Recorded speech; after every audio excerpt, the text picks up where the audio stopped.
Good evening, everybody, and welcome to tonight's regular meeting of the Woburn City Council for October 3rd.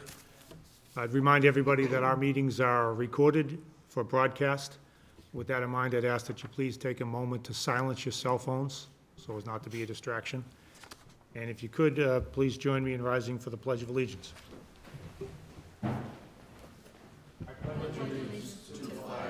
Of the United States of America, and to the republic for which it stands, one nation, under God, indivisible, with liberty and justice for all. Madam Clerk, if you could please call the roll. Counsel Campbell. Present. Counsel Demers. Present. Counsel Dillon. Present. Counsel DeMambro. Present. Counsel Ferrulo. Present. Counsel Gately is absent. Counsel Mercer Bruin. Here. Counsel Viola. Present. President Concanon. Present. And we note that Councilor Gately is not with us tonight. He's not feeling well. We send him our best wishes for speedy recovery. Look forward to having him back with us real soon.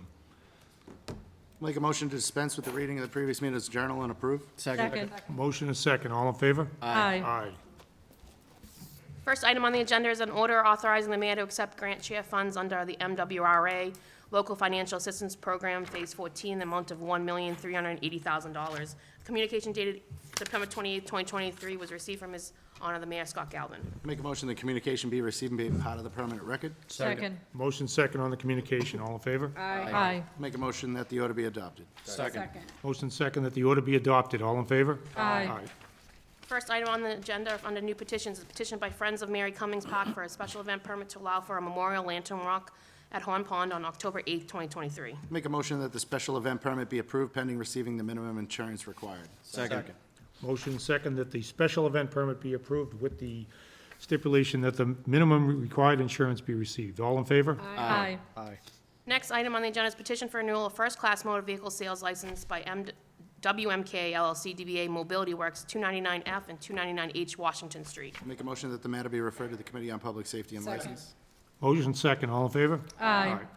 Next item, petitions for renewal of second-class motor vehicle sales licenses by the following: McDermott Row Auto Sales, 229 Lexington Street, and Veloso Enterprises, Inc., DBA Rogers Auto at 936 Main Street. Make a motion the matter be referred to the Committee on Public Safety and License. Second. Motion second. All in favor? Aye. Next item is a request by DCD New Car Walmart LLC, Land and Chevrolet of Woburn, to change the DBA name on the first-class motor vehicle sales license to DCD New Car Walmart LLC, DBA New Car Chevrolet of Woburn. Make a motion that we receive the communication and make it part of the permanent record. Second. Motion second on the communication. All in favor? Aye. And I'll make a motion that the matter be approved. Second. Motion second that this matter be approved. All in favor? Aye. Next item on the agenda is National Grid for a grant of right-of-way to install approximately 60 feet of 4-inch plastic gas main in Grave Street to connect to an existing main in Albany Street. President Concanon, Madam Clerk. I spoke with Jay Duran today, and he said that he met with the petitioner on Friday, and that they just need to revise something. Okay. Thank you. Make a motion that we open the public hearing up. Second. Motion second to open the public hearing. All in favor? Aye. Is there anyone here tonight who would like to speak to this matter from National Grid, right of grant and way to install approximately 60 feet in Grape Street? I'll make a motion that we continue to the regular meeting of the City Council on October 17th. Second. There's a motion second that we continue this public hearing until our meeting on October 17th. All in favor? Aye.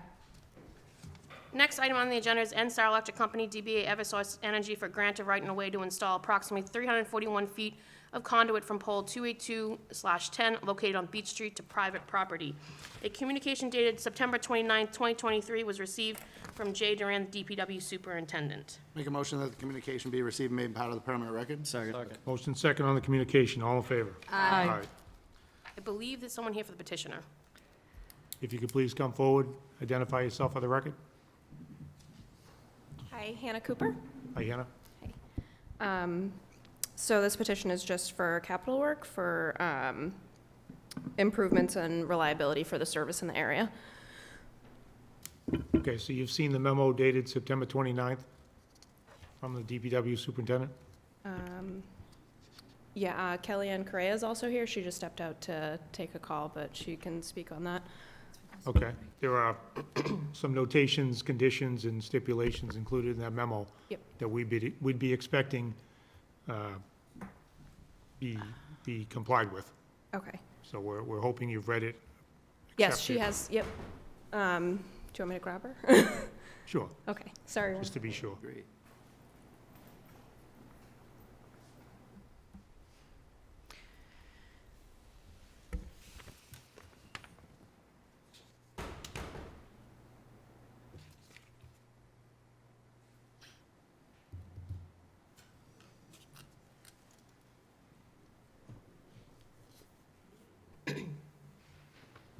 Councilor Marissa Bruin?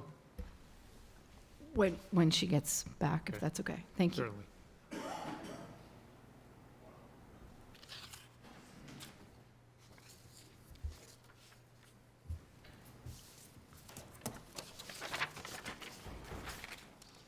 Good evening. If you could just state your name for the record. Hi, I'm Kelly Correa for Eversource. Hi, Kelly. Did you have a chance to read Jay Duran's September 29th memo? The memo to City Council, Yes. I did not see that, no. Okay. Madam Clerk, can we provide them a copy? I have one here. I have one as well. I thought she was on the email. Oh, sure. Share. Thank you.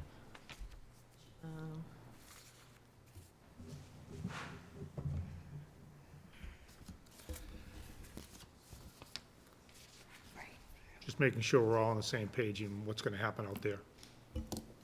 Type, you know,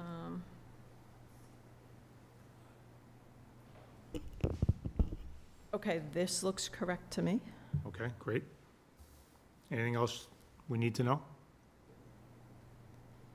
Are we actually, I'm sorry, I know he's saying 3 to 4 feet off the existing curb line, but is he talking in the roadway as opposed to the sidewalk? This is, I apologize, this is what I stepped out in the hall to clarify. So, underground conduits are marked. Concrete sidewalk panels will all be disturbed and must be completely replaced. Okay, so he's saying sidewalk panels will be disturbed and must be replaced. So it looks like he's recommending this all goes in the sidewalk.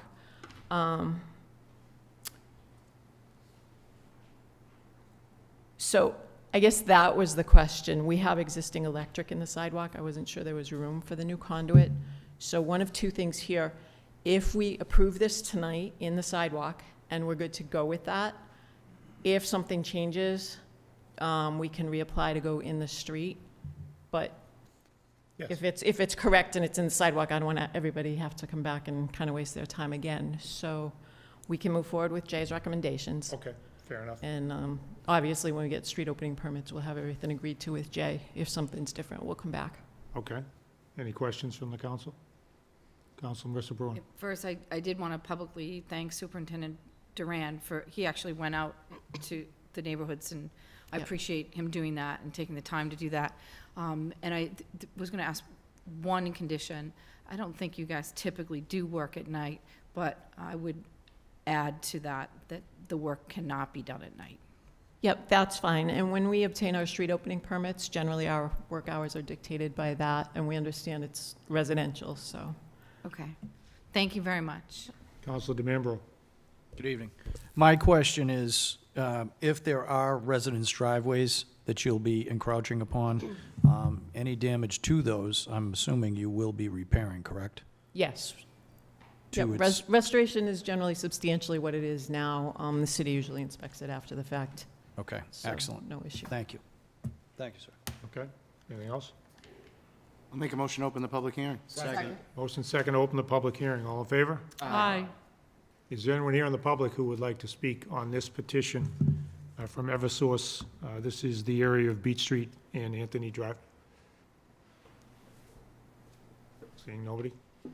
I'll make a motion to close the public hearing and grant the right-of-way permit be approved, subject to the conditions as outlined in the DPW Superintendent Communication dated September 29, 2023. Second, and on the motion, On the I'll motion. also add one additional condition, that there be no work done in the evening.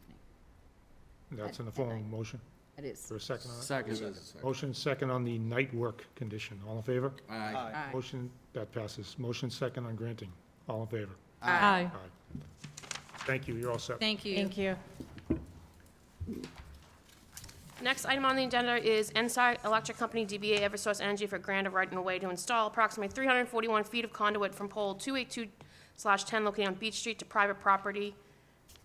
A communication dated October 3rd, 2023 was received from Emmy McSweeney, right-of-way clerk, Eversource, regarding Eversource public hearing city council agenda. Which matter is this, Madam Clerk? Did I look at the wrong one? Forest Park Road. This is the Forest Park Road one. Make a motion that the Sorry, Forest Park communication be Road. received, made part of the permanent record. Second. Motion second on the communication, all in favor? Aye. That passes. Make a motion to open the public hearing. Second. Motion second to open the public hearing, all in favor? Aye. Aye. Is there anyone here who would like to speak on this matter? This is regarding the Forest Park Road and to Thomas Street. N-Star Electric, doing work in the area of Forest Park Road to the end of Thomas Street. Hi, Kellyanne Correa again for Eversource. We had actually submitted a letter, I know it was kind of late today, but we do respectfully request to continue this one. Jay did meet out with our construction supervisor. They had some last-minute details, and Jay wasn't going to get all his recommendations in. So we talked about this earlier this week, and we'd like to continue the hearing till October 17th. 17th, okay. Is there anyone else here who would like to be heard on this? Make a motion to continue the public hearing until the regular meeting of the city council on October 17th. Second. Motion second that we continue this matter to the regular meeting on October 17th. All in favor? Aye. Thank you. Next item on the agenda is petition by N-Star Electric Company, DBA Eversource Energy for grant of right and way to install one new hip guy on existing pole P151-3 in Mishawam Road. A communication dated September 29, 2023 was received from Jay Duran, the DPW superintendent. Make a motion that the communication be received, made part of the permanent record. Second. Motion second on the communication. All in favor? Aye. That passes. Would you like to be heard before we open the public hearing? Yep, Hannah Cooper for Eversource. So this was customer request, so it's just necessary work, so we can remove pole-to-pole guy wire and a stub pole. Okay. Let me just check my communications real quick. Okay, motion, public hearing? I'm just gonna make Council sure. Demers. You have read the memo that DPW Superintendent Duran sent? I have not seen that one either, sorry. Okay, we'll give you a copy of that.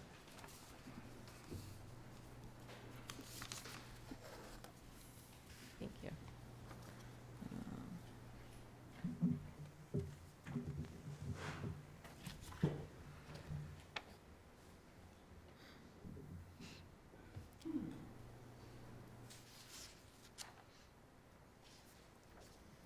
Okay, so basically Jay's saying if in fact the guy wire ends up on private property, the homeowners agree.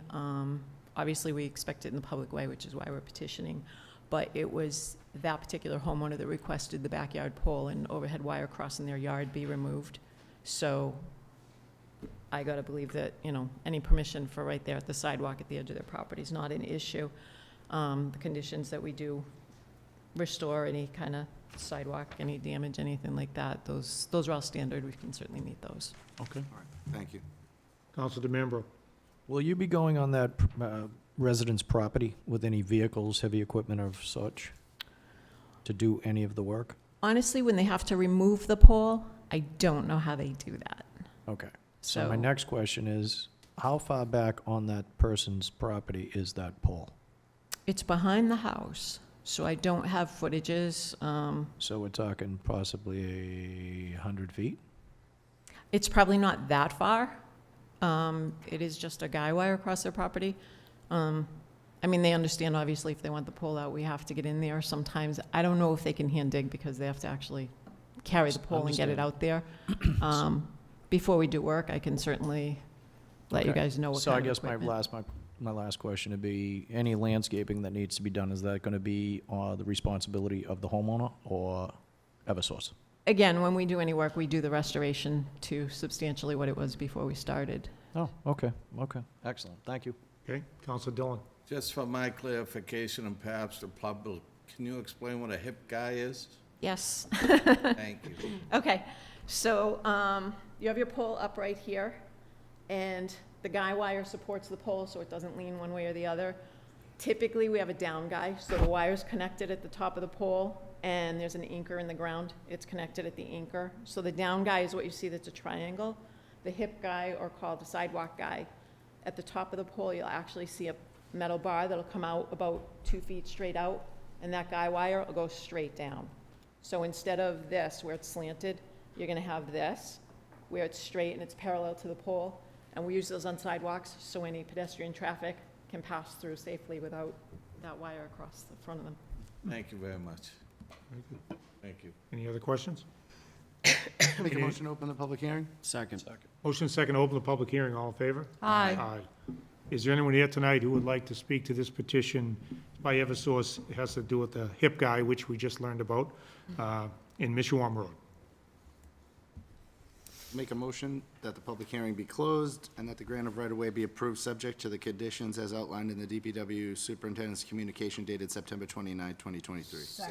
Motion and second on the closing of the public hearing and the granting. All in favor? Aye. Thank you. Thank you.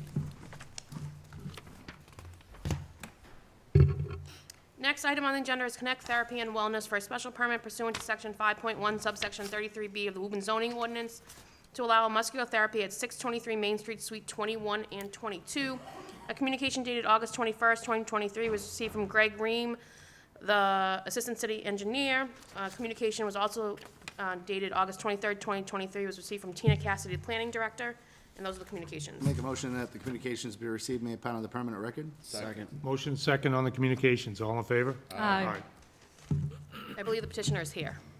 Is the petitioner here? If you could please come forward, identify yourself for the clerk. Good evening. My name is Dr. Robert Sardi. Can you hear me with the mask? Yep. Okay.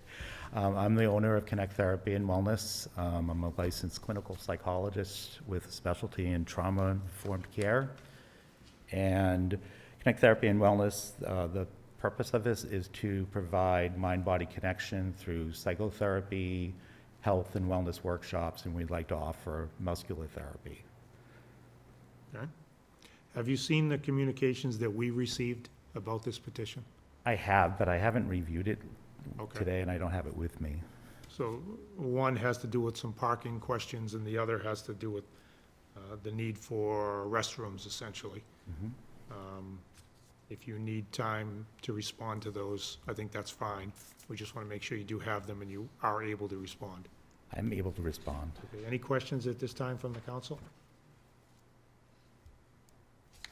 Okay, anything else you want us to hear or know about tonight, sir? So with the floor plan that I submitted, I really focused on the suite that I'm renting. The restrooms are a part of the shared space. I did update the floor plan to show the distance from our suite to the restrooms. I don't know if I can submit that. to Sure. you. Make a motion to accept those? Second. For the record. Motion and second to receive these and make them part of the permanent record. All in favor? Aye. Aye.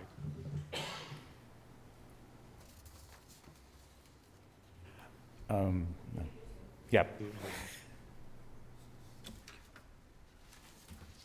Thank you. Thank you.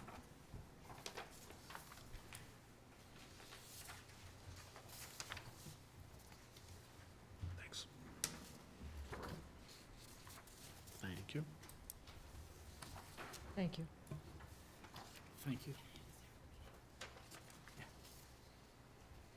Mr. President. Councilor Demers. Thank you. Dr. Sardi, so thank you for providing this floor plan. I think it answers some of the concerns. I don't know if the understanding was that there was a joint usage for bathroom space in the facility. So I believe that would suffice. The other questions that were raised up, though, engineering had a question about parking spaces. And the applicant states that the site contains 25 parking spaces distributed around the building. Could you provide us with any anticipated daily client load or number of parking spaces that would probably be required at any particular time for your business?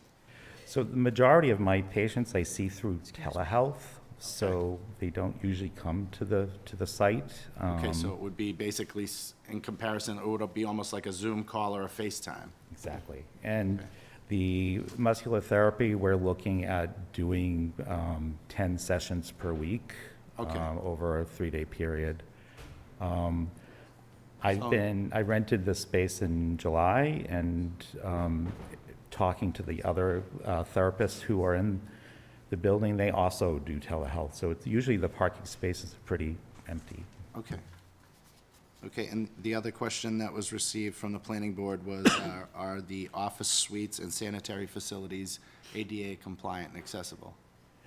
It's a very old building. There's no elevator, so that would be an issue.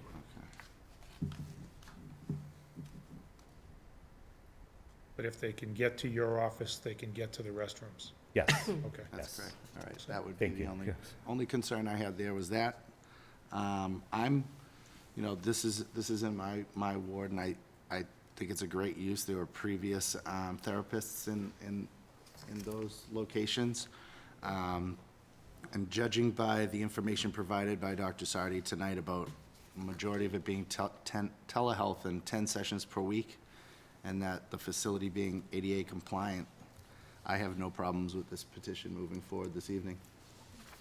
Okay, thank you. Counsel Viola. Thank you, Mr. President. Good evening. Quick question, for muscular therapy stretch lab, who actually does that? Is that a physical therapist or somebody that's licensed? Yes, Vivian Sardi, my sister-in-law, she's a licensed massage therapist through Massachusetts. She's been licensed for 5 years. All right, thank you. Any other questions or comments? Anything else we need to know, Doctor, at this point? I don't think so. Okay, is there a motion? Motion to open the public hearing? Second. Motion second to open the public hearing, all in favor? Aye. Is there anyone here tonight who would like to speak to the petition by Connect Therapy and Wellness to allow muscular therapy at 623 Main Street? Being nobody? Counsel Demers?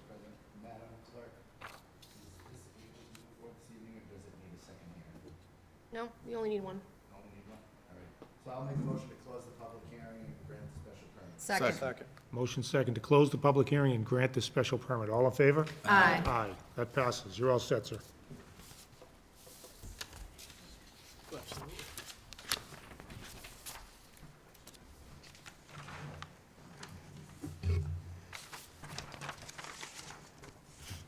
Next item on the agenda is petition by Chick-fil-A for a special permit to allow for the following pursuant to the Woburn zoning ordinance. One, a fast food restaurant pursuant to section 5.1 subsection 29. Two, the alteration of the existing non-conforming structure to allow for a new structure as shown in the site plan pursuant to section 7.3. And three, parking requirements be met on a separate lot as shown on site plan pursuant to section 8.3.1 at 17 Commerce Way. A communication dated September 26, 2023 was received from attorney Joseph R. Tarby regarding special permit Chick-fil-A, 17 Commerce Way, Woburn, Massachusetts. And that is the only communication. Okay, is there a motion on the communication? Make a motion to receive the communication made part of the permit record. Second. Motion second, all in favor? Aye, that passes. Counsel? Yes, Attorney Joseph Tabby here on behalf of Chick-fil-A. I'd like to amend the request that I filed to continue to October 17th.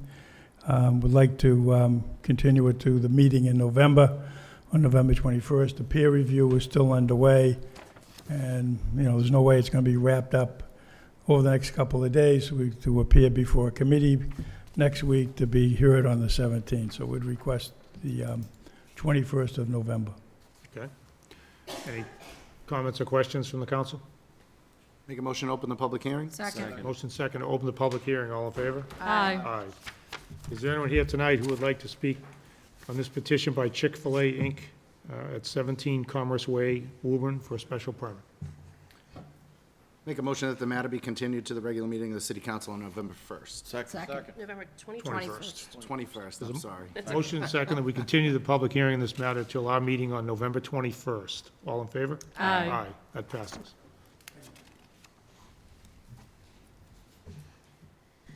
Next item on the agenda is a petition by Treetop Home LLC for a special permit pursuant to Section 7.3 of the Woburn zoning ordinance to allow for the alteration of a pre-existing non-conforming structure to raise an existing four-family and replace with a four-family at 5 Bennett Street. A communication dated August 18, 2023 was received from Greg Ream, the Assistant City Engineer. Further communication dated August 29, 2023 was received from Tina Cassidy, the Planning Director. Further communication dated September 27, 2023 was received from Thomas Lawton, as well as a communication dated September 29, 2023 from Margaret Pinkham, and a communication dated October 3, 2023 was received from Sharon Miller. Make a motion that all communications be received, made part of the permanent record. Second. There's a motion and second on all these various communications that they be received, made part of the permanent record. All in favor? Aye. That passes. Good evening, Attorney Mark Salvati, 57 Arlington Road in Woburn for the petitioner. What we're proposing is to replace a current existing legally non-conforming four-family at 5 Bennett Street, which you can almost see right out the window there, with a four-family of a similar size. It's going from about 4,500 square feet to 4,800 square feet. I have seen the planning board memo. I have not seen any of the others, though. Madam Clerk, if they could be forwarded to me at some point, so we can get a look at those. Certainly. I will say that we did not, I think you do not have a stamped plan, so I finally got the stamped plans, and I'm going to refile, so I would ask for an extension or a continuance of this. I leave it to the council if they want to send it to committee first, pending that filing, or if I should file and then come back out on the 17th and we can send it to committee. But with that, I'd be glad to take any questions on the petition, but we are requesting a continuance. Okay. Any questions? Councilor Dillon? Counselor, on current bedroom count, current bathroom count, and then proposed bedroom count and proposed bathroom count. So it's currently two threes and 2 2s. So it's 10 bedrooms, and it's a eight bathroom unit. So 2 bathrooms in each. There's currently 2 bathrooms in each apartment. That's my understanding. And the proposal is 3 bedrooms per unit, so 12 bedrooms and 2 bathrooms. So the bathroom count's gonna stay the same, the bedroom count's gonna go up. It's gonna go up from 10 to 12. 12. Are we expecting a set of current plans and proposed plans? Yes, you have the current site plan in your possession. Site plan? So what we're doing is, I mean, that has like a little alcove in it in the rear, and that's, basically, we're just squaring that off, staying on the same footprint and squaring that off and getting rid of that little access area in the back, like a courtyard. How about layout of the interior plans, current? You have an initial plan, but I'm refiling a stamped plan, which has slight changes but very similar. So we're gonna see current and proposed stamped. Correct. Thank you. You're welcome. Councilor Viola? Thank you, Mr. President. Good evening. Good evening. Where are the current tenants parking right now overnight? So there's four on site, and they basically park on either Bennett Street or here in the municipal lot. Thank you. Okay. Any other comments or questions? Councilor Dillon? So you mentioned the municipal lot. Is that gonna be the deal where the developer pays a certain amount of money, or? No, our position is that they're grandfathered with the current parking, and I believe that requirement is for units above commercial. The requirement to pay the 4,500 units falls under the units above, the residential above commercial. Thank you for request. that clarification, although would the grandfather clause still stand now that you're increasing the bedroom count? I guess that's up to the council. Thank you. I'm sure he would consider being subject to that payment, but I don't know that you could even do that if it doesn't fall under it in the zoning code, you know? And we are hearing concerns on parking, as Councilor Viola stated. No suggestion, no magic deal that you have to help that situation? I can't see it, you know, in all honesty, Councilman, it's a very tight area, but the idea of the municipal lot is to benefit those types of people. So, Well, that municipal lot is really, really busy, and it's not designed for neighborhood parking, in my opinion. It's designed for City Hall, and well, I think then perhaps the zoning should have been changed to say that these types of renovations would be subject to that requirement, so. although I don't think it says anything, the zoning use qualifies for anything on Bennett Street as well. Correct. Thank you. You're welcome. Mr. President? Councilor Can you run Frulo. through the rooms again? How many rooms there are in the building? Today or proposed? Today, right now. There's two 3-bedroom units and two 2-bedroom units. And how many bathrooms total? I could be mistaken, so don't hold me to this, but I'm told there's 2 bathrooms in each unit. Got it, thank you. You're welcome. Councilor DeMambro. Are they gonna have to take and have any type of fire escapes or egresses for these several units that are going in there with several bedrooms? How does the evacuation occur? God forbid there's ever a fire or anything of that. Are there sprinkler systems gonna be required in this facility? I mean, it's also pretty tight in that area too, so Yeah. I'm thinking that I believe this building has to be sprinkled, anything over 3 units. hardwired alarms, the whole 9 Hardwired yards. alarm. But as for egresses to get out of the building, I mean, they're gonna meet the building code, whatever that is. I can find out what that is for you, Councilman. for and do you the need next any meeting. exterior type fire escapes? I don't see any, steel I stairs? don't see any exterior fire escapes on the plan. I think there's 2 sets of staircases to each one and the exit on the 2nd floor, or what's the ground level. Okay, because I think we should request a letter from the fire department. Sure.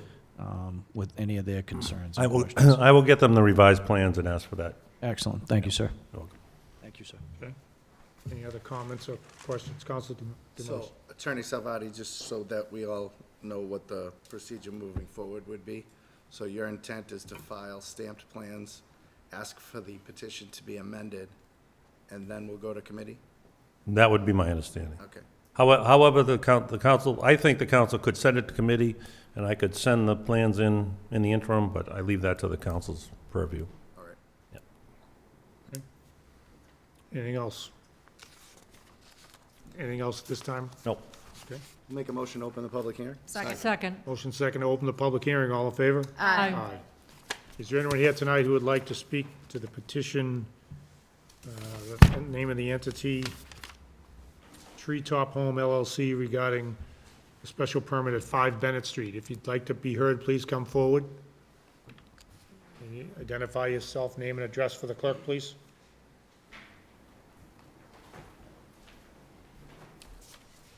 Hi, I'm Amy Budka, 3 Bennett Street.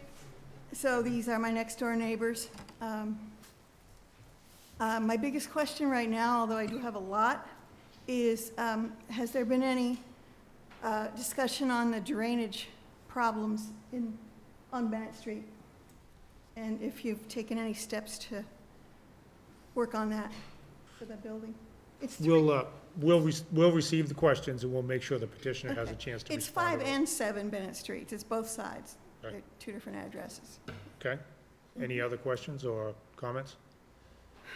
A lot of our questions had to do with timing, so if you're continuing this, then that's not really an issue. Okay. Yeah, so the big question for me right now would be the drainage. Drainage. Okay, very good. Thank you. Thank you. Anybody else? Good evening, I'm Adam Carignan. I live at 6 Court Street. The question, or the property in question, 5 Bennett Street, their rear line constitutes about 3/4 of my rear line, about 75 feet thereabouts.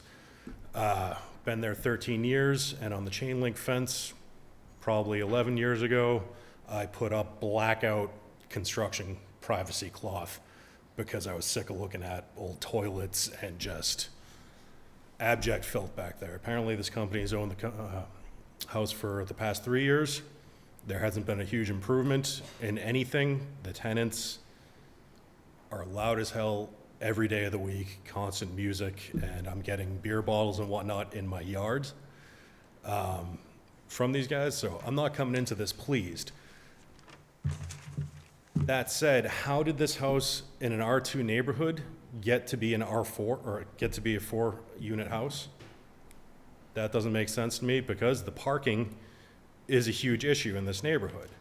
They don't have parking on the existing, using the existing footprint. They cannot park for adults, like, you know, and each of the one of those units is probably gonna have 2 adults, and there's probably gonna be 2 cars for each unit. So asking the town to suck that up when this is an R2 neighborhood, talking about the municipal lot today, yeah, well, the municipal lot was maybe meant for R2 houses that comply. That doesn't seem far off to me. I think that's, you know, that's about it. Okay, thank you. Thank you. Thank you. Thank you.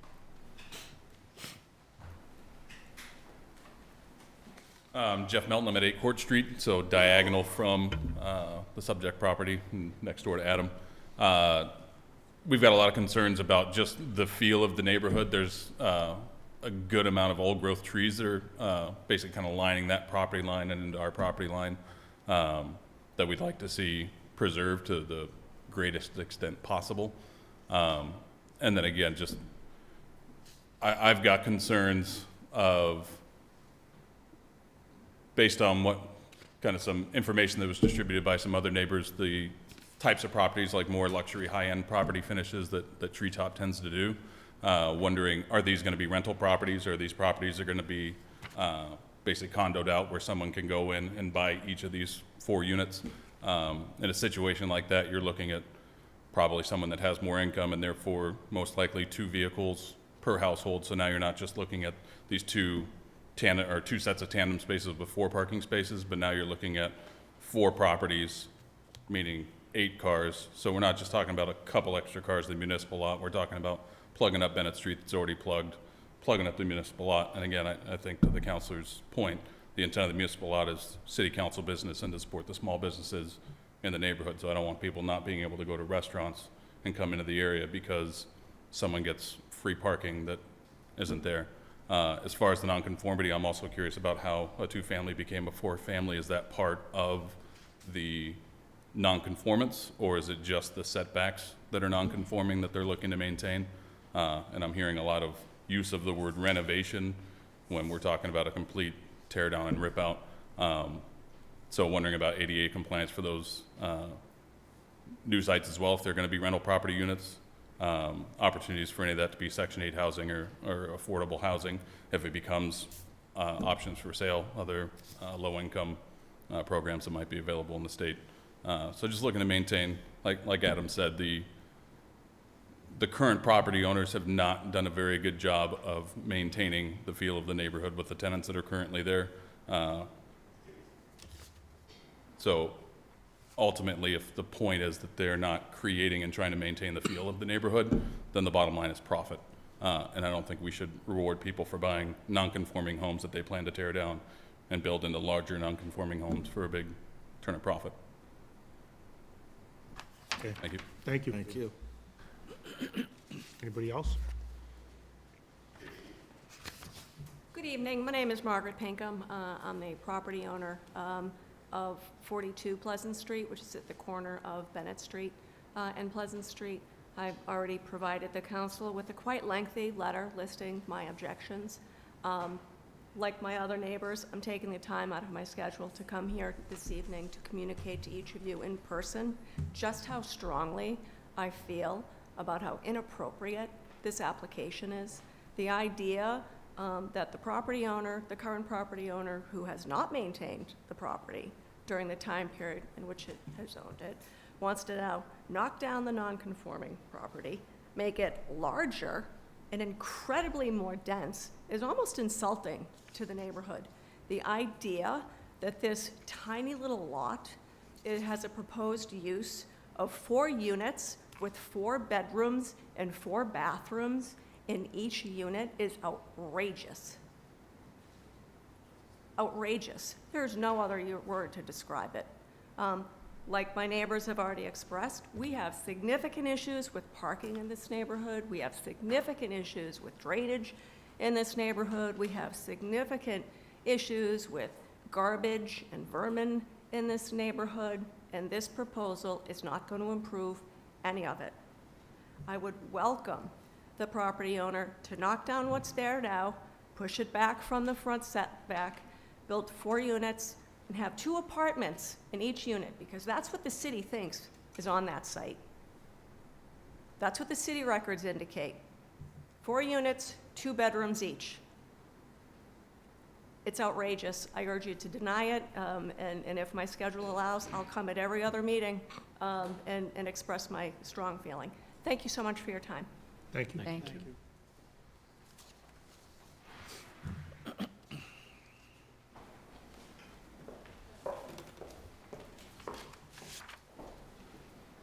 Eileen Doherty. I own the building at 6 Bennett Street. And I want to say right now that they park all over the place there. It's a disgrace the way they keep the property from being there for 3 years. The old MLS listing had 2 bedrooms per unit, which is fine if they want to take it down and build 2 bedrooms per unit, and they had 1 illegal apartment. And it didn't sell when it was on the market, but this is the last listing for it. They bought it at auction.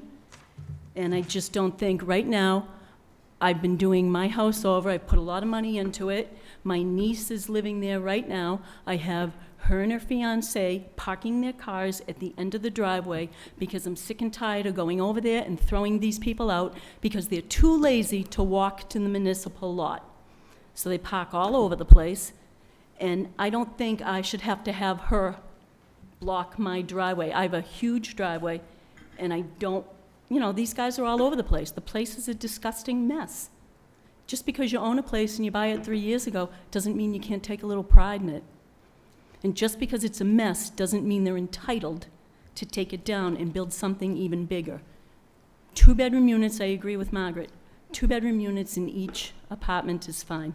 And there was only 1 bathroom listed with each unit, 2 bedrooms and 1 bath. And I think that's sufficient. So I just think there will be a problem with parking, and I'm sick and tired of having them not park in my house, my property. Okay, thank you. Thank you. Thank you.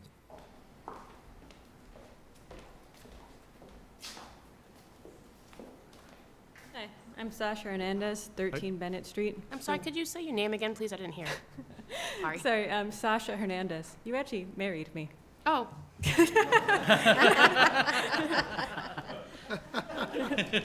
In this room. Yes. So 13 Bennett Street, so we're the 3rd house down from this house. And I think I just want to echo the same thing everyone else has said. Maintenance has been a really big issue at that house. They recently messed with the electrical, and they didn't even patch the siding back in, so you can see the old asbestos siding underneath. I mean, it's always trash strewn. We have so many rats in the neighborhood, and I think a lot of them come from the garbage over there. And that's fine. Like, I like having lots of neighbors. I like all the kids in the street. But the issue is the landlord's just not maintaining the property and not helping them manage their trash.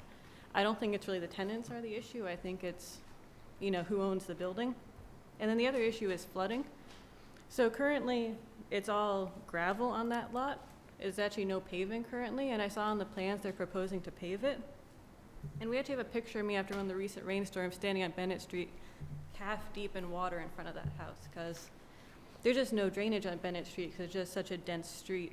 And if they pave it and if they increase the floor area of the building, I mean, there's going to be even less surface for the water to go down into. So I'm really worried about, people's basements flooding, and there's more trash everywhere, honestly. Okay. Thank you. Thank you. Thank you. Is there anybody else like to be heard?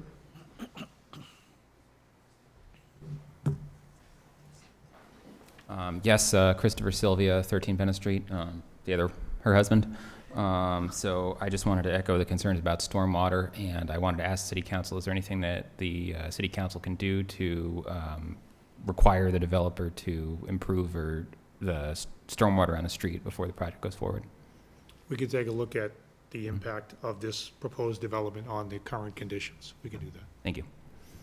And yes, I mean, I do agree with basically everything my wife said about this, so just wanted to second it. Thank you. Anybody else?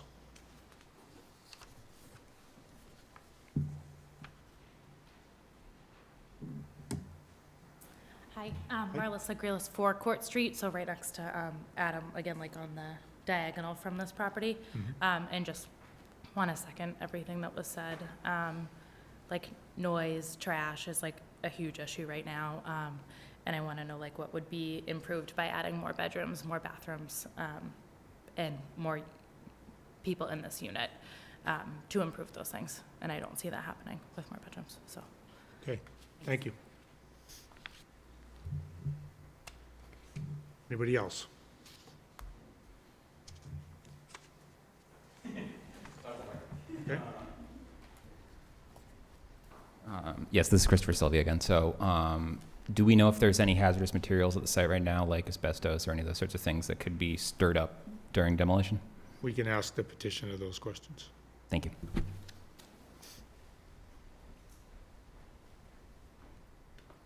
Anybody else want to be heard? Please come forward. Okay. Councilor Dillon. Thank you. I did pick up Bennett and Court Street on the redistricting.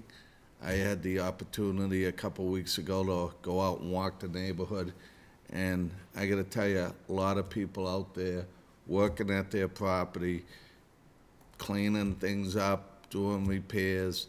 I was impressed with what I said. So when I sit here tonight and I see the concern when that neighborhood is working so hard to bring itself to the standard that they want, it's concerning when I'm hearing the objections. So I think we need to take this very seriously, and I'm far from supporting this at this time. Thank you. Councilor Mercer-Braun. So I have never and never will be a proponent of supporting bad behavior. And I remember years ago, we had a property that was a nuisance property in Ward 5, being approached by the people that owned it and said, well, let me rezone it. Let us rezone it to R4 and we'll clean it up. What? Rezone it so you can build something? It's absolutely absurd. I just want to go on the record of saying tonight, I will not support the proposal that's been put in front of us in any way, shape, or form, the expansion of it. I will certainly support something that is more in line with what should be in that neighborhood legally. And in terms of cleanup, that should happen now. Not, oh, let us build something bigger. That should happen now. This developer should be out there cleaning it up now. And I also don't think we should waste a lot of time with the city council and our time and the time of these neighbors dragging this out. So that's my 2 cents, and thank you for listening. Okay. Councilor Viola. Thank you, Mr. President. At this time, I'd like to make a motion to ask the Board of Health to go out and do a site check of this property to see what trash and problems are around the property. Second that motion. Motion second to send a communication to the Board of Health requesting they pay a site visit to get a status update. Correct. All in favor? Aye. Anything else, Chuck? No, that's it. Okay, Thank you. Councilor DeMambro? I have this same problem up in Ward 6. People take and sell their homes, and they turn them into multifamily apartment buildings. And the landlords seem to disappear. There's antics that occur, loud music, parties till all hours of the night, 2, 3, 4 o'clock in the morning. Police are called, 2 and 3 units have to show up. There's trash, discarded mattresses.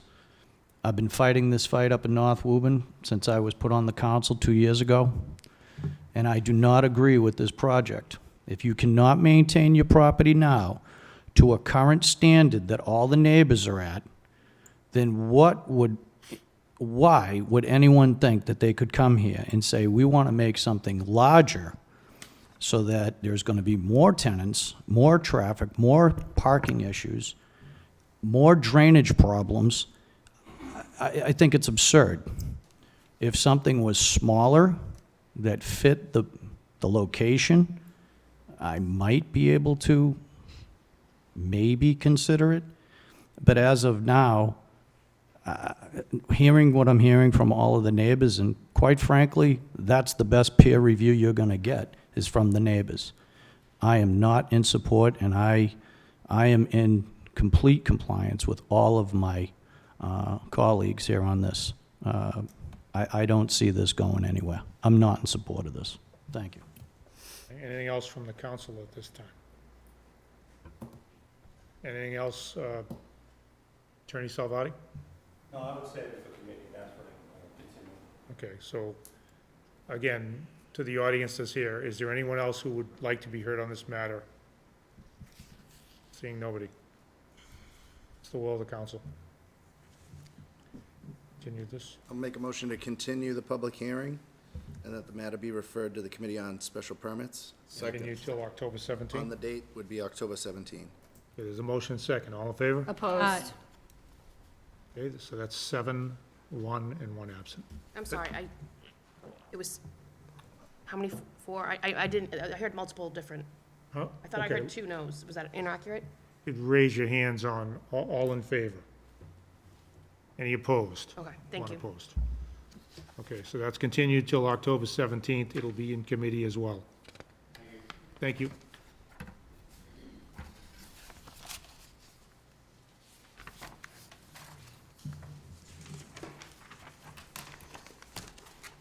Next item on the agenda is Garage 42 Degrees LLC for a special permit under Section 5.1 subsection 57A, Section 7.3, and Section 5.1 subsection 69 of the Woburn zoning ordinance, as well as a modification of previously issued special permit dated November 7, 2019, and modified on December 15, 2021, to allow for construction of a second building for light manufacturing, continued parking in the buffer zone, and continued use of a new building in the buffer zone at 20-30 Sonar Drive. A communication dated August 21st, 2023 was received from Greg Ream, the Assistant City Engineer.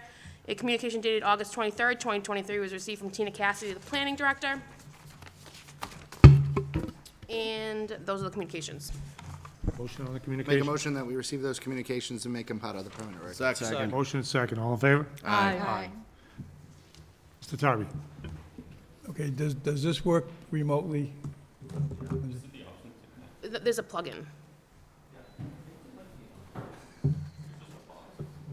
No, it should be plugged in down here, unless the one's plugged in. No, this should be in here. Over there.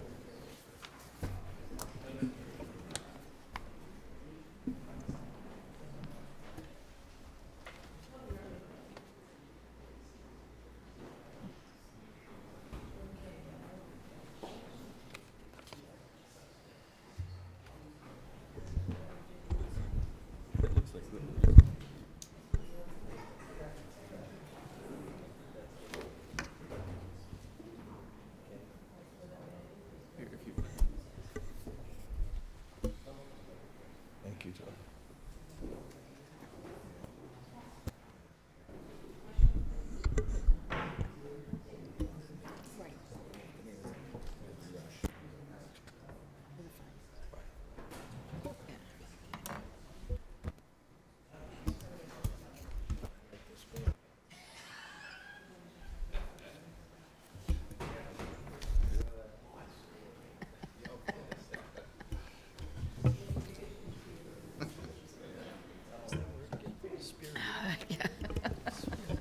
Oh, thank you.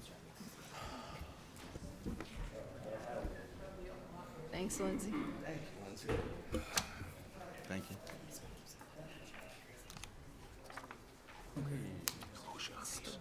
So David, Do you have the, I'll put up the site plan. What's the next? Okay. Then I'll have you, I'm gonna give a little intro.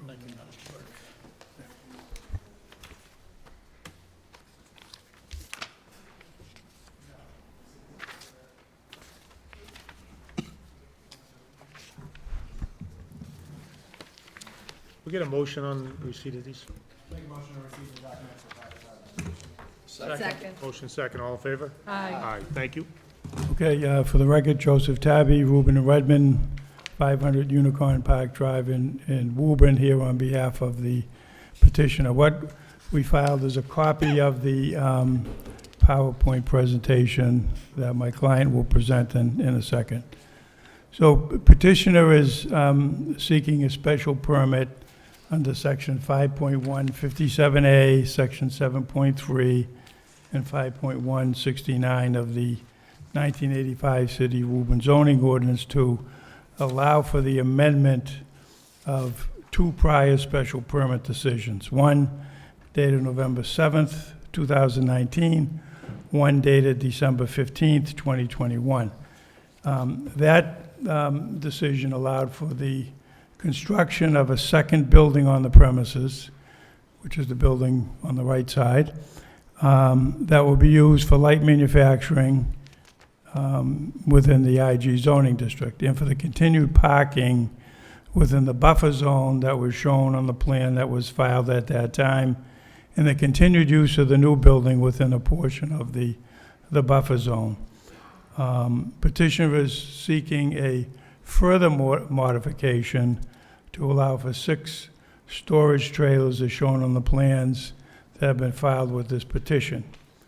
In addition to storing some items, the trailers provide protection to the property from rocks falling from the cliff located to the rear of the property. I know you're all familiar with this property, and it sits at the base of, a large cliff. The property is non-conforming as to use with a loading dock that's fronting on Sonar Drive, and as to the structure with non-conforming interior landscaping, parking setbacks, parking access, parking spaces, the building, and storage within the buffer zone. That was all vetted out at the prior special permit hearings. So prior to the time the petitioner redeveloped this property, it was formerly occupied by the Charles Whitten construction business. The property was used for construction offices, the storage of trucks, construction equipment, material storage for many years. The combined property now contains 2.14 acres of land. There is a one-story, 20,045 square foot building on the left side, and the new two-story, 21,600 square foot building on the right side of the property.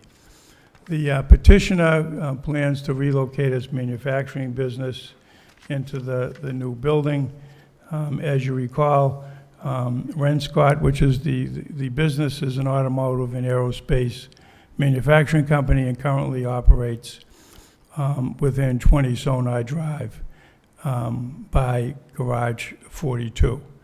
So what I'd like to do is introduce David Bamforth, and he'll take you through the PowerPoint, which is going to review the petition where we're looking for the 6 storage trailers. The petitioner is clearly aware that a special permit can only be granted for 1 year if it's granted, and that will give him time to figure out alternative plans on how to prevent the rock from falling into the property. So, David,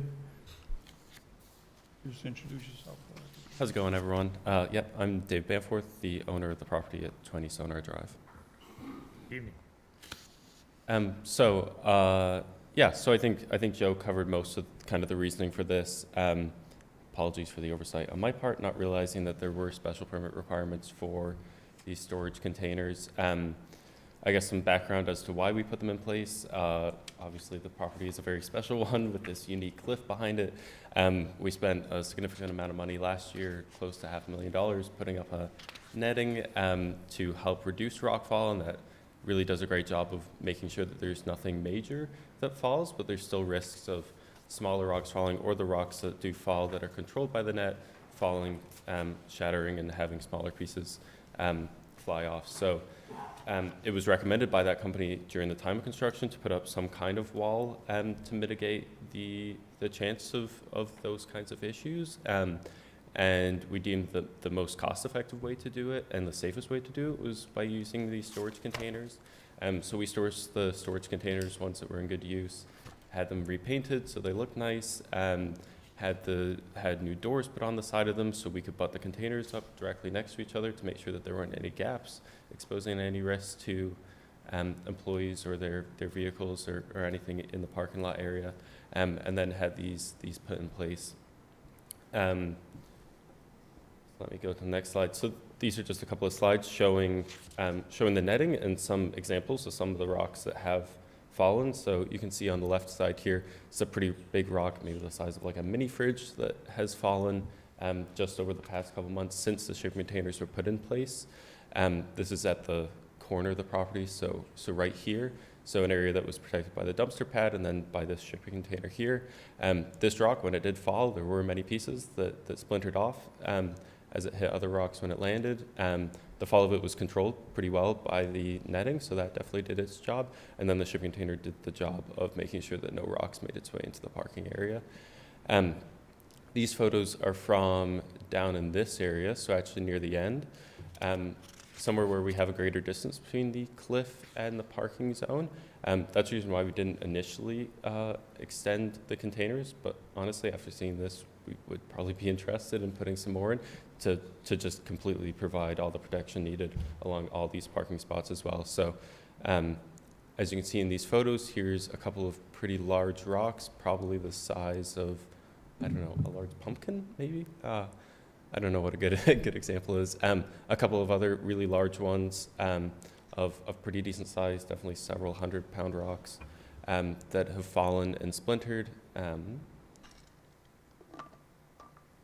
You can see in these photos, we're currently going through the process of installing solar panels on both the buildings. So these are some of the boxes that the solar panels have came in that are staged in some of those parking spots. You can see there's examples of small rocks that have fractured off that have made their way into some of the parking spots, demonstrating the need for these containers as protection. Here's an example. This is on that first shipping container. This is just here. Here's some rocks as part of that same fall that have fallen, hit the shipping container, protected all the parking spots thanks to the containers. The containers really were still expensive, probably $50,000, something like that. But definitely a cost-effective solution that provides a ton of safety. Having two steel barriers, basically, that are 8 feet tall, they do a very good job of protecting rockfall, and we're actually one of the solutions proposed by the engineering company that did the rockfall mitigation. Here's another couple photos of those same rocks. Some of the rock slide risk that we have, some context with my feet. We're a size 11, if you're curious. And then this is actually an example of last winter before we had any of this rockfall mitigation of a small rock that hit an employee's car and broke their window, kind of demonstrating, once again, the need of these containers for protection. So I think certainly, as Joe mentioned, we would like to get permission to have the containers here now, but we'd love to also continue a discussion for the potential to keep these here longer term due to the safety that they provide. Have any questions? Councilor Mercer Bruin. Oh, I'll defer to, go ahead, Jeff. Thank you. Councilor Dillon. Are these containers already there? Yes, correct. Yeah. Were you aware that you needed a permit before you put them in there? I was unaware. I apologize for the oversight. I try to make sure I'm doing everything by the books, but I was unaware of those rules. I don't want to go backwards in history, but we spent a fair amount of time with your company doing things that perhaps should have had, at the very least, better communications. Then I see this, where not one trailer, not two, but 6 installed without permits. So could there not have been a better application or equal application for what you're trying to achieve without putting storage trailers? I really believe it was the best solution here. Really, anything else would have been a even more substantial structure, something like a concrete wall or a steel wall. And I agree, more due diligence could have done. I guess I'd made an assumption that light industrial area, these were allowed. We can see these, multiple of them from our own site, and there's no way to know that those ones maybe are there under special permit. So I think I maybe just made an assumption and an oversight that being in a light industrial area that these types of trailers So were. they are there now. Are you using them for storage as well as protection? Yeah, we use them for some storage, just for some containers that we use in manufacturing that happens in the business. My concern is, again, certainly take this as constructive criticism. Let's try to be communication much better than what we've seen here in the past. Councilor Gately was sick, so I helped out with the negotiations the last time when you were in front of us. It was a lot of work. Now we're here not even a year later, and we have something in front of us again that perhaps with communication could have been worked out much better. As we all know, these aren't allowed except for 1 year. My concern is you're gonna come back a year from now and you're gonna say, well, I have nothing else that will equal this. I already own them, and that's gonna set a precedent throughout the city.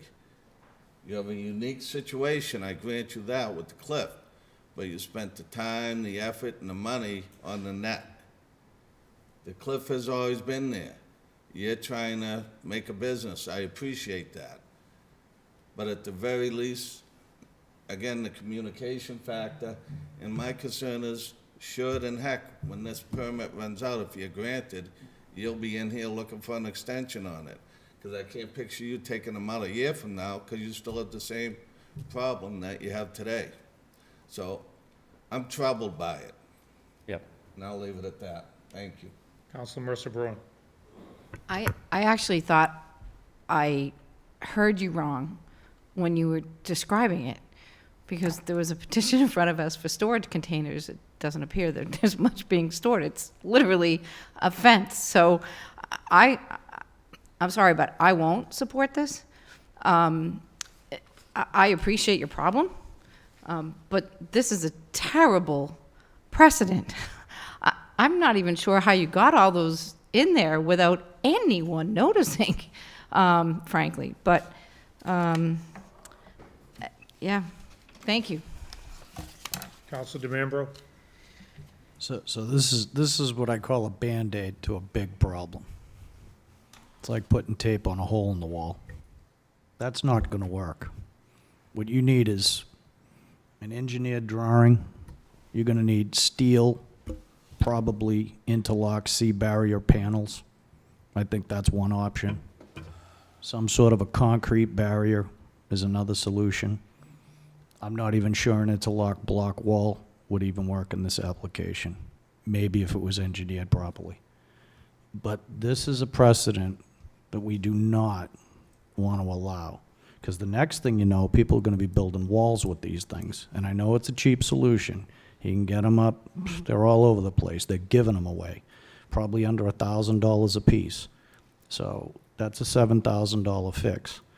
That's just, it's ridiculous, quite honestly. The storage aspect I can understand, but as a solution to falling debris and boulders and rocks, this is not the appropriate solution. I can't support this. Sorry. Thank you. Councilor Viola. Thank you. As my fellow councilors have said, this is setting a precedence.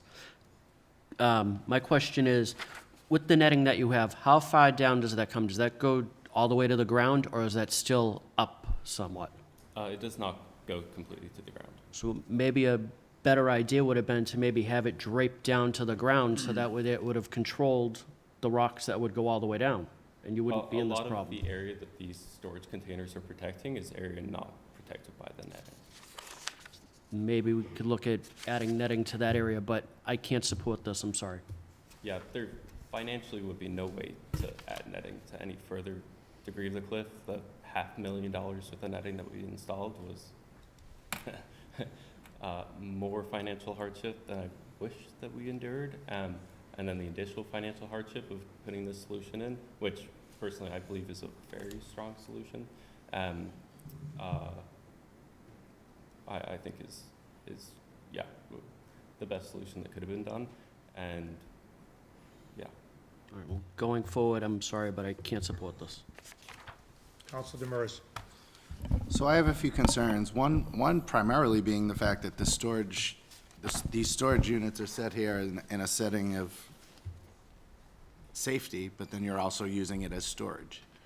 It seems to me like you're trying to sell it as the safety piece, and I can see it, you've shown us evidence, but then coming out and saying that you're actually storing materials in there, it's kind of like a 2-for-1 oopsie.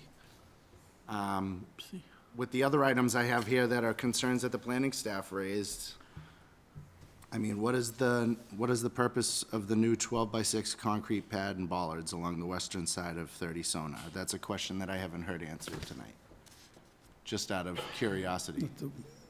The concrete Yeah. pad. Yeah, that area was already planned to be paved. We just decided to go with concrete instead of asphalt. Okay. Some large equipment gets And, loaded there. and when you responded to Councilor Viola that the netting wasn't an option in that area, could you go, is there, other than cost, would it not work in that section of the rock face, or is it just gonna put you guys in such a hole financially through spending for that to be able to park cars in the back or have employees be safe, that it's just not being considered as an option? Yeah, it was deemed when the netting was installed that the highest risk area was this area, as it's the closest to the building and the area that people were at. Okay. Previously, before my ownership of this building, you can see the previous outline of the previous building that was here. It was very unsafe to the degree that, yeah, it was extremely unsafe. The building was almost underneath the cliff. So it brought the building forward, reduced square footage, and put the netting in place to help protect this area, put the containers in to help protect it even more. So really, like, 3 big decisions that were made, all of which costly, to help just make sure that this area was safe out of an abundance. And did you ever look at options like a cement retaining wall, a reinforced cement retaining wall? Sure, certainly. We looked at multiple different types of retaining wall. I can't remember the style of wall that we're looking at exactly, but an engineered wall that was stone in a steel construction. We looked at something with battered piles. We looked at concrete-related walls too. All as alternative options as well. All right, thank you. Council Campbell. Well, I have to say, I thought you were quite creative when I first saw it, I must say. It put a smile on my face. It seemed like you thought that you came up with a good idea, and yes, I do think it was very creative, but it's not something that really should take place because it is going to start other people to start using these units as fencing. It really is. How much did you pay for each of those? In total, it was about $60,000. So $10,000 each for them? Approximately. There's no other way that you can move your parking around so that if those units were taken out, you could protect the cars? Certainly not, no. No, we're really, so here's a good example. We've had, before I owned this building, before we did any work, there was a slide that happened here. Mud and smaller rocks came off of here and hit the side of the building here. Nothing large, all smaller stuff, all stuff that would easily be stopped by a shipping container. And there was actually a truck parked right here, right at the store that was at the previous building, and it had a window broken. So it was clearly demonstrated. Now I know of 2 vehicles that have had windows broken due to small rocks falling off this. Nothing major, nothing huge, nothing that a shipping container couldn't stop. The things that these are mitigating are all relatively small. We're not talking about like boulders the size of small cars or anything like that, just smaller size boulders, things that shipping containers can easily stop as a additional protection and barrier, and things that a netting wouldn't stop even. You know, a small rock, the netting has holes that are approximately 4 inches in diameter, so smaller rocks that could damage cars can still easily go through it. So you're talking about really a much bigger issue. You're talking about some mudslides, you're talking, Yeah, in the case of the employee's car, right, that was the rock that hit it. It's not something that a chain link fence would even stop. There was previously chain link fences up during construction to protect construction workers. Those were taken down because they were 8 feet tall instead of 6 feet tall. And that's what was originally on top of these Jersey barriers. That's where the holes were from. Obviously, we thought about just leaving the Jersey barriers, but as you can see, the Jersey barriers do a good job of stopping the larger rocks, but they don't do anything for the smaller rocks that still make their way over and could damage property or injure a person. And the containers do a very I good really job. do feel for you, I do. It seems like it's not a good situation. Something must take place, but I don't think that you can use those units to put those there. You're going to have to hire an engineer, something to figure out the issue to fix this problem. And I don't think that it's those units, and I can't unfortunately approve that. Well, what if we did have an engineer that supported the use of shipping containers for this? Well, we don't, but that's a good question. But right now, well, I'm not sure. I guess we would have to look at it then, but I'm not sure. I don't mind the look of it. Like I said, I think it was very creative. What a great idea. I mean, it's definitely working, or it seems to be working, maybe 80%, right? Things are still getting by it when the rocks are falling. But I don't think that that's the way to go. I think there's going to have to be something else. Councilor DeMembro, do you have something else? And the other problem I see with this is, rocks can come down and bounce off of that rooftop of those steel containers, and it will do that. The other problem you're going to have is that mountain's always going to erode. It's just the natural process of it. So there'll always be erosion. So you're never going to escape the erosion of that mountain. It might take the next 100 years, but you're always going to have debris. That's why I'm strongly, and I understand it's kind of a cost burden on you, but there is a right way to do things, and in this case, I strongly recommend it's done properly. This, again, is a Band-Aid, and it's just, again, you have to understand, if we allow these usages, these things, as it is, we have them all over the city, and we're trying to clean it up. We can't set a precedence like this. So it's something you probably should strongly consider. Thank you. Isn't the precedent's concern, though, that these are being used primarily for storage, and the primary use of these is to protect? If it's a construction-type situation, then you have to go to the building inspector, and he has to issue you a permit for a year while you do your construction, so you can store your materials, building materials, tools in them. But it's not meant for warehouse purposes. Correct. But yeah, I guess it isn't the concern of precedence that someone would come up and say that they want to use storage containers and use that as an example? Not if it doesn't adhere to the ordinances and the municipal codes. That's what we To your base all of point, these. the underlying concern, I think, of the ordinance is to avoid storage containers. Yes. You said tonight that these serve two purposes, a barrier for protection as well as storage. So it's not like we're only using them as a barrier and they have no storage, ability at all. By telling us that you're using these for storage, I think you're clearly putting yourselves under the auspices of the intent of this ordinance. Okay. So if You've told us that. What if we didn't use them for storage then? Why don't we hear from your attorney at this point? Yeah, I think this is a unique situation, so I don't see it setting any precedent. It's very clear, David understands that if a permit were granted, it's only for 1 year.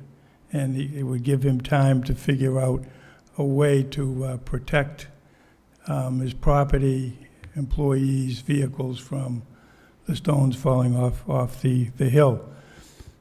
Further, you know, I'm not sure what the history of requiring a special permit for these type of containers, where it came from, because I'm not sure there were requirements like this in other communities. And I can't tell you how many calls I get from people who said, gee, the building commissioner came by, said, I have to get rid of my storage container, and I explained what the process is, and, you know, most of them just remove it. But you can't drive around the city. Every business, industrial area in the city, you're going to see trailers. I'm not saying that makes what David did right.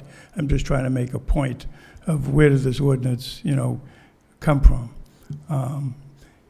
He wasn't aware of the ordinance. He put the containers in. It is a unique situation, and it is going to give him some protection, and he knows he has to remove them within a year. You know, unless you decide to, you know, say you've got to remove them in 9 months or whatever. But I just wanted to make the point that I think this is unique, and I don't think you're going to see people running out, putting these trailers behind their businesses. Counselor Dillon. Attorney Tarby, I'm sure you're aware that we have quite a few petitions in front of us that maybe go back 2 or 3 years and say, we only want to do A, and then they come back and they want to do B and C. I see this coming back next year, if we granted it, and, well, it's cost prohibited, I can't do anything else, I want another year. At some point, we have to make sure we follow the law that's there. I sympathize with the petitioner with the problem, but that doesn't make it overcome what we need to do, and that's make sure we follow the ordinance that's written. Thank you. Counselor Mercer Bruin. Boy, if I had a nickel for every time I heard, this is not a precedent-setting event. And then 2 months later, sometimes you, Attorney Tarby, or other lawyers are right in front of us saying, well, you just did it for them. So my position hasn't changed, and I don't know the genesis of how the ordinance came to be. About the containers, I can certainly, you know, take a guess at it based on what some people have asked us for in the past. And some people want to use storage containers as an addition to their property as opposed to putting an addition on their property. And that's problematic for a lot of different reasons. But anyway, my position hasn't changed. I can't support this tonight. Thank you. Anything else from the council at this point? Anything else, Mr. Tarby? No. Yeah, I guess the final thing that I would say is for us to put a proof solution in is going to take several months, right? To go through the process of finding an engineer, onboarding them, going through drawings, figuring out a solution, implementing that solution. And if the containers need to be removed immediately, then it's going to expose a major safety risk for several months, if not up to a year to go through that process. So really, I think it makes sense for this, for safety, to go through for a year, to give us that time to go through that, to make sure we appeal the requirements and what you guys have brought up. Really, if the containers aren't there, then there's not going to be a permanent solution for several months. You know, temporary things like chain link fences have proven to not work, and Jersey barriers obviously don't, and these are proving to work right now. You're saying they are proving to work now? Yeah, currently they've mitigated multiple potential situations that could have damaged employees. Okay. Councilor Mercer Bruin, do you have something? Just a comment that in terms of the safety, you didn't think to come here to ask permission. You certainly were here before about other things that you didn't get permission for. But I have a solution for you. If the council does deny you having these installed, if you, the building department will start to issue fines until they're removed. So you can keep them in place for a while and pay those fines, and maybe the fines will be an incentive for you to move along, to move on to a better solution. But I feel like we're being strong-armed into a solution that you didn't even think to ask anybody here. And now, if you hadn't been here before for things that you shouldn't have done, then maybe I would say, well, he didn't understand. But you don't get to go to that well twice. I'll certainly defer to the rest of my counselors, but it's a little insulting, frankly. Council Viola. Thank you. Just for clarification, did you not just say a little while ago that your company that put in the mesh screening said that this would be one of the viable options? Did they not give you other options as well? Correct. They proposed some of the other walls and things. So they proposed other things that could have worked instead of this? Okay. Thank you. Anything else? Council Campbell. I mean, how much time do you think you would need? I know I'm caving, but how much time would you need? 3 months to look into it? Something? I don't want to see a dangerous situation take place. We all agree with that. You know, Councilor so, Campbell. and yeah, and I know you do. And it obviously is a problem with the mudslides, with the huge rocks coming down and the other ones splintering. If we gave 3 months before you would have to remove them, something where you then would be able to, contact an engineer to start looking into the issues. Would that give you enough time?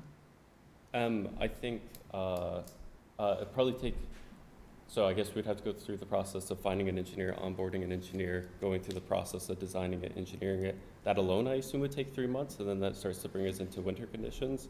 I assume whatever the replacement option would be would require some amount of concrete pouring that obviously is difficult to do, or earthwork, which is difficult to do during winter conditions. So really the construction would have to start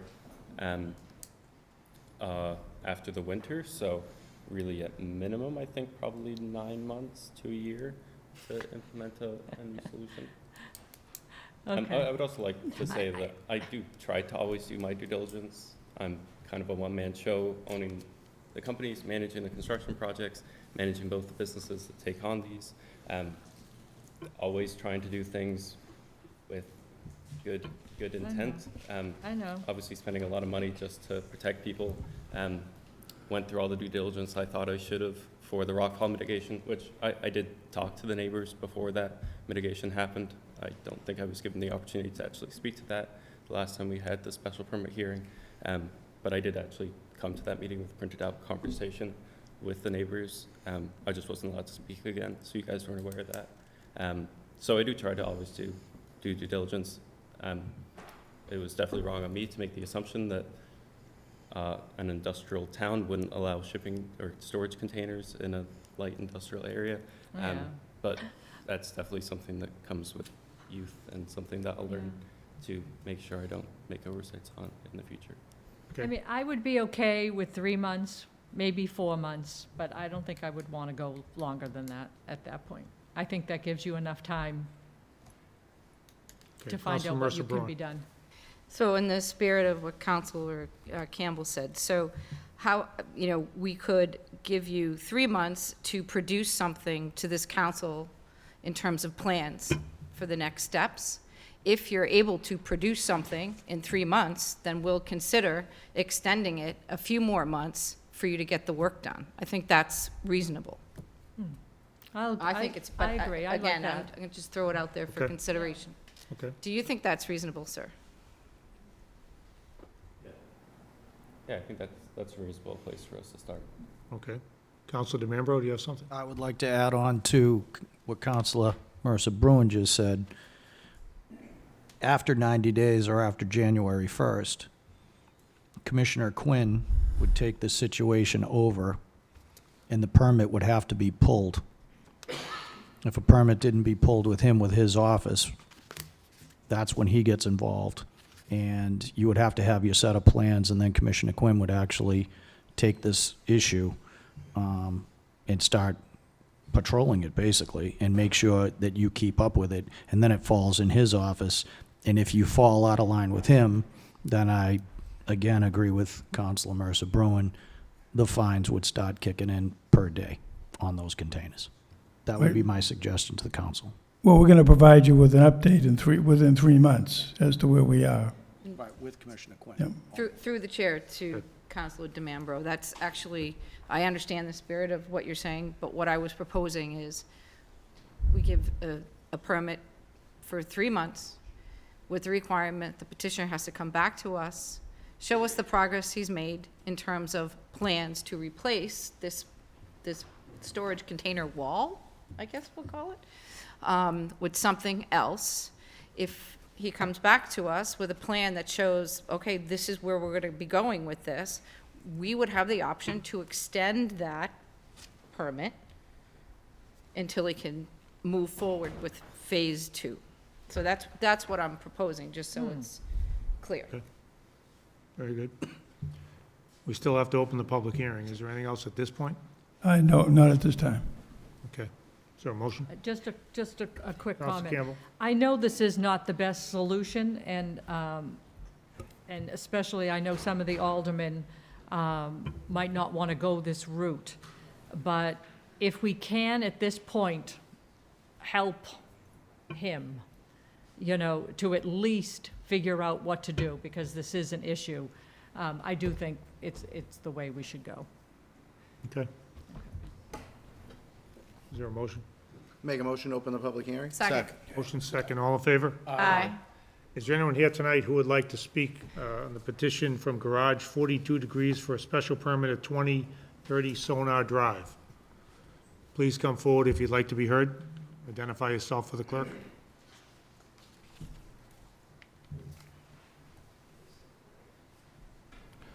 I got a solution, maybe.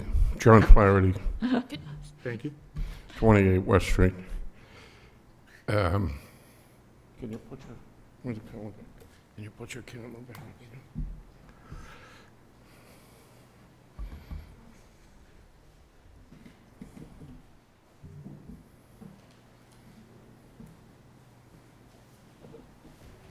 Just leave it right on there.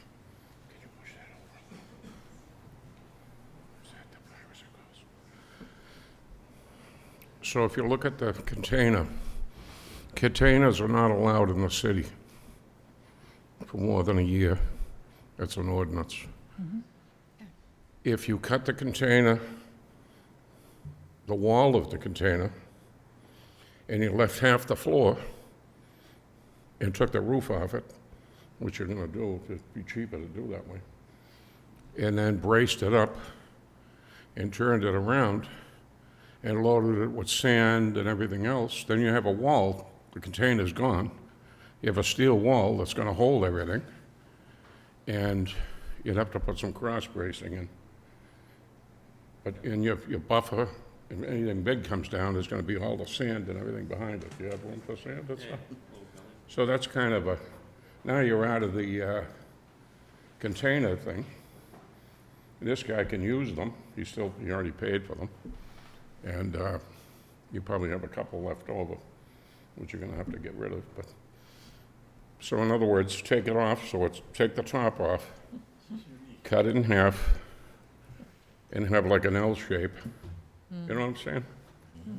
Have like an L shape, spin it around so that the good side's against and then fill it up with sand or whatever you got there to hold it back and make it look nice.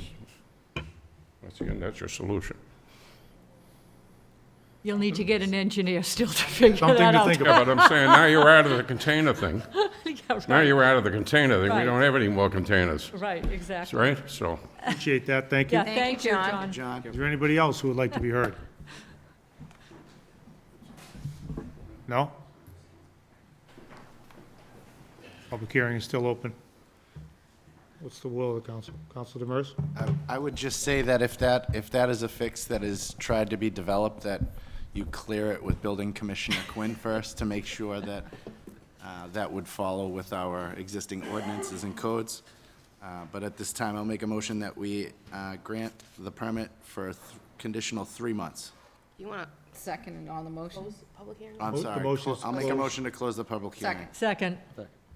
There's a motion and a second to close the public hearing. All in favor? Aye. Aye. I'll make a motion to grant with a conditional 3-month term. Ask for a Second roll on the call. motion? There's a motion and a second, and on the motion, there's a Ask for a roll Request for a call roll on that, call. please. roll call, okay. So there's a, yeah. So on the motion, On the I motion. just want to condition it that the petitioner will be required to come back to the city council and present us with a plan. In that 3-month period. Yeah, sometime Or the within end of that that. 3-month period. So there's a motion, a second, A stamped plan, stamped engineering plan.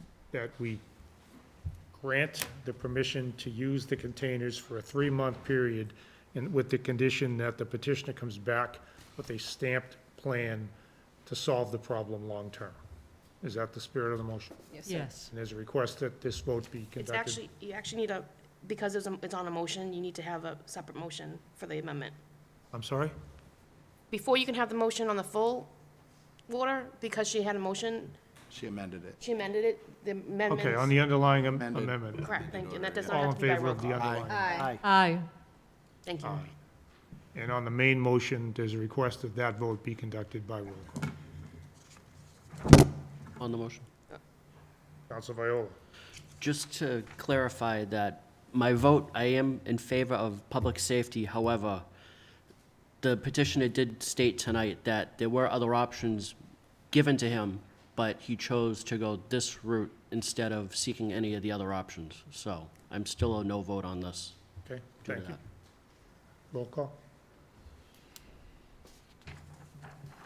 On the main motion to grant the grant with conditional 3-month period, and have the petitioner come back to the city council within 3 months with a stamped plan.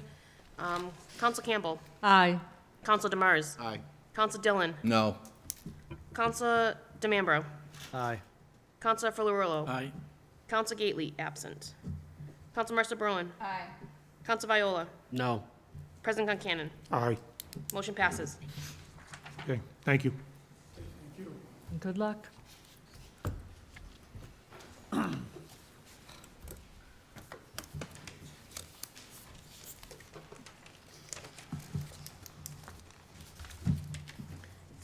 Next, public hearing is a petition by Aaron Equipment and Supply LLC for a special permit pursuant to section 5.157B of the Woburn zoning ordinance to allow for overnight parking of 4 vehicles and a 4-yard dumpster at 271 Salem Street, Unit M. A communication dated August 21st, 2023 was received from Greg Ream, the Assistant City Engineer. Further communication dated August 23rd, 2023 was received from Tina Cassidy, the Planning Director. And those are the communications.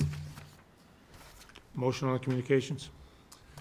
Make a motion to receive the communications and make it become part of the permanent record. Second. Motion and second, all in favor? Aye. I Passes. believe the petitioner is here.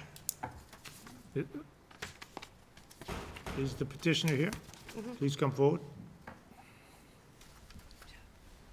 Can you introduce yourself, please? Hi, my name is Roberto Castro. I work with Aaron Equipment Supply. I'm the sales manager. Good evening. Thank you. What would you like to tell us about this?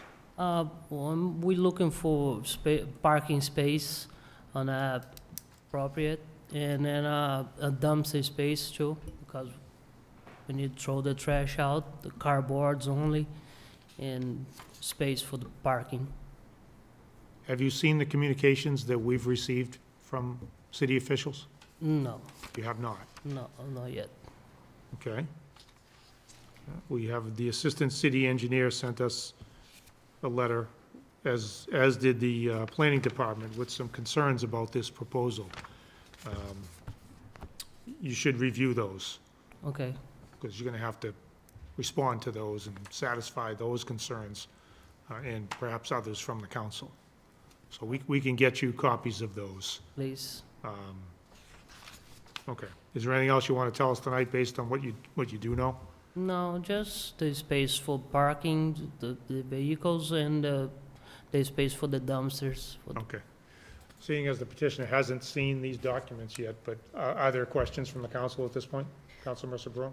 I can reserve my questions for committee, but just quickly, sir, what is the nature of your business and what's the 4-yard dumpster for? And the reason I ask that question is because we get numerous complaints about this particular location. And we've made some inroads in solving those complaints with things being thrown into dumpsters late at night, early in the morning. So what is the nature of your business? Is sells construction supplies. It's just cardboards we're gonna throw in a dumpster. It's not a big stuff. It's not heavy stuff. And then I'm sorry, I'm sorry, I apologize, I didn't understand. So what are you gonna throw in the dumpster? You're a construction business? no. Oh, I'm sorry. We sell supplies. So we just cardboards or plastic, light stuff, not heavy stuff. And So no construction material No. whatsoever? No. We sell just supplies for the construction companies, but light stuff, it's not heavy stuff. Like cardboards, plastic, and Okay, just the stuff coming for us, the supplies, like we receive a box with the tapes, we put the tapes on a shelf, and the cardboard we throw in a dumpster. okay. Yep. So as President Concanon said, you'll get a copy of the email from the planning board, and then the special permits committee will have a meeting to talk about some of those concerns. Okay, yeah, because everybody have a 4-yard dumpster on the back. All the other units is a small dumpster, and is not gonna throw the truck's not going over there at nighttime. It's daily. It's not nighttime. I know because the noise, and it's only daytime. And it's a small can. 4 yards is this size can, and just a small trash. So we'll get through it in committee and take a look at those notes from the planning board.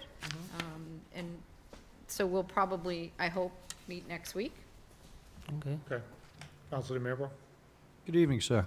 What do you mean? The 4 commercial vehicles that you're looking to park over there at 271 Salem, what kind of vehicles are those? It's 2 pickup trucks, 1 van, and 1 box truck, a small box truck. Okay. Not big, there's no CDL's truck, it's small. No Just- dumpsters, no roll-offs? No, Because you guys are over on Everberg Road. You guys got some couple roll-off trucks over there. that's Aaron Disposal. We are Aaron Equipment Supply. Is the 2 different businesses? Different business. Okay, excellent. It's just small trucks, pickup trucks, personal pickup trucks, 1 van, and 1 small box truck. Okay, all right, thank you. Any other questions or comments at this time? Make a motion to open the public hearing? Second. Motion second to open the public hearing. All in favor? Aye. Aye. Is there anyone here tonight who would like to speak to the petition from Aaron Equipment regarding a special permit for 4 vehicles to be parked overnight, as well as a 4-yard dumpster at 271 Salem Street? Seeing nobody. I'll make a motion that the public hearing be continued to the regular meeting of the city council on October 17th, and that the matter be referred to the Committee on Special Permits. Second. Motion second. All in favor? Aye. That will be continued, sir. You'll be notified when we go to committee. Thank you very Thank much, you. sir. Thank you.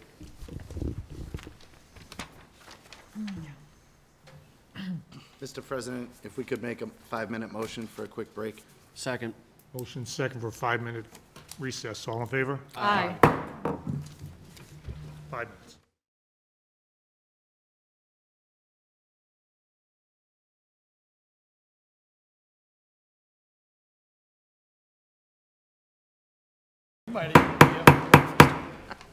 So is there a motion?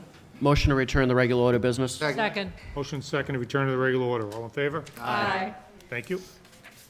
Next item on the agenda is JFSO Realty Massachusetts LLC for a special permit pursuant to Section 5.1, subsection 69, 7.3, 8.3.1, and 15 of the Woburn zoning ordinance to allow for the extension and alteration of the existing non-conforming structures at 78 and 80 Wynn Street to create 1 building. 2, the extension and alteration of structures within the groundwater protection district. 3, the parking of vehicles in 11 spaces on adjacent lot, 84 Wynn Street. And 4, the continued use of all existing non-conforming spaces at 76 through 84 Wynn Street. A communication dated August 18, 2023 was received from Greg Graham, the Assistant City Engineer, as well as a communication dated September 26, 2023 was received from Attorney Joseph R. Tarby regarding special permits petition. And those are the communications. Make a motion that communications are received, made part of the permanent record. Second. Motion second on the communications. All in favor? Aye. Mr. Tarby. Okay, for the record, Joseph Tabby, Woburn and Redmond, 500 Unicorn Park Drive in Woburn, here on behalf of the petitioner. Before we get started, I would like to submit a copy of the short PowerPoint presentation that Mr. Quinn will be making this evening. Make a motion to receive the papers and make part of the permanent record. Second. Motion second. All in favor? Aye. That passes.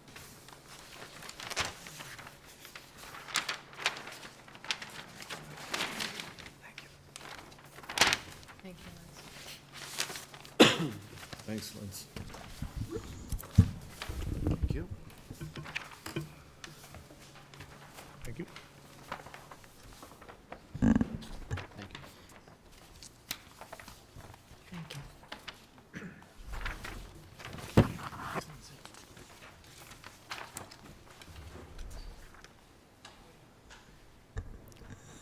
Okay, so the petition before you, petitioner is seeking special permits under the non-conforming sections of the zoning ordinance, 5.169 and section 7.3, as well as 8.3.1 and section 15 of the zoning ordinance.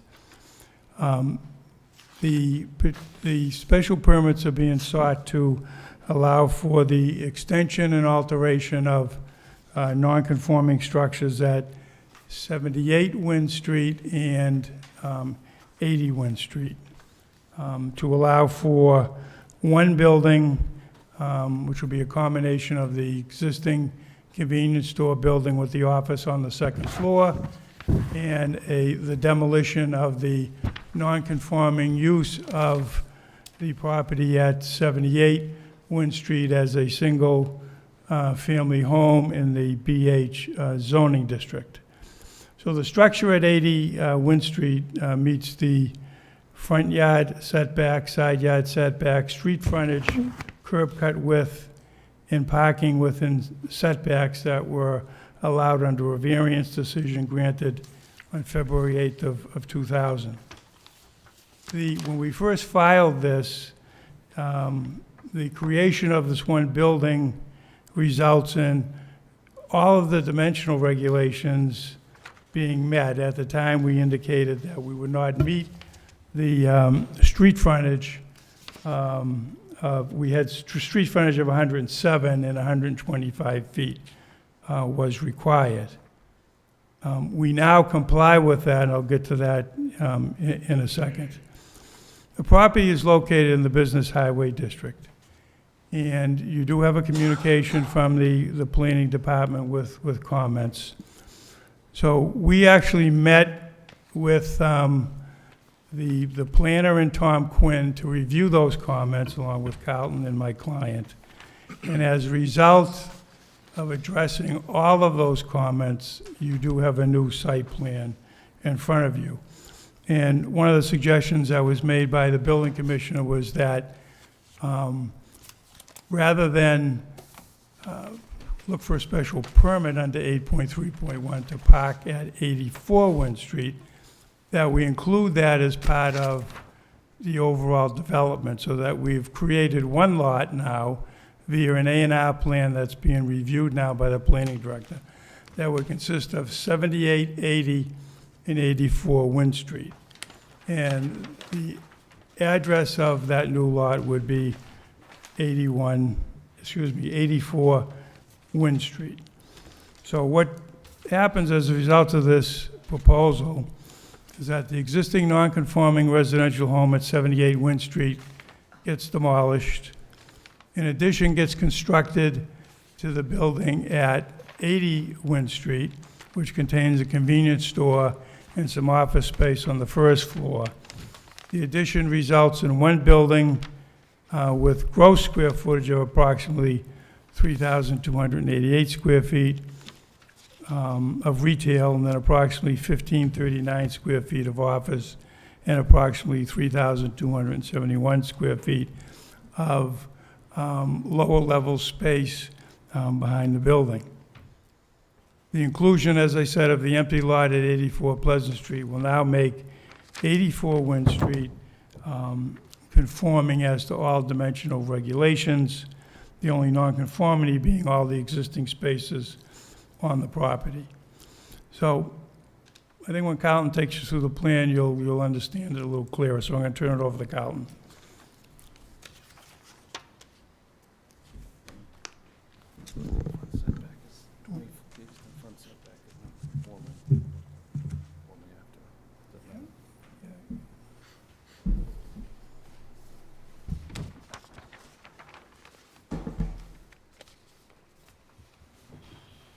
Good evening, Carlton Quinn with Allen & Major Associates, 100 Commerce Way, Woburn, Mass.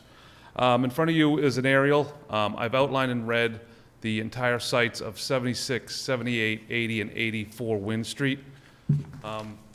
As Joe had mentioned, the A&R is currently combining 78, 80, and 84 with the inclusion of 435 feet of 76, which is highlighted there in blue.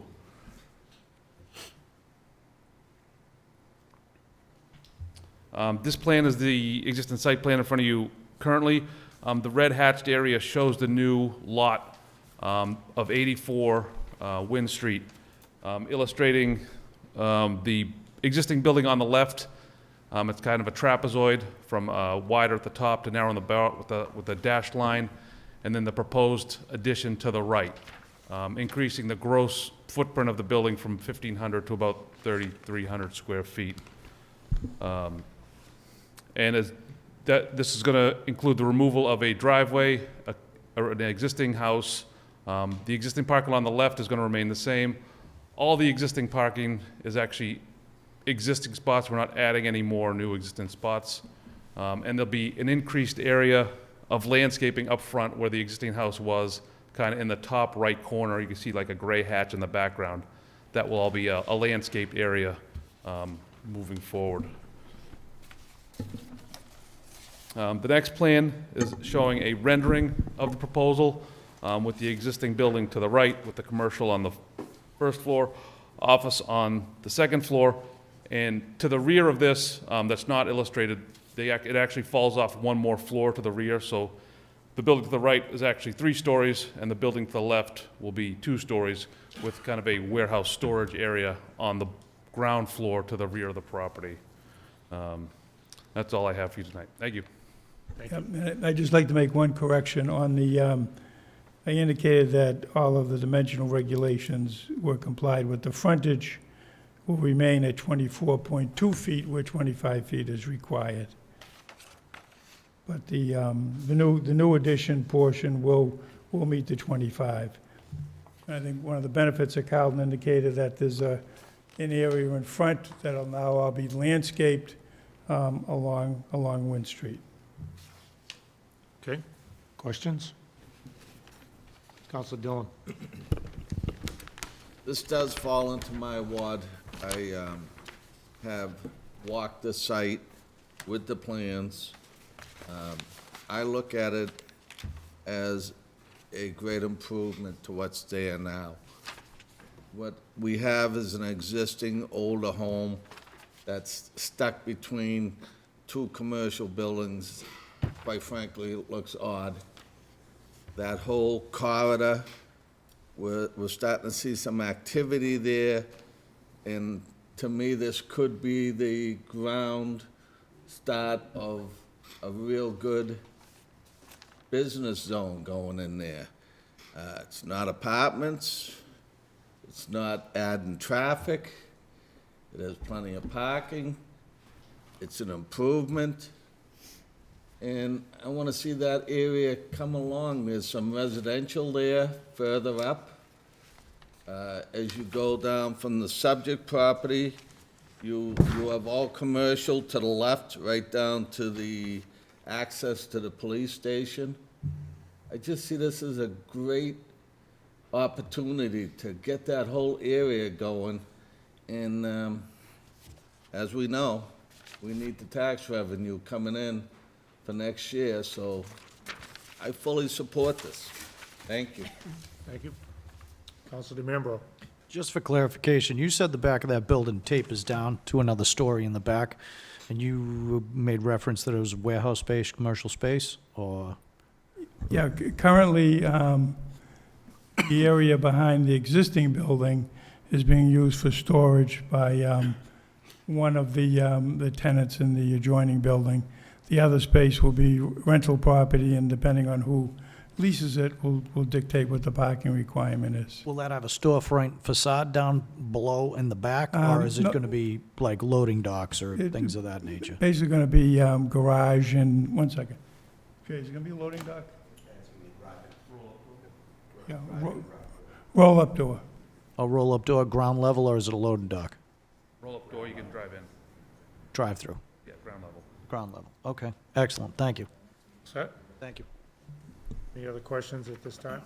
Um, Go ahead. I would just like to add one thing. I think you're familiar with the properties in the city of Woburn that my client has developed. They're all first class. I don't think there's any properties developed in the city that he hasn't paid attention to the fine detail, cleaned it up, and made it a building that Woburn is proud of. So I'd like to add that as well. Just from the chair, Joe, the comments we received from Greg, the Assistant City Engineer, Yes. the 4 bullet points there that he's highlighted. You want to speak to those?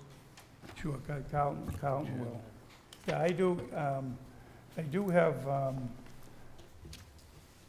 2 proposed conditions I'd like to submit for the record. One is typical condition 1 that references the site plan.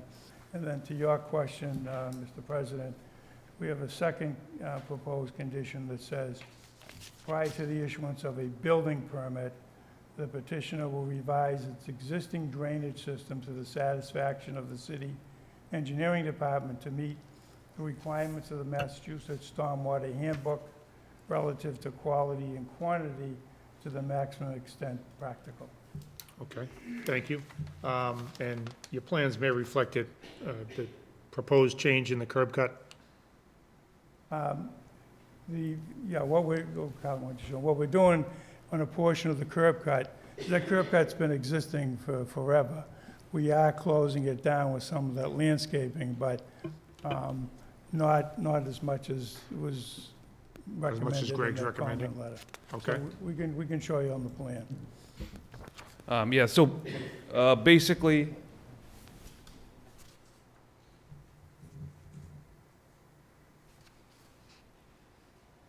the existing curb cut basically went the entire length of the frontage, where, if you look on the plan, the right side was currently the existing driveway to the house.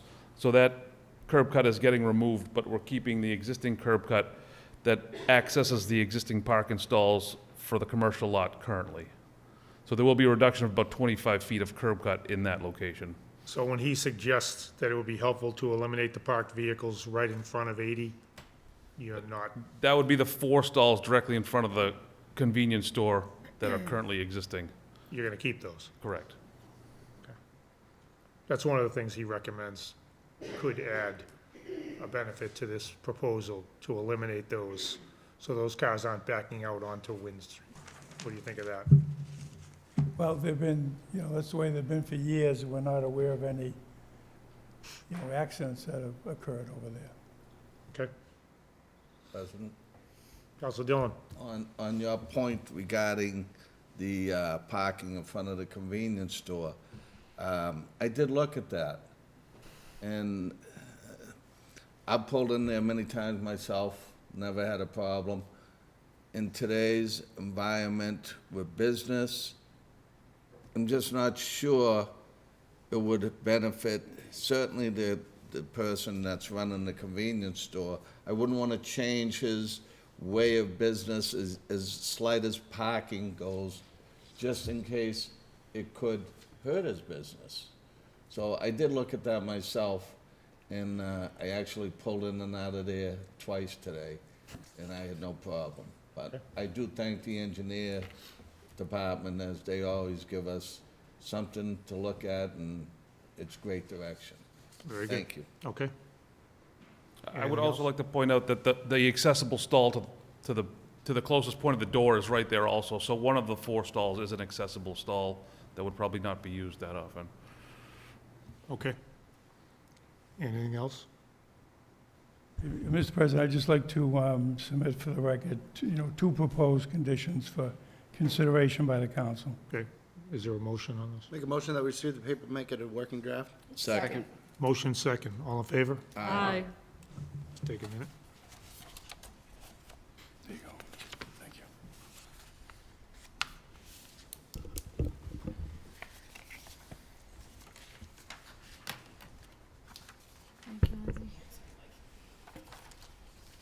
Thank you.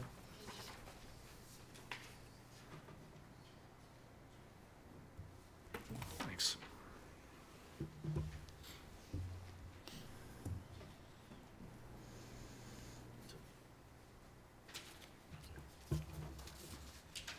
Thank you. Thank you.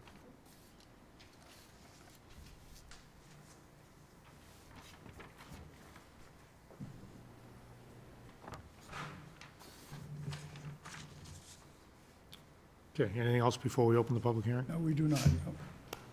The motion to open the public hearing. Second. Motion second to open the public hearing. All in favor? Aye. Is there anyone here tonight who would like to speak? The petition from JFSO Realty for special permit at 7880 Wynn Street.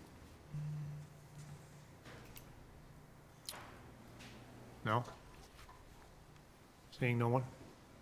It's the will of the council.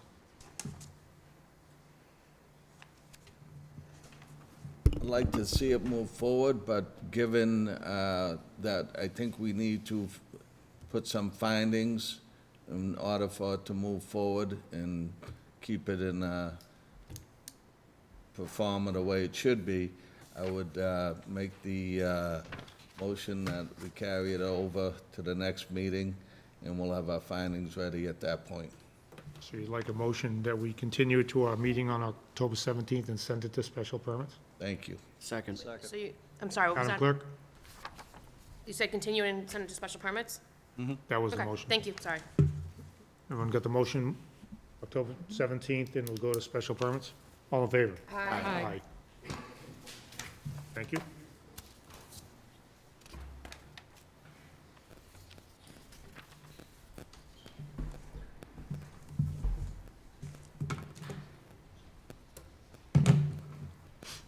Next item on the agenda is Suntree Estates. Sorry, one second.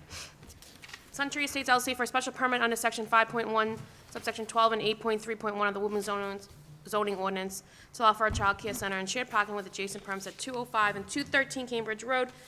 A communication dated September 12, 2023 was received from Judith Stafford, 215 Cambridge Road, regarding additional concerns daycare proposal. Further, communication dated September 22nd, 2023 was received from Sergeant Charles Stokes of the Woburn Police Department regarding accident report request. Further, communication dated September 25th, 2023 was received from Ellen Callahan, Dispatch the City Solicitor. Further, a communication dated October 2nd, 2023 was received from Christopher Alphin, the attorney of record, requesting for continuance of Goddard Schools to 205 and 213 Cambridge Road. Further, a communication dated September 25th, 2023 was received from Captain Joseph Foley from the Woburn Fire Department regarding 205 and 213 Cambridge Road. Make a motion that those communications be received and made part of the permanent record? Second. Motion second on the communications. All in favor? Aye. As we heard, the petitioner has requested that this be continued till October 17th and asked whether he needed to be here tonight. And the guidance was that he did not need to be here. Make a motion to open the public hearing. Second. Motion second to open the public hearing. All in favor? Aye. Sorry, President Constantine. Councilor Mercer Bruin. I wasn't sure if it was appropriate or not to perhaps give an overview of the letter we got from city solicitor Doucette, if you would be inclined to do so. I will say that we did request some guidance from the city solicitor regarding the application of the Dover amendment that's been referenced in this petition. It has to do with the I guess I'd say the authority of the council in dealing with matters such as this, daycare centers and such. We have received that. It's part of the permanent record. I assume we'll all be reviewing that, and if there is a need to bring or to invite the city solicitor into a meeting for further discussion, we do have that, that opportunity. I think the guidance we received in her memo was pretty good. But again, if there's need for further discussion, by all means, we can do that. And just to summarize, it's very unlikely that we would be able to win a case against the Dover rule, which I think we knew before, but it certainly would not tie our hands to condition this permit in any way that we see fit to make it safe. Correct? Essentially, yes. That's my reading. We don't lose all of our authority. Those conditions and restrictions have to be reasonable, and they can't frustrate the purpose, the overall purpose of the petition. Otherwise, that would be deemed invalid. Okay. Okay, thank you. Okay. Councilor Campbell. Yeah, I know that there are a lot of neighbors here, so I just do want to just quickly say just a couple things about the Dover amendment. And actually, I wouldn't mind reading, if you don't mind, I know it's going to take a minute or two, but what City Solicitor Doucette wrote. Do you have that right there by any chance? Madam Clerk has it. Just so that the neighbors can understand what we are facing with the Dover amendment. Mr. President, I just wanted to clarify one item. Yeah. If I may. Sure. This was the existing memo relative to the Primrose School. Right, this I was a just memo. want that to be a clarification, that Yes. there was nothing written based on the applicant's filings with us.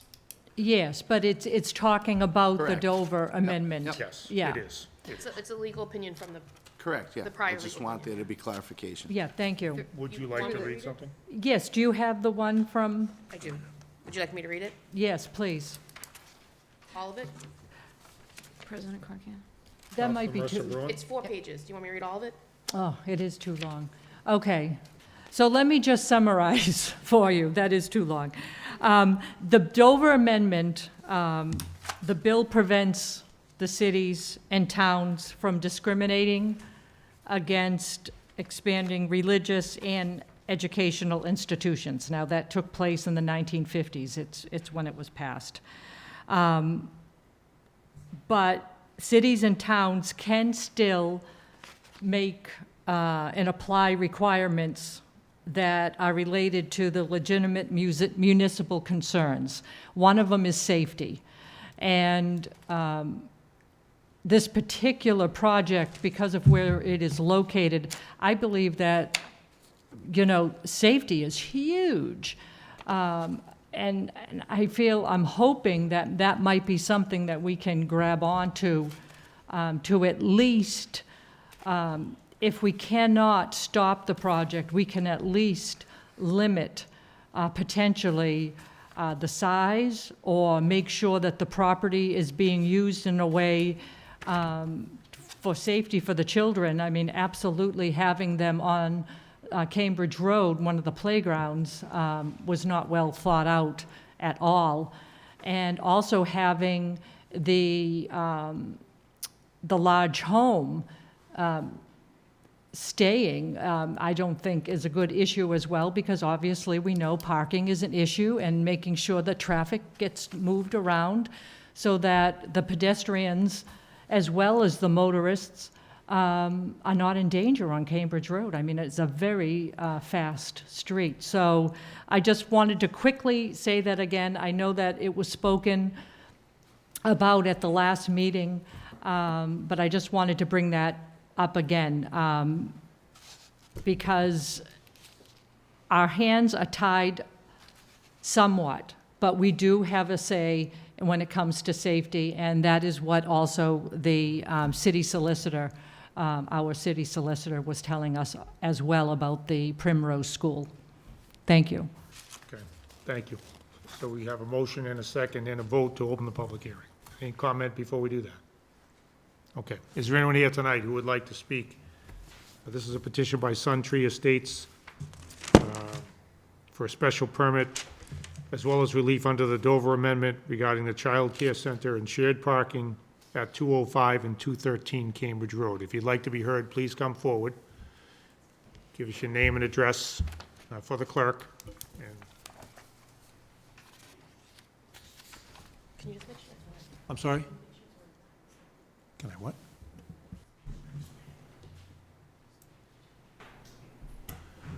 Just for clarification, one person at a time, so we can accurately record what's being said, but everyone will get a chance.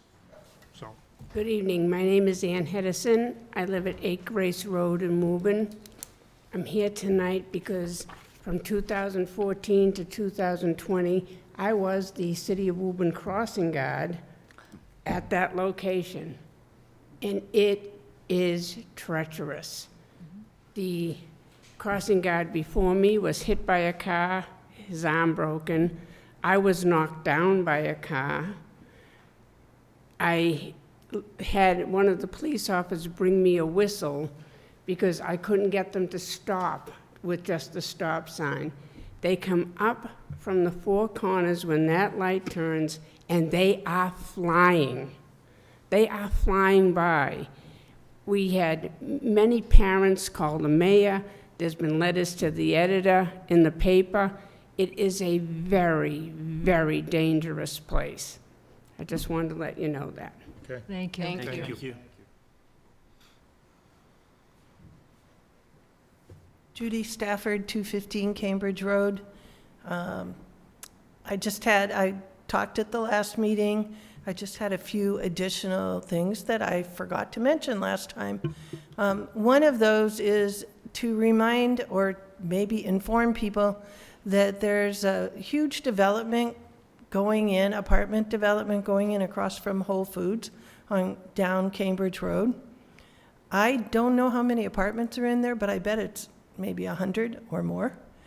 And probably most of that traffic is going to go right down Cambridge Road now to 95 to work and then home again in the afternoon. So I think that's going to add a whole bunch of traffic that does not exist now. So any studies that we do would need to add that. Another concern is about light pollution that would come from the parking lot. We're familiar with this Primrose down the street, and it has huge lights going all the time. So light pollution, would be horrible for the neighborhood houses. It's bad enough with the Cadillac place as it is right now. They have huge lights going. So if there would be something you could do about making their lighting situation, in their plans, they have lots of lights. Maybe they could be low amber lights. I think amber is the thing that makes less light pollution. But if there's anything you could do about light pollution, that would be good. Another concern that I had after thinking about it is that this is a daycare center that I think I heard people talking about it serving the community last time. And so I want to let you know that typically, and in Mr. Sun's daycare center or school in Lexington, they don't accept vouchers, and they charge about $4,000 or $3,600 a month, I believe, flat fee. So they don't accept vouchers. It's $40,000 a year, plus or minus. That doesn't seem like a service to the community. So that was another concern that I had. So, thank you. Thank you. Thank you. Thank you.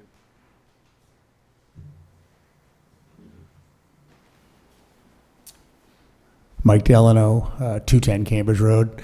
Before I say anything, I just wanted to read a little note that my wife had written. She couldn't be here tonight. She had to work.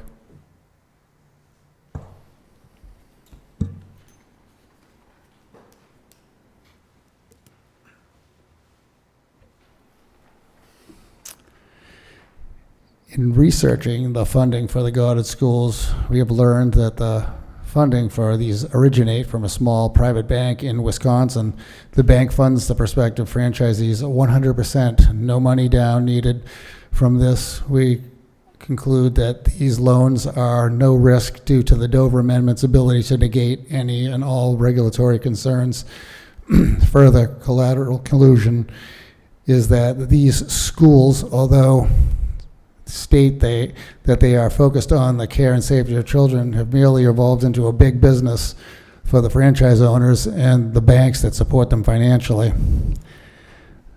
We have learned that the cost annually per child is about $40,000 without any benefit of our voucher system, like what the YMCA accepts.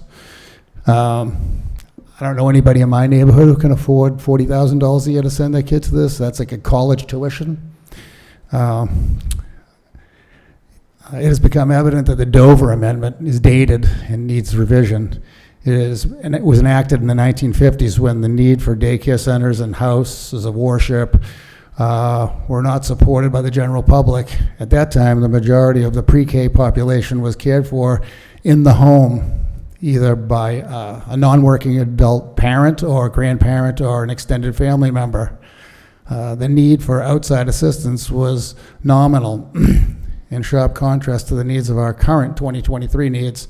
Today, to survive the staggering inflation, most households must have a minimal 2 incomes or more to make ends meet, therefore rely on outside assistance for the care of children. We, the Day Circle community, understand that safe child care centers are a need to assist with the current needs of the community. However, feel that the location foremost fulfill the safety needs of the children enrolled and that the surrounding community. This location does neither. In fact, the location compromises the safety of both. We are united as a neighborhood to suggest a more reasonable plan that would to the purpose of the structure built in an area that complements the overall need and volume of families served safely, which seems to me like they're going to be served in Winchester and Lexington. On my own note, we live right on the corner of Day Circle and Cambridge Road. It's right directly across the street from this school. As you know, at the Primrose School, they're lined up down the street to pick up their kids at the end of the day. So I feel like eventually Day Circle is going to be impacted because people are going to realize it's pretty dangerous to line up on Cambridge Road, so they're going to line up on Day Circle to pick up their kids, which is going to impact that whole neighborhood. As it is now, some of the parents from that go to the Reeves, they come down, park their cars at the end of the street. I mean, they live in the neighborhood, so it's reasonable. They walk down, get the kids, come back in the car, and then go back to their house. On site for next to the church are 2 huge coal bins. They're full of, I think, anthracite coal, maybe. They were put there back in the year 2000 for the Y2K problem. This church was kind of planning ahead. They stored up a lot of supplies, and this coal still exists there. It's the bins are starting to break open, the coal's starting to go out onto the ground. I'm not sure what other things await there. The house was built in 1910, so I'm sure that a good de-letting is going to be involved there, as well as maybe asbestos from the heating system. It's very old. I knew the prior owners have been in that house before. So there's some definite concerns here, not just with the property and the safety, but even with that home, with the stuff that's going on the side of the house. In the back of the church, there's a lot of debris back there. Looks like some kind of old foam or something like that was tossed down in there, and a lot of other stuff that's probably buried underneath the leaves and tree branches and stuff that have been thrown back there for 40 years. Thank you. Okay. Thank you. Thank you. Anybody else who would like to be heard, please come forward. Again, if you could give your name and address, please. Good evening. My name is Jenny DeRusso. I live on Day Circle in Woburn. Have lived there for 60 years and stayed there 60 years. What number Day Circle? I'm sorry, what number Day Circle? 45. Thank you. Because it's such a safe, peaceful place. And over the years, I'm having a problem getting out of my street to get onto Cambridge Road, because Cambridge Road, the traffic there has been, it just gets heavier and heavier and heavier. My concern is the children, the safety of the children going to that school, combined with the children that are going to the Reeve School, and all the congestion of that traffic. I don't see how the plan was even conceived, thinking this would be a good idea. The other thing I'm objecting to is because if this goes through, from what I understand, they're going to be able to take care of 180 children. Now, if it's pre-K, those children can't be in school all day long. That means it's 4 or 5 hours for one group, a second group, a third group, which means these cars and these kids are going to be back and forth all day long. And it's still going to be early in the morning when the work traffic is on Cambridge Road, and in the afternoon when they're coming back. The other thing, as selfish as it may sound, but you also have to consider the safety of the children that live on Day Circle, Lodge Road, and Mayflower Road, because it's not going to take long for the people that are on Cambridge Road to avoid that tie-up to see Day Circle as an exit. And that is going to be, you might as well put a set of lights at the edge of Day Circle, or just put exit 2, because that's what's going to happen. And it's not just going to be passenger cars. It's going to be delivery trucks and so forth. There are a lot of children that live on Day Circle. A lot of children live on Mayflower Road. And the young mothers walking their babies and walking their dogs because it's such a safe area. And I fear that is all going to come to a very abrupt end. And I think as council people, you're elected because we trust you to think of the residents first and not business. They may be able to pay a lot of taxes to the city, but at what price do you put your residents? And that's all I have to say. Please consider this very, very carefully. Thank you. Thank you. Thank you.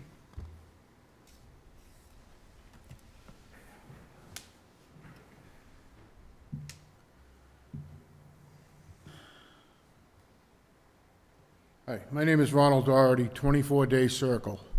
Now, the safety of the children walking around to school, like Jenny said, all the children walk to school by there.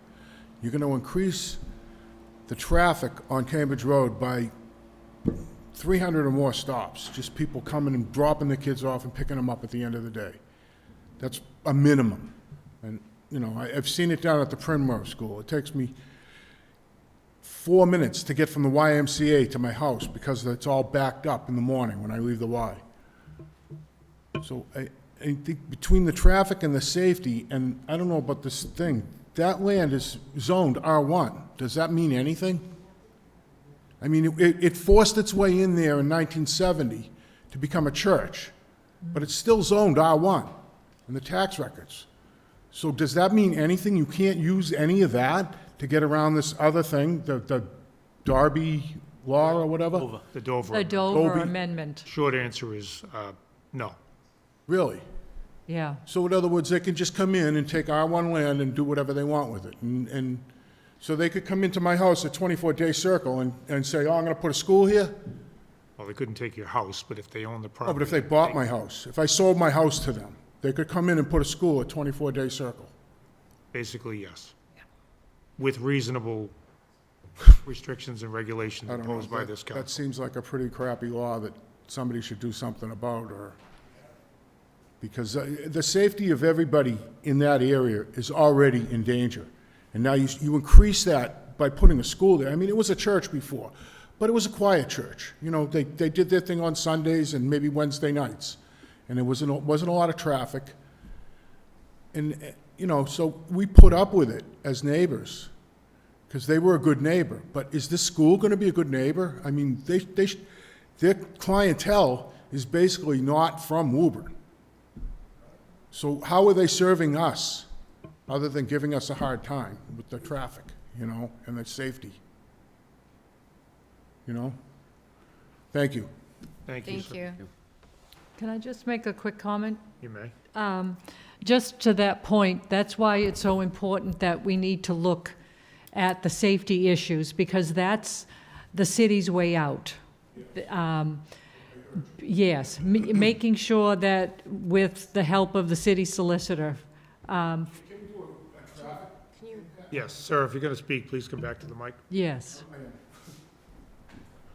Can't we do some kind of a traffic impact survey to see how many people are going to go to this school? They must have some kind of an estimate. Yes, Councilor Viola is going to be making a motion in a little bit about that. Okay. So, yeah, so that we can absolutely see what is going to take place and that we can have some ammo to really, if we have to have the daycare there, how is the best way for everybody, the safest way, the best way for the people right there at Day Circle, right on Cambridge Road, and what's the best way, what's the best, I don't want to say design, but I do feel like the house, as much as I love old architecture, I think the house is going to have to go. But once again, because I think we need more space for the cars, I'm not sure yet, but Right. the best thing we can do is look at different ways that, look at the safety issues. That's our ace in the hole for that area. But unfortunately, with the Dover Amendment, it is a daycare. Our hands are tied on that aspect of it. But the size also, if it's too big for the lot, we can also be looking at that as well. Right. Like So- the Primrose School had a very big lot compared to this. Yeah. They didn't actually use all their lot. They farmed out the parking lot. I know it doesn't seem right, and we didn't write the law, unfortunately, so, So what is it, the Doberman? Dover, The town of Dover. town Okay. of Dover, yeah. Thank you. You're welcome. Thank you, sir. Anyone else? Good evening, Council President Concanon, members of the board, Sebastiano Mara, 32 Day Circle. I am strongly against this. I'm not going to reiterate what everyone else said, but it's all the other streets too that cars will be cutting through. That's right next to the Reeve School. That's where I went. And also too, you know, winter is coming, the season's precipitation, snow, all that traffic. You can't get out of Mayflower as it is. There's, you know, we know the daycare there. We're gonna have one right across the street from us on Day Circle, and there's one at the Country Club. So that's 3 daycares within a mile. Traffic is a big issue across the city. And then on top of it, we have Cambridge Road and Bedford Road. Another huge traffic issue there. Everyone cuts through Cambridge Road now to go to Boston. So to get in and out of that daycare is going to be a huge problem. And we have, as people said, there's a lot of little kids in the neighborhood now, and we have a lot of elderly folks in the neighborhood. Nobody leaves Day Circle, quite frankly, and also Mayflower Road. And also all the other neighborhoods, Parker Drive, New Village, people will be cutting through those streets to go up Lexington Street, to cut through McDonald's behind there to get up Russell Street. It's just, it's gonna be too much congestion for that area. And if this does somehow get passed with the Dover Amendment, maybe you guys can put in that they need to hire a detail for certain hours of the day. And maybe all the other side streets have do not enters like we have at Day Circle, residents only, because people will be cutting through to get to Lexington Street, if they can even get out of Mayflower Road, or if they can, you know, if they go the other way, if they can get out of Day Circle. But traffic will impact these neighborhoods, these kids, the school, the playground, the ball field, anything else that is in that area. We will have some serious issues. So again, if this does get, you know, approved, hopefully, you know, you guys can implement some sort, they have to have a detail, because there is a problem at the other daycare at the end of the road at the Sons of Italy. Traffic is horrific there, and people always try to go around. And the other thing too is the other way, traffic going up from the other daycare to Cambridge Road towards Winchester. We're not gonna be able to get out of our street. Mayfall Road, residents and Day Circle, will have no way to get out of our streets. So I thank you for your time, and hopefully you guys will think long and hard about this. Thank you. Thank you. Thank you. Judith Stafford, 215 Cambridge Road, back again.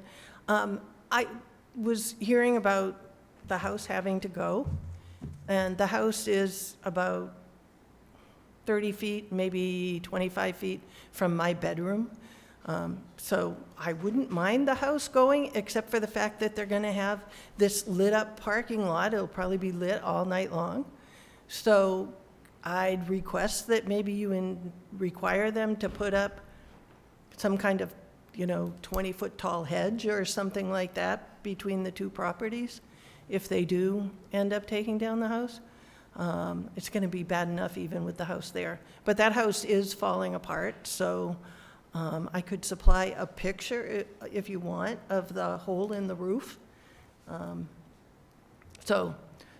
Anyway, I wanted to mention that. I also did want to point out that this thing with the Primrose Daycare and the fact that that traffic engineer said that there was no issue there, and we know that there is an issue there, so I really wonder where that traffic engineer came from. But thank you. Thank you. And just so you know, it's called dark sky compliant lighting. It's called dark sky compliant lighting. Oh, that's what they're That we can doing? require in a They're- lot of different areas, parking lots, things like that, have to have that. So it's, so We you can require that, so the you can lights. require that? Yeah, so the light will go down. Okay, that's good, that's good.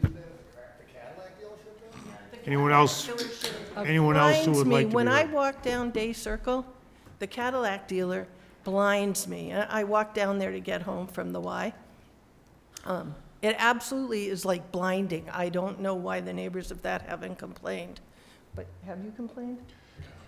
So, Again, I mean, let's- I don't know why the Cadillac dealer is allowed to have those lights.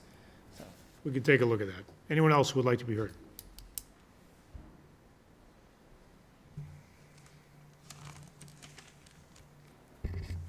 Hi, I'm a resident of Day Circle, and the main... What is I your need your name, name and sir? address. I need your full name and address, please, for the record.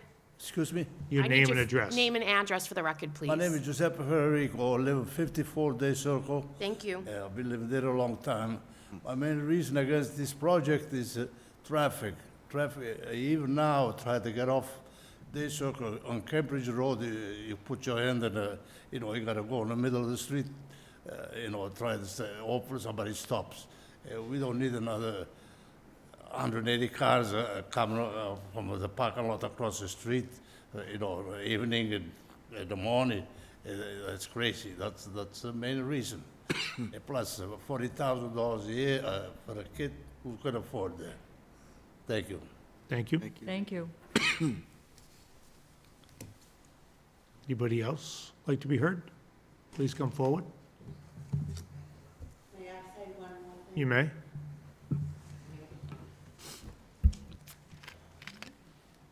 You've heard everybody talking tonight. I'm sorry, can you please state your name again for the record? Jenny Thank DeRusso, you. 45 Day Circle. You've heard everybody talking about the traffic on Cambridge Road. It's not just the morning, it's not just at 5 o'clock, it's all day long. I have visions in my head, and maybe I'm wrong, but if you have all these children going to attend this school on Cambridge Road, picture the everyday heavy traffic on Cambridge Road. What mess is there going to be when these parents are they're on Cambridge Road, and they have to get into that daycare center? How are they going to do it without causing havoc on Cambridge Road? The same thing will be as they're picking up their children, they're coming from the parking lot to get onto Cambridge Road to go wherever they have to go. What's going to happen there? You're going to have a policeman there, or you're gonna have to have a light there. There's no way. And out of 180 students, how many are gonna be there 1, 2, 3, 4 times a day? However many times that is, that's how often you're gonna have parents trying to come out, parents trying to go in, with the chaotic traffic that's already there. So I just ask you to please, if you're talking about safety, please have that vision in your mind. Thank you very much. Thank you. Thank you. Thank you. Mr. President? Council Viola. So being the ward alderman of Ward 7, where this proposed daycare center is going, as I can tell you, my utmost fear is one of the kids getting killed or hit by a car. One of the biggest issues, as we've said, traffic. Cambridge Road's one of the most heavily roads traveled in this area. Route 3A is going all the way from Arlington, all the way down up into Borica. Traffic flows from there back and forth, going into Boston, back roads. Another thing we heard from the traffic study that the Goddard School said is that there'd be 600 vehicles going to and from there on a daily basis. That's absurd.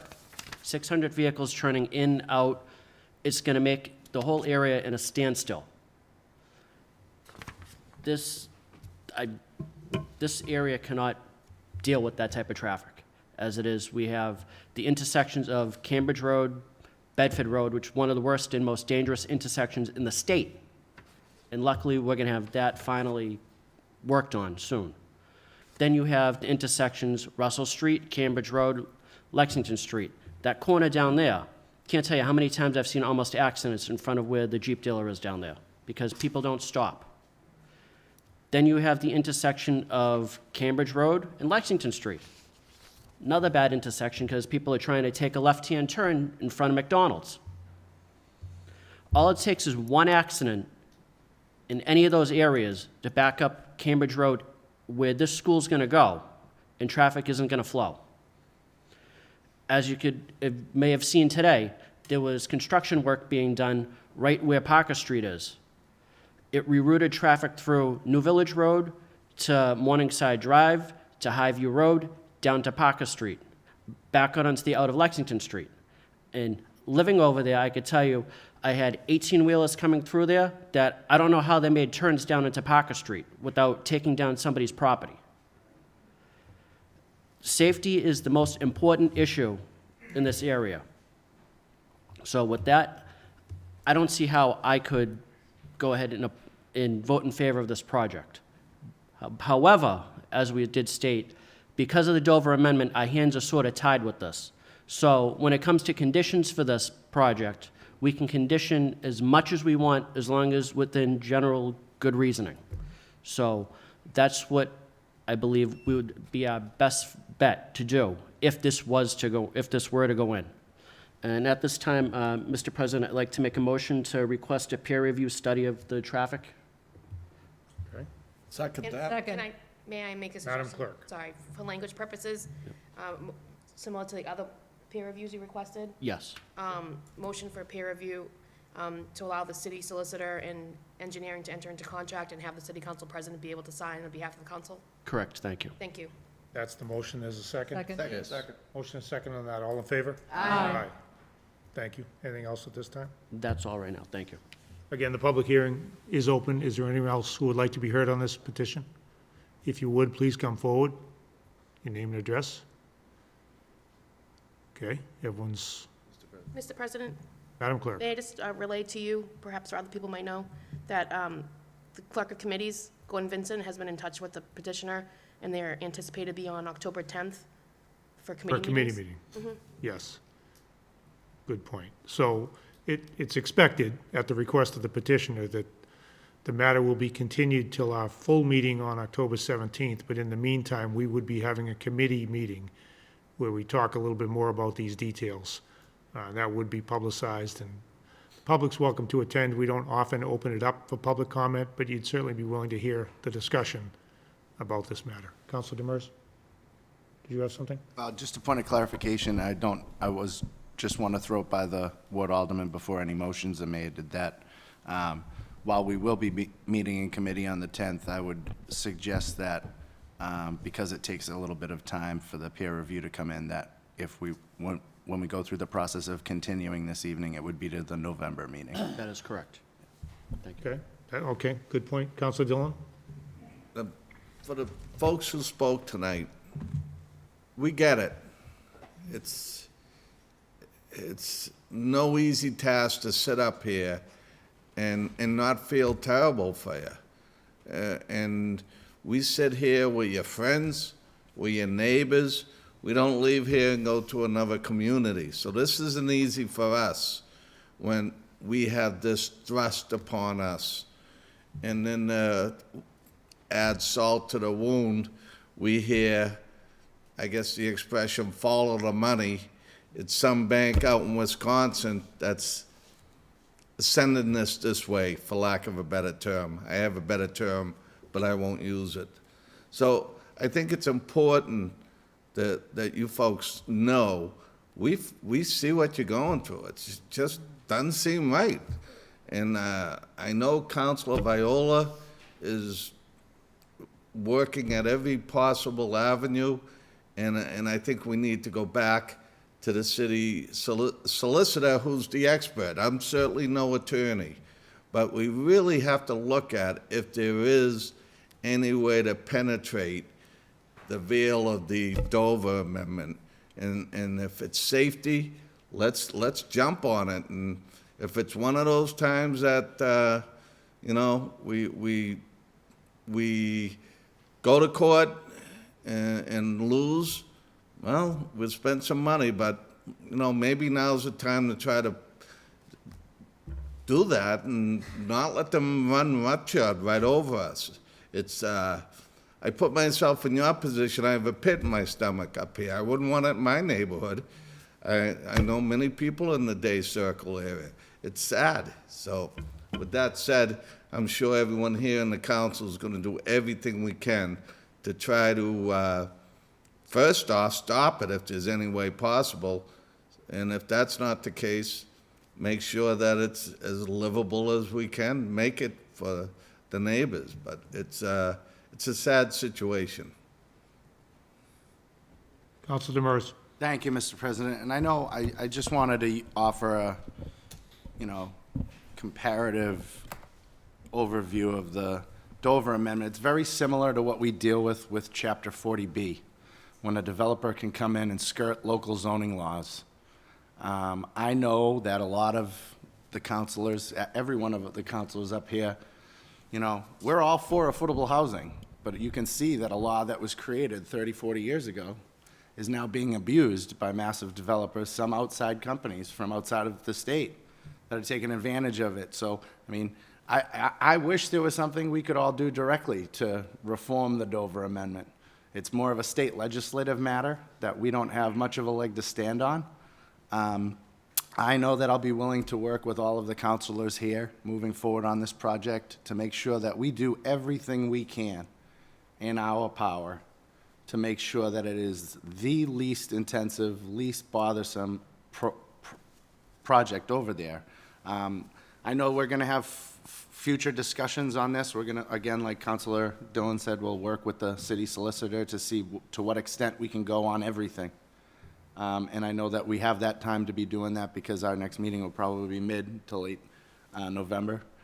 So we'll have the time to work on that, listen to additional concerns, and put together the best possible proposal that we can to make sure that everybody's concerns are taken into account. Councilor Mercer Braun? Yeah, just briefly, one of the biggest things we can do is get our data.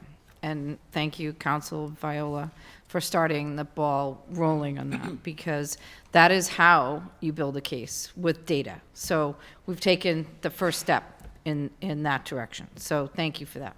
Thank you. Councilor DeMambro? I just also want to kind of expand just a little bit and just piggyback what Councilor Dillon said. We don't just show up here once a week for a couple of hours.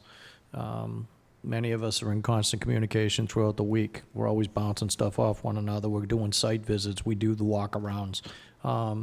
We will be taking this one as serious as we possibly can, and we all hear you.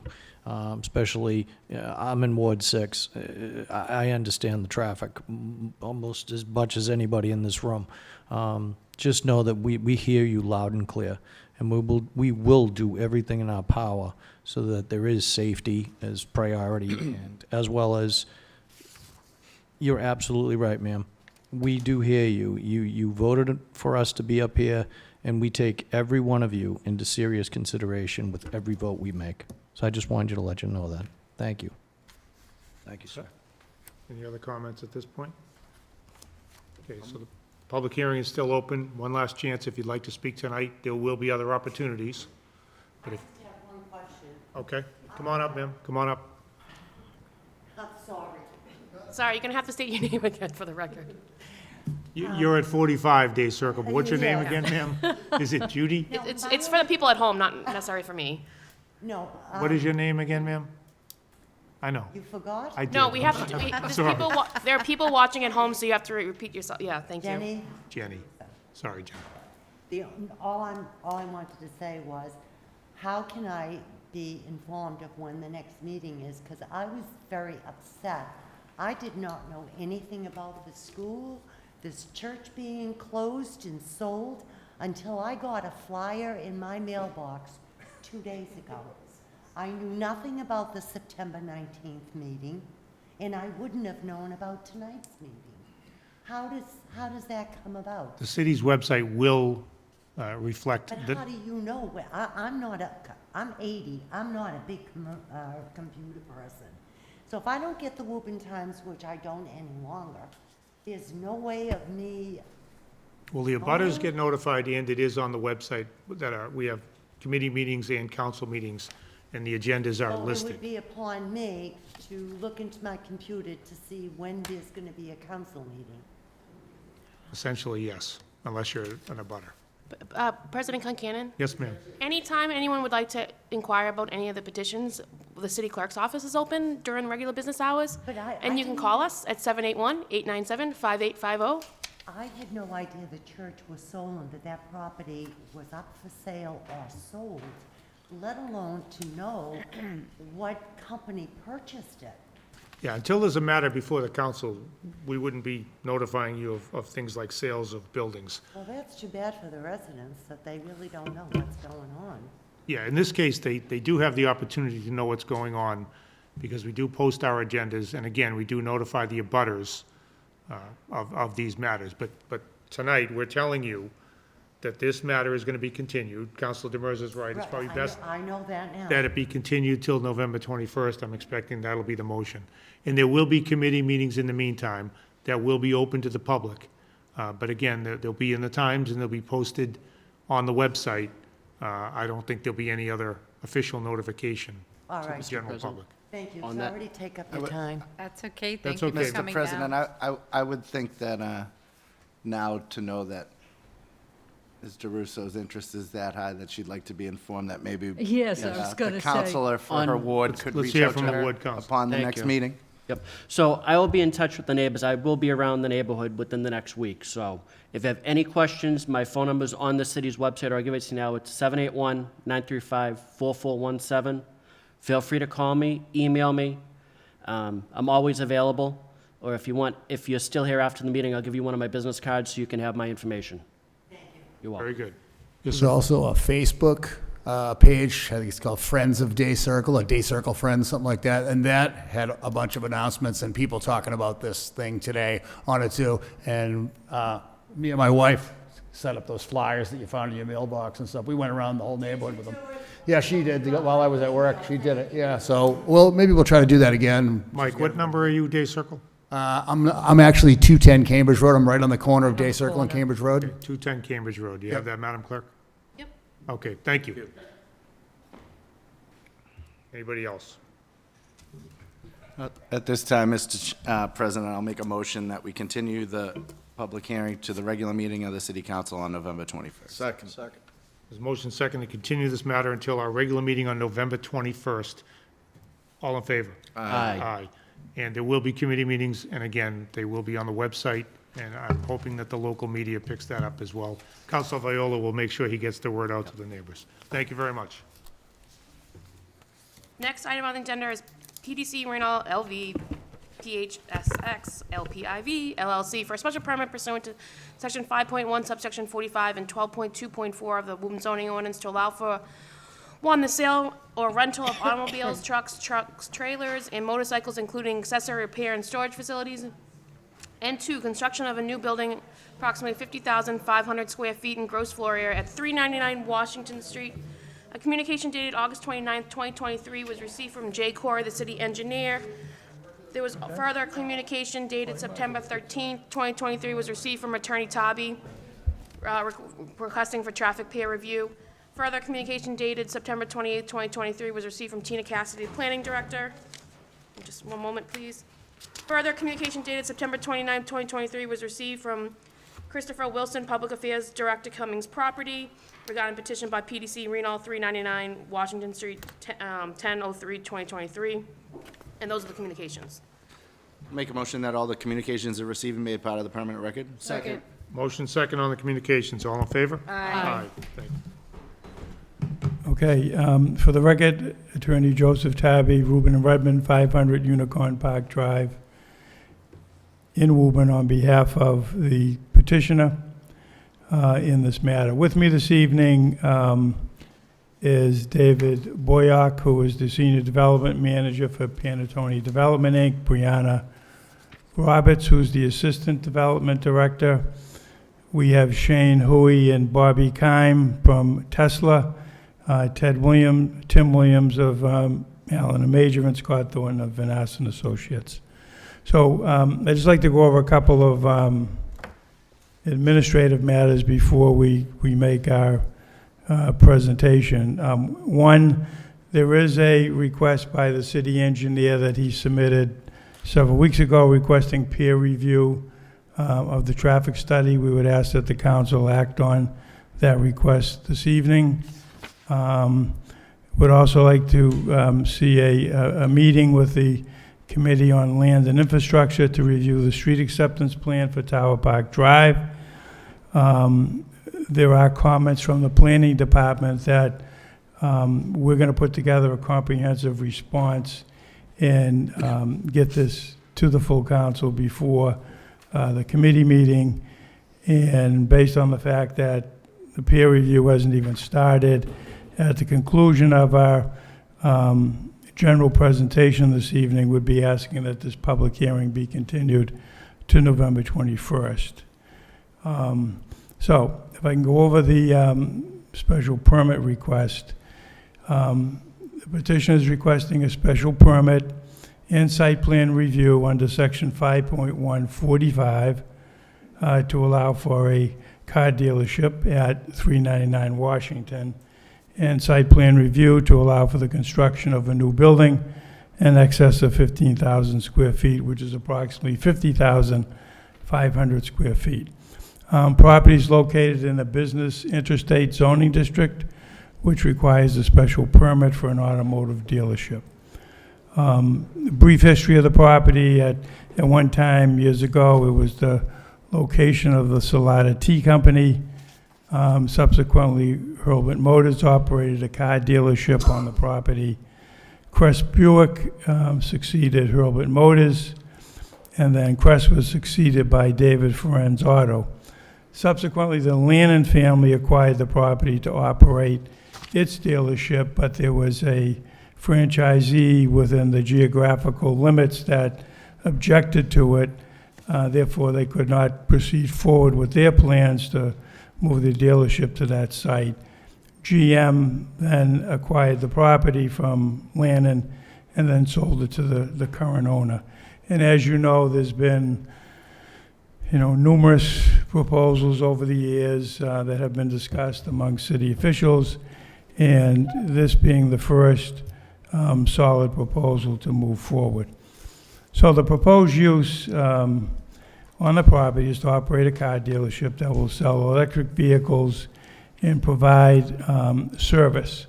which is different than, say, Woburn Toyota. The type of service with electric vehicles includes software updates, replacement, balancing and alignment, minor body work such as replacing the doors or the rear hatch of the vehicle, topping off of fluids, and occasional battery replacement. The total employee count is expected to be about 45 employees, of which 24 will be certified technicians and support staff. There'll be 10 sales employees, 5 service support staff, 3 managers. It's expected that there'll be no more than 30 employees working a shift at any given time. This use, we feel, is an excellent use for the site and is consistent with the long-term use of the property over the years as a car dealership. Mr. Tobby, if you could stand by one. Yeah, I'm going to turn it over to Tim anyway, so. Good timing. Oh, I'm freezing.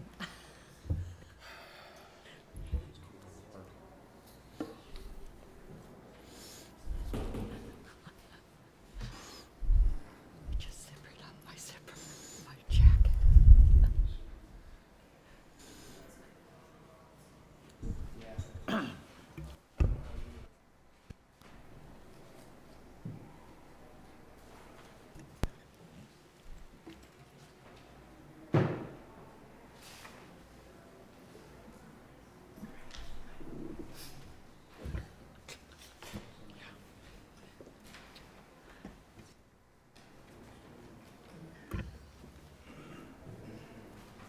On the list with us.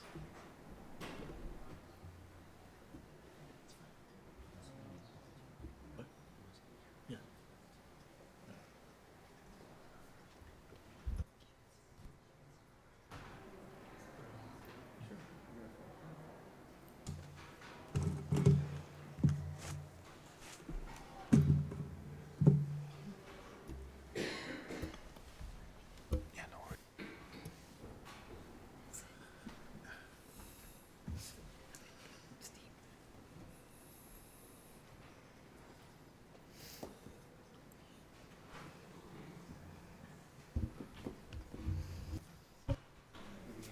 Are you cold?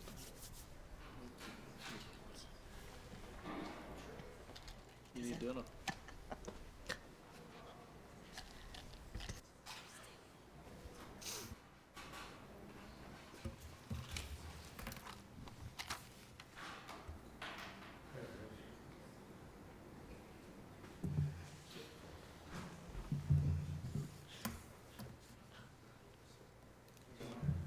There we go.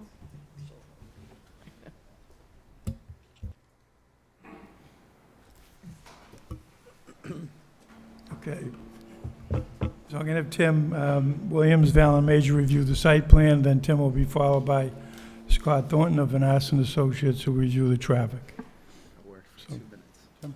Sorry for the confusion, members of the city council with the computer. I'll have to figure out why I wasn't projecting. But for the record, Tim Williams with Allen and Major Associates, good evening. As Joe had mentioned, we're here before you for the proposed automobile service center located at 399 Washington Street. And I'll start off with just a quick overview of the site plan. It didn't show up either? It was just shown, wasn't it just there?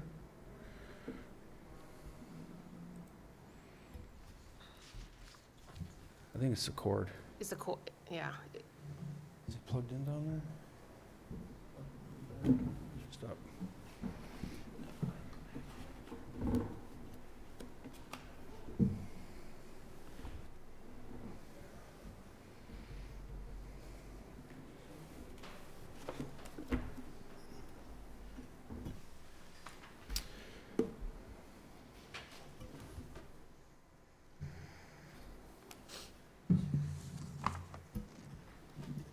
Something's not right.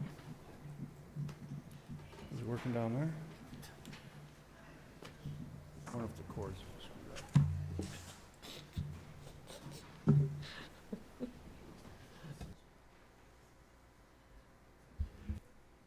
Where does it jiggle when it plugs near the floor? Karen.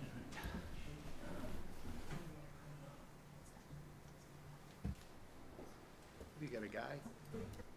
Other kind of connector? You got a guy? Gene Foley Jr.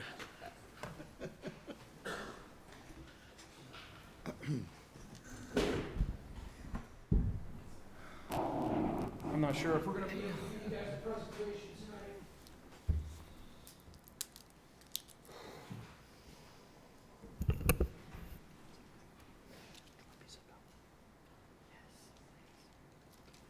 I made a note to call IT tomorrow, because Yeah. that's a different code than we usually have here. It is a It's a little different code. cumbersome. I would expect the matter is likely to go to committee anyway. We can do a full presentation there, maybe a summary tonight.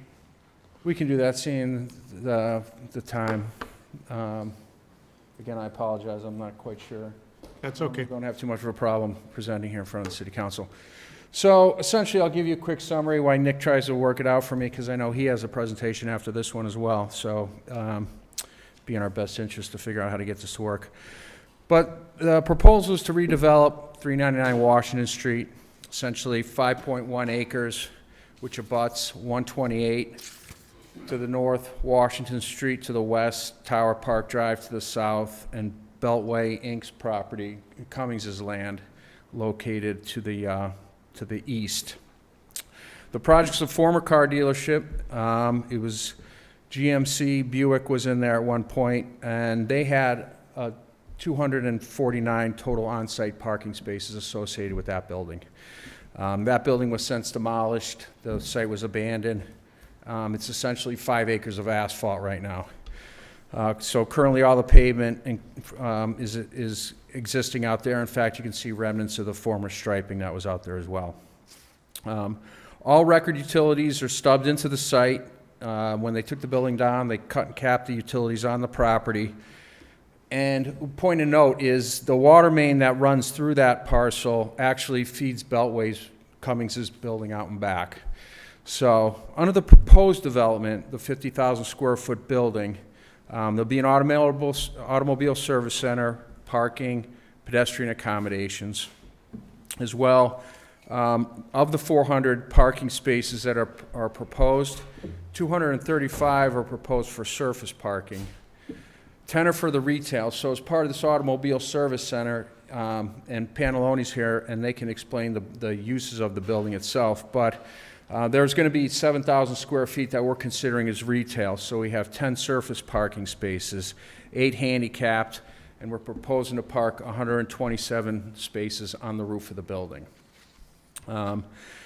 In conjunction with the site development, we're going to be widening Tower Park Drive to accommodate the proposed development. As Joe had mentioned, we have a street acceptance plan. Now, we can only get our access to the site through our legal frontage. So right now, our legal frontage is Washington Street, and we've spoken with the DOT, and they're not going to allow us to put a curb cut onto Washington Street. So it behooves us to get Tower Park Drive street acceptance so we can actually have access to our site. In widening the Tower Park Drive, we'll be adding in a new water line that will loop around the site. As well, we're relocating the service that services the Beltway parcel into Tower Park Drive. All that water main will be looped. We'll widen that to 2 12-foot lanes exiting the site and 1 lane entering, but then it widens out to 2 12-foot lanes. So essentially, it's a 4-lane road in and out of the parcel. A new sidewalk on Washington Street on the Woburn Landing side. And, you know, one of the slides we had was our discussions that we were having with Cummings relative to where this curb cut into the site will be. And maybe I'll just table that until we get into the subcommittee meeting, because that's going to take some explaining to do, and I need the graphics for that. So we have had discussions with Cummings. We've had discussions with Dennis Dowdle over at Woburn Landing.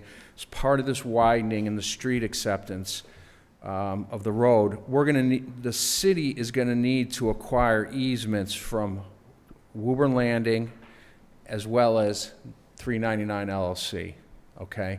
Because it's a city road, but we need to widen it, and we're going to encroach into both properties to accommodate the sidewalk and the modifications that are going to be on Tower Park Drive, which is essentially softening that curb. Right now, it's the hairpin turn. We have to soften that. And then it's not a lot of the easement area, but the easement areas are necessary to accommodate the full widening of Tower Park Drive.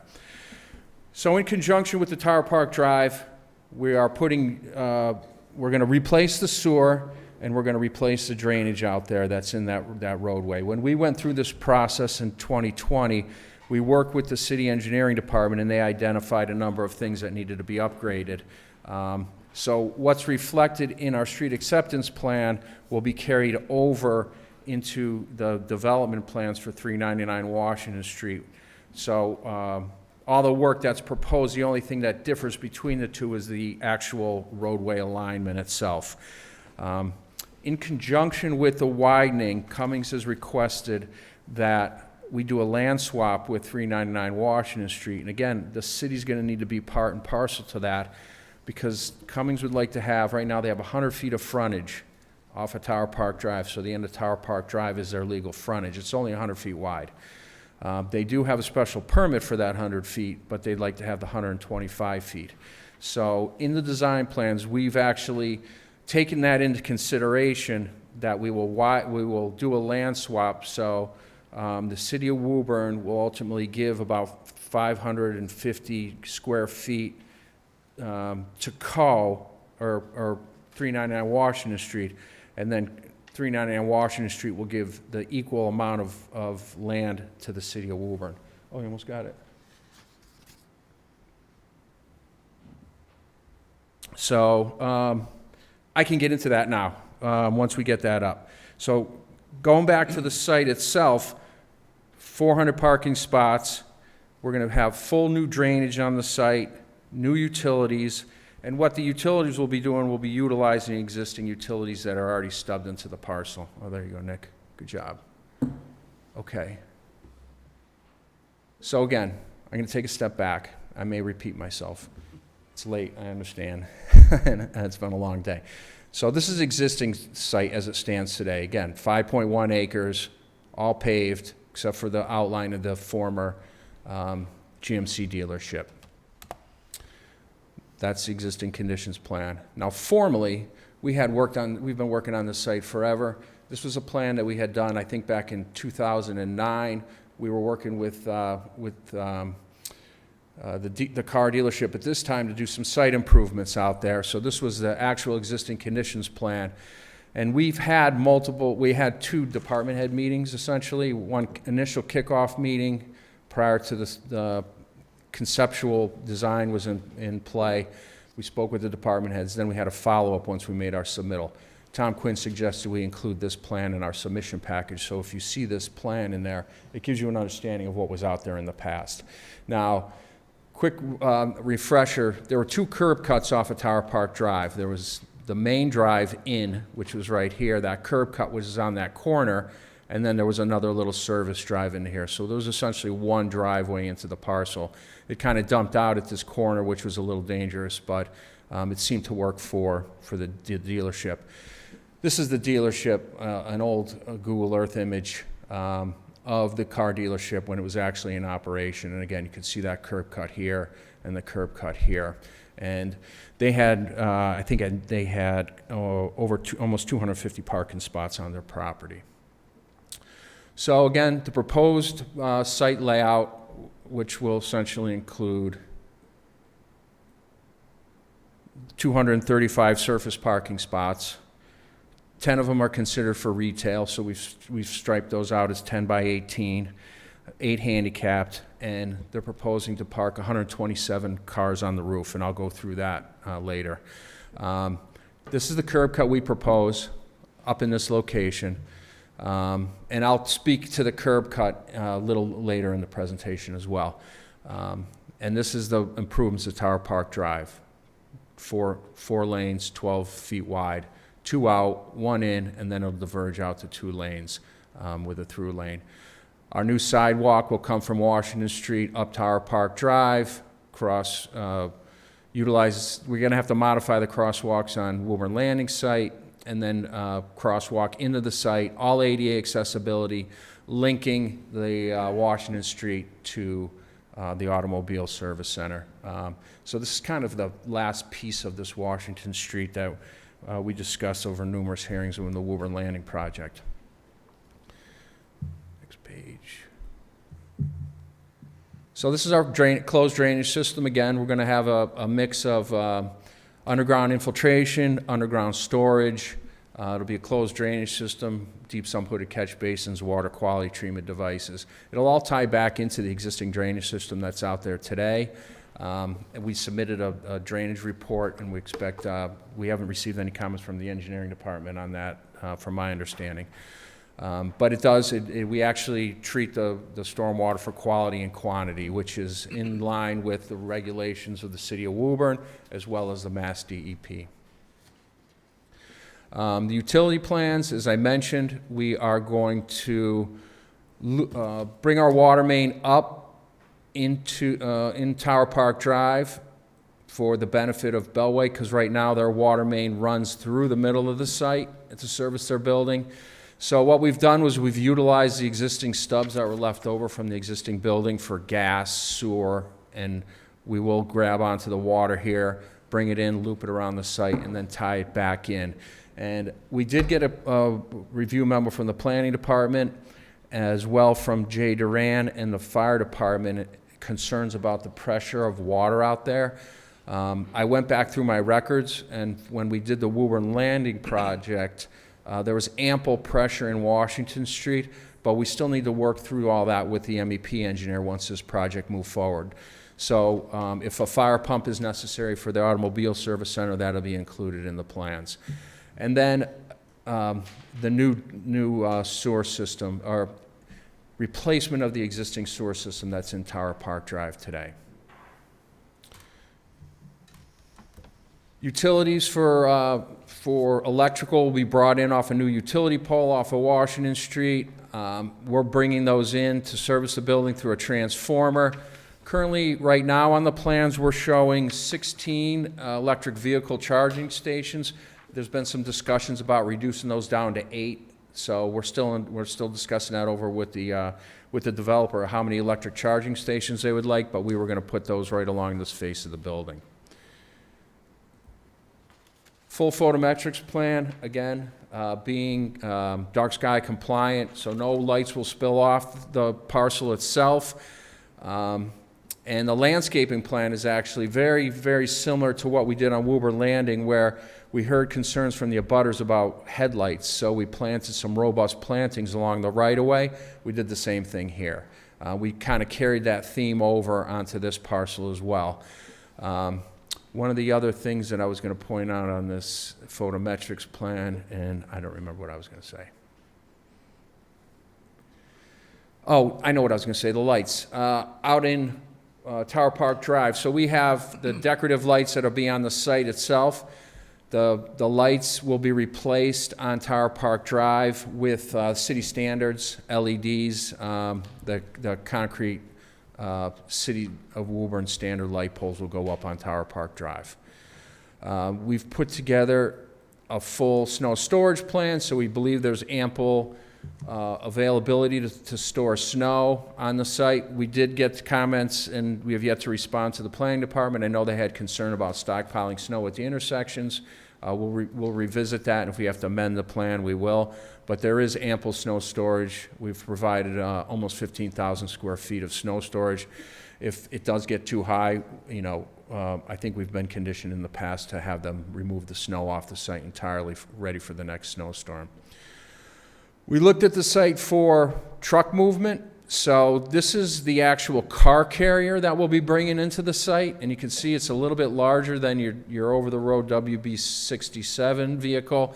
And what's predicated the actual site design for Tower Park Drive and the circulation around the building is the desire to get this vehicle in and out of the site. So we believe it's going to come off of 128, but we showed a worst-case scenario what would be coming off of Washington Street if it got off 128 going south. We've also looked at the truck turning for the City of Woburn standard fire truck. We've placed hydrants on all four corners of the building, and if that car carrier can get around the site, the City of Woburn standard ladder truck shouldn't have a problem, and we've proved that on our plans. This is that landscaping plan I talked about. Again, it's really kind of taking care of the edge condition to block light pollution from vehicles parked up against the stalls, spilling out onto Washington Street. As well, we meet or exceed the interior landscape and the overall usable landscape area required under the zoning ordinance. This is Tower Park Drive. And again, you can see we've done a plan and profile for this. So as I mentioned, it's one lane in, and then it diverges out into 2 lanes, and then it's 2 lanes out back to Washington Street. New sewer line coming into the site, new drainage, and that water line that's going to be brought in for Beltway to tie into. We had worked with, as I mentioned prior, we had a few meetings with Cummings, and I understand their concerns regarding the curb cut into the site. And they asked us to look at a couple different scenarios, and this was one of them, which was to align our curb cut across the street from the curb cut to Woburn Landing. We did look at this, and what we've come to the conclusion is, 1, we lose parking spaces, and 2, we can't get our 18-wheeler in and around the site. It just doesn't make it. We start losing end caps, we start losing parking spots, and this, and grading this without removing a whole lot of material off the site makes this a pretty steep driveway coming in, and it doesn't really allow us to cut in that sidewalk that that was a point of discussion, getting people from Washington Street up into the 399 site. So what we had come up with was somewhat of a different scenario. This is the existing kind of condition where this is the power line that runs across, but it's pretty darn close to where the end of the right-of-way ends. And you can see how Cummings has striped their lot. They have parking right up to the property line, and then they have the stop bar here that prevents people from vehicle conflicts in this location. What we've done was we essentially said, okay, well, let's eliminate what could be a potential conflict of vehicles exiting out through the 399 site and entering 399 site, and let's see if we can push out this landscape island, put a stop bar in here, and then we reconfigured this in and out here. So what we have is people making this left turn in, but the right turn out is essentially, you can't make a left turn, and we feel it gives plenty of sight distance to avoid any conflicts. We've added a stop bar and a stop sign here. So if vehicles are leaving Beltway, they're able to stop here, and vehicles leaving 399 site will stop here. We think that will avoid any concerns about vehicle conflicts in this location. Another comment that Cummings would like us to see was maybe a hybrid between these two scenarios, where this curb cut is only utilized for tractor trailers, and then there's a secondary curb cut that are just for vehicles. We spoke to the developer about that, and we think that adding another curb cut onto Washington Street is just going to eliminate too many parking spots for these guys. And it makes it a very difficult site to utilize in the fashion that they would like to utilize it in. So right now, this is what we propose to hopefully appease Cummings and their concerns about vehicle safety. So we can further discuss this at a committee meeting on the merits of this scenario. This is actually the draft A&R plan that we put together. Again, pending the street acceptance. Cummings would like to get their 125 feet of frontage, so Co would essentially donate 125 feet to the city of Woburn in a land swap, and then pick up 564 square feet here. So it's a 564 square foot land swap between the two. And what we did was when we contemplated this in our site design, so we still meet that 5-foot setback from the property line, even if if the right-of-way is modified. So we took that into consideration. So I think the developer and the 399 Washington Street LLC, who's essentially the landowner for 399 Washington Street, is amenable to making this plan once we go through the street acceptance process. This, and I don't know if we have an architect here from the design team, but I can touch base on these. This is the interior site layout. So again, I talked about what the retail portion would be. This is about 7,000 square feet, which requires us to have 10 parking spots associated with it. And then this would be the interior of the building. So there's a number of different points where you would enter the building with the vehicles. There's a man door here, a bay door here, a bay door down here, a bay door down here, and one here. And then the parking deck. So the developer would like to park 127 parking spots on the roof, and how that is going to work is there's going to be a ramp incorporated into the project. So you either have the ability to drive into the building through this bay door, or they can take a car up this ramp and then up onto the top of the building and park, again, those 127 vehicles.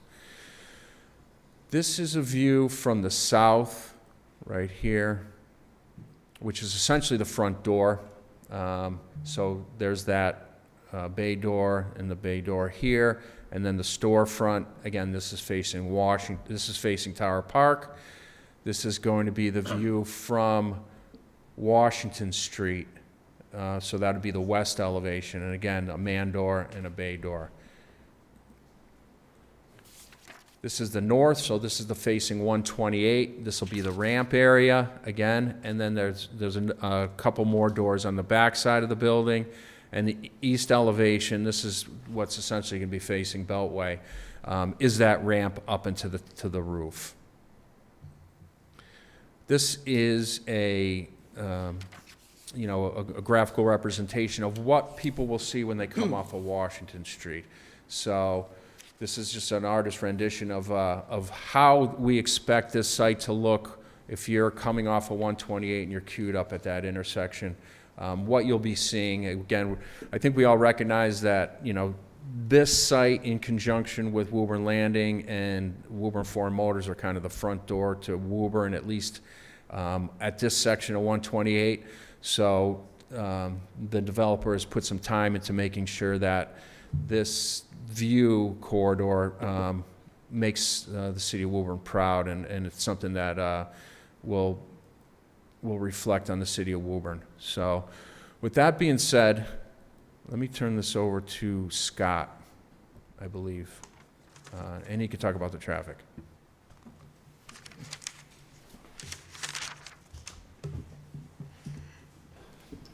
Thank you, Tim. Mr. President, members of the council, good evening. Scott Thornton with Vanessa & Associates, here to present the traffic aspects of the project. So I only have 4 slides. We'll be brief. So this slide shows the study area. In April, I had discussions with the city engineer to map out the scope of locations to review, to identify the impact of the project. April and May, we did traffic counts with using a combination of counters, people, the cameras out there observing the information, as well as some locations have counting devices embedded in the counter, in the signal controller. So we used a mix of that. We collected data for the morning, the weekday morning, the weekday evening, and the Saturday midday time period. These locations are all under DOT jurisdiction, so we got permission to open up the cabinets, obtain the signal timing and phasing information, provided copies back to them and to the city engineer as well. So in addition to the signalized intersections, we looked at the intersection of Tower Park Drive with the Woburn Landing driveway, right opposite the site. So in terms of traffic generation for the Tesla dealership, the Tesla operation is not like a typical car dealership where people come in and they, they observe a couple different models and are there for 2 or 3 hours working out financing and all of this, the standard practice that we're used to. Most of the ownership or the purchasing process takes place online with the Tesla dealership. So people will pick out their vehicles. They're notified when the vehicle is ready for pickup. They come in and pick it up, and that's it. So in terms of traffic generation, it's a much lower traffic generator than a typical new car dealership. We base this estimate on 60 employees. That's likely to be towards the upper range of the employee total. I think at the start, they're expecting around 35 or so, 35 to 40 to start. In terms of the peak hour traffic generation, we're looking at about 60 during the morning and the evening and the Saturday midday time periods. When we take that traffic and we add it to the intersections to get an idea of the relative delay increases due to the project, what we find, and there's a lot of information on this slide, but in general, looking at the existing no build and build conditions, traffic increases, delay increases are anywhere between 0.2 and anywhere between 0.1 and 4.5 seconds during the respective peak hours. And that's to be expected because the project, 60 peak hour vehicle trips on Washington Street is not a lot. The traffic increases are between 0.2 and 1.2% during the various peak hours at various locations. So we're not anticipating a lot of impact from this project in terms of increases to the delays at the intersections. And then as far as continuing steps go, we're working with the city engineer. As Joe mentioned, he issued a memo requesting peer review, also requesting an inventory of the signal equipment in the cabinets and the study area locations to identify how exactly they communicate with each other. So we're actually, that's in process. We're looking at getting the designer to go out there and download that information. We're looking forward to working with the third-party peer review, and we're going to continue to coordinate with Mass DOT on the project access permit application, as that'll be a necessary step for this project. That's it. Thank you.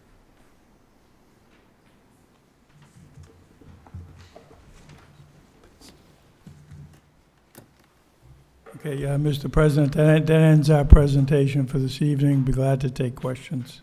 Questions? Council Mercer Bruin. Thank you for the presentation. I know it's late, everybody. So for the benefit of the people at home and my fellow city councilors, as you heard, this used to be a car dealership. How pleased was I to hear that another car dealership would be coming our way, potentially, because, so everyone knows, there was talk about a potential grocery store that was looking at this site. I'm sure that President Concanon can attest to my very vocal objection to that when we had a couple of meetings to discuss the possibility. I made it very clear I wouldn't support a use like that at this site. So again, I'm glad to see that we have a potential use here that used to be here. And I know that the planning board raised a question about the sales and how this site works and what you applied for versus, there's not that many salespeople compared to service people and so on and so forth. I'm familiar with Tesla and how it works. You typically go to a site that's been rented. It could be in a mall parking lot, and there's 3 or 4 different models. You go in, you drive the one you want to test drive, and then you order everything online. What's not in those locations is a place to repair them. So, Attorney Tarby, how do you address the planning board's question about whether or not you've applied under the proper use if there's the sales end of it isn't as traditional as other car dealerships? Okay, well, I was a little confused by the comments, because if you look at the petition, we filed under 5.145, straight, for a car dealership. That's what we applied for. Although it does say sale of rental of motors, cycles, trucks, etc. Over the years, whatever the use is, we've conditioned it to, that particular use. I represent a couple other car dealerships, and there's really not much of a difference with this, what's happening in these other car dealerships. You can, XYZ dealership, go online, you can see vehicles, you can order them online, you can then pay for them online, you can pick them up. Basically, this is a little different, but for all practical purposes, that's how car dealers are operating today. Right. Well, the big difference that people will notice is there's not going to be a whole bunch of cars on the lot. Exactly. The cars that will be on the lot are people presumably who already own Teslas that are going to have their cars repaired, because that is something there's not a lot of those places. Right, and then vehicles that are purchased online will be delivered here for Right. pickup. Right. Okay, so in that regard, it is different, right? The model's slightly different, and I'm not suggesting that you applied under the wrong section at all. I just wanted to make it clear to the council and to people at home, it's definitely different than what we're used to. Oh, you're correct. Okay, there's a lot of information to unpack here. We're obviously going to have committee meetings, we're going to have to wait for the peer review, but the one thing I will ask as we move forward, because there is so much information, I don't want us to have several different plans in motion at the same time. When we receive communications, I'm going to ask the city clerk for help in keeping a file of all communications as they relate to traffic, all communications as they relate to DPW, so on and so forth, just so we can, sometimes projects this big can get away from us if we're not paying attention to all the pieces at the same time. So I'm looking forward to hearing more from the peer reviewers, and I personally am very excited about this. So, thank you. Look forward to presenting further. Thank you.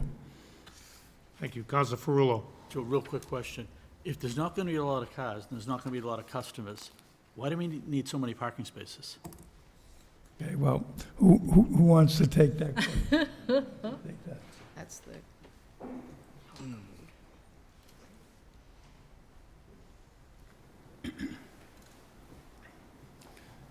Counselor, thanks for the question. My name's Shane Hoey. I'm with Tesla. So with the parking on site, a lot of those parking spots are going to be for the delivery of vehicles. So as we talked about with the sales, right? You'll order your car online. That you'll get a date in the future of when that car is going to be on site. So the average dwell time for a delivered vehicle is roughly 5 days. So if we're doing, on average, say, 30 deliveries a day, just throwing out a number, and those cars are there for 5 days, that's 150 stalls that are required just for the delivery of vehicles. And then in addition to that, you have all of the cars that are being serviced that customers already own. Those cars are going to be roughly on site for approximately 3 days. We have loaner cars that are going to be on site. So if your car is being serviced and you need to take a car to go, you'll have a loaner car that's on site. We'll have some mobile vehicles for when the car doesn't come into the Tesla site. There's a van that'll go around to you. It's just like a Ford Transit van that would be kept on site. So those will be stored overnight. So all of those parking stalls will be used. In addition, we have all of the employee parking stalls for all the employees that are on site. For customers that are coming to look at the Teslas. And we do have a diagram, I don't know if it's been presented previously, that does outline and color codes all of the different vehicles and what those vehicles are allocated for. So we do have a use for all We of need to those. see that tonight, we can save that for another time. But you're saying you anticipate delivering roughly 150 new deliveries per week out of the store? We can provide that number of how many exactly it will be per week, yeah. Because that's what your math just said, 30 times. That was it, 30, that's, I have to keep simple math in my head, so. Thank you, that's all for tonight, thank you. Okay. Counselor Dillon? So this business plan, this business model you have, this isn't new. This is what you do throughout the country. So this is nothing new. This is nothing new, correct. And it works well wherever you put it, and you've been operating in great success in those locations. Yes, sir. That's one last question. Tesla's a great company. Cummings Properties a great company. Keep the dialogue between the two of you working. Make it easy on us. Bring a nice, neat package here so that we can stamp it, move it along, get this going. Thank you. Thank you. Anything else from the council? Councilor Mercer-Bruin? Is there a location that the city council could go and see a building that's close by? There are. There's one in Peabody, and I believe Watertown. That's where the second one is. Okay.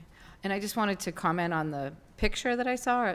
It looked nice, but it was hard to tell the kinds of materials. And I guess what I'm going to suggest is that you look across the street to Woburn Foreign Motors and the design and the glass and how, I mean, people driving through Woburn, that's what they see.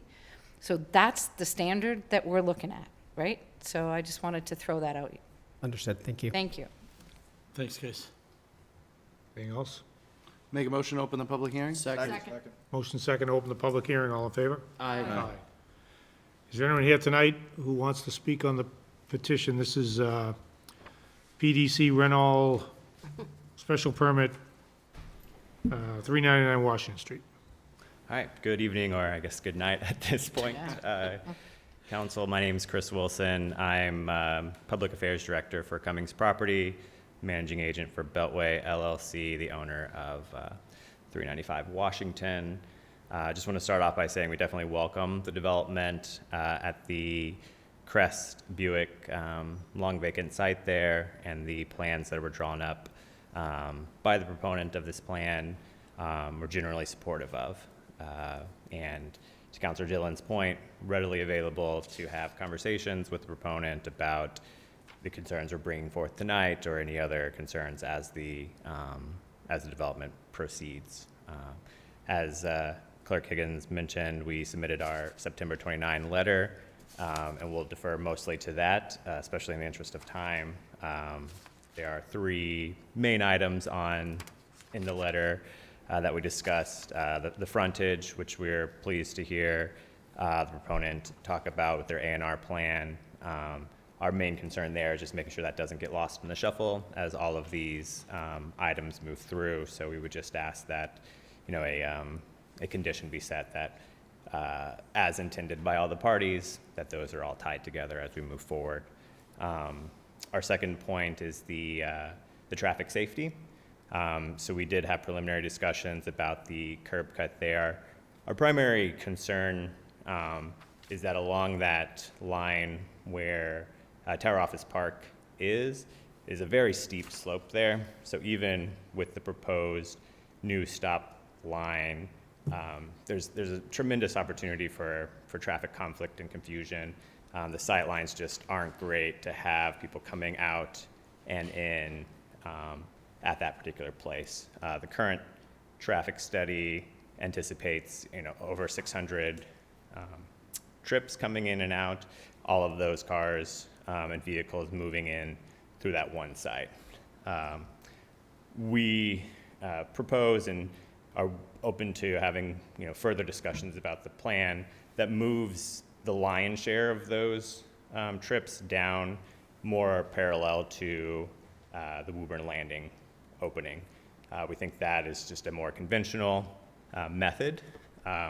It allows for greater sight lines for people coming out of Tower Office Park, for people coming in off Washington Street, and though not anticipated in the current traffic study, for people traveling between the sites from Tesla over to the great businesses at Woburn Landing. So we just think further discussion is needed there, and it's a lot more intuitive if you have a traditional four-way intersection there.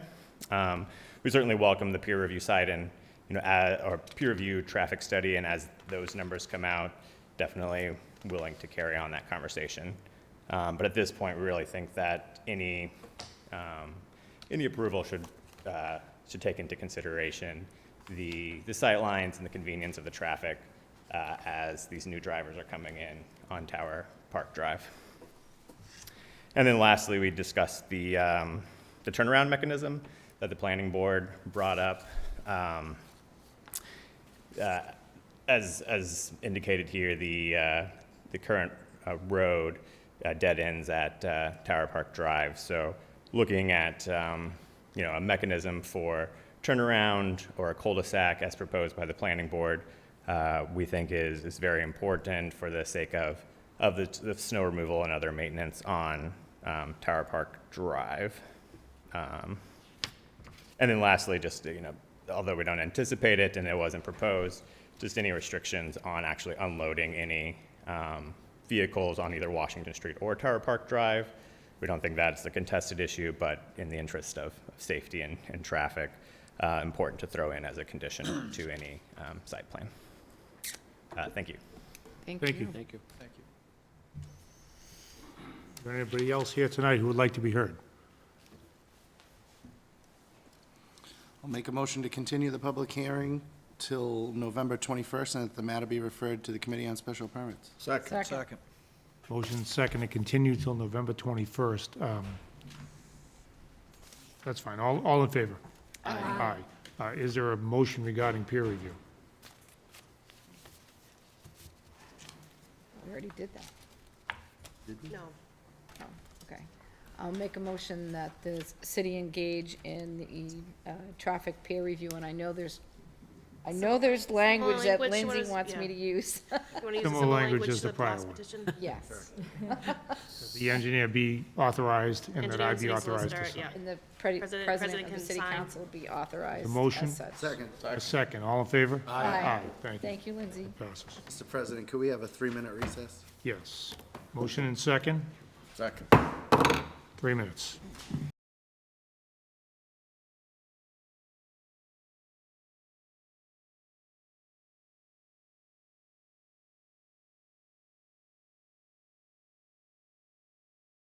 To 10.4.6 and 10.4.10, and adding new section 10.4.11.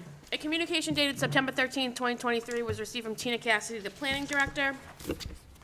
And those are the communications. Make a motion that communications be received and made part of the permanent record. Second. Motion second on the communications. All in favor? Aye. Good evening again, Attorney Mark Salvati, 57 Arlington Road in Woburn. What we're requesting here is a few zoning amendments to a rarely used zoning provision, Section 10, cluster development. I met with Tina Cassidy and Tom Quinn on this, building commissioner, and Tom and I discussed it a little, but to the best of our recollection, it's only been used once in the time that it's been adopted, and that was Quail Run. There's basically, if you're not too familiar with it, cluster development requires 5 acres to begin with, and the idea is that you can put dwellings on smaller lots as long as you make up for that amount of lot that you didn't use in open space. So the idea would be to bank, if you need 12,000 for a single family, you can put a single family on a 10, and you have to bank 2,000 out in the open space. If you've got a 2-family, you need 15, you put it on a 10, you bank 5,000 out in the open space. So you still have to have the same total square footage that you would have if you were to do a full-size subdivision. And it requires the building commissioner to review the plan as a subdivision to determine that you do have that number by right to allow the cluster to go forward. The other provision in this is that the planning board has to approve it, as well as the city council, when you actually get to the petition for the cluster. So this, all we're requesting is a zoning change now. There's no petition before you, although my client will be bringing a petition at some point. And he does have about 6 acres to do this with, and it really fits his land. I don't think there's a lot of land out there that this applies to. So anyway, I met with Councilman DeMambro on this. We do, I think, have to send it to committee because it has a couple of questions and concerns he wants to pull through committee and really make sure this is right. But basically, the few changes that were made, one was, we think, an error when they first did the provision where it said that the number of building lots would be equal to the number of dwelling lots, dwelling units. So we're asking for a change to say that if you can have 8 units, 8 lots with 2 units on it, you can then have 16 units. That's not what it says now. So there was, we think there was and I think the planning board director and the building commissioner agreed with that. The other things say that the major one that we're going to go through in committee, I believe, is that you can have up to 2 units on 10,000 and 15,000 for anything more than 2, but only up to 4. Again, we'd have to have the equal number of square footage. So the other ones are fairly minor in nature. One says that the building commissioner will be the one to determine if you meet the subdivision approval, not the planning board director. And there's some language in there about a pre-existing non-conforming structure that is already on the premises that may be included in the cluster, where that was not allowed before. So if you have a house that's already there and it meets the requirement, it can be in the cluster. So with that, I'd be glad to take any questions about the zoning change. Comments, questions from the council? Councilor DeMambro? So, I mean, you and I have talked about this proposed, ordinance change. I just feel that the wording in here is slightly vague. I'd like to tighten up the wording on all of this. I have a concern that if we go forth with something like this and the way it's worded, even the way it's worded right now, it can lead to misinterpretation. And my major concern is, R2s for 2-family, and I believe we're all on board with that. But when we start talking about 3s and 4s, that's where I get concerned, because I just feel once we open that door, I think the R2 is going to go automatically to R3s. Everybody's going to be looking for R3s, R4s, and that concerns me, especially with the way this is worded and the lot sizes, especially 2 units. It says any lot containing 2 units and 15,000 square feet for any lot containing more than 2 units.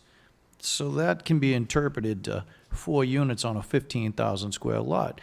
That's a lot, and a lot of people, I think, are gonna, and I understand it's because this is written, for, this type of development. I just really would like to send this to committee, and I hope I get the council's support on this.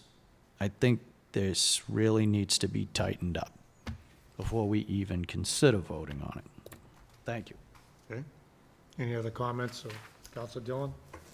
Just kind of walk me down the thought process here, what the end result they want, is zoned R2.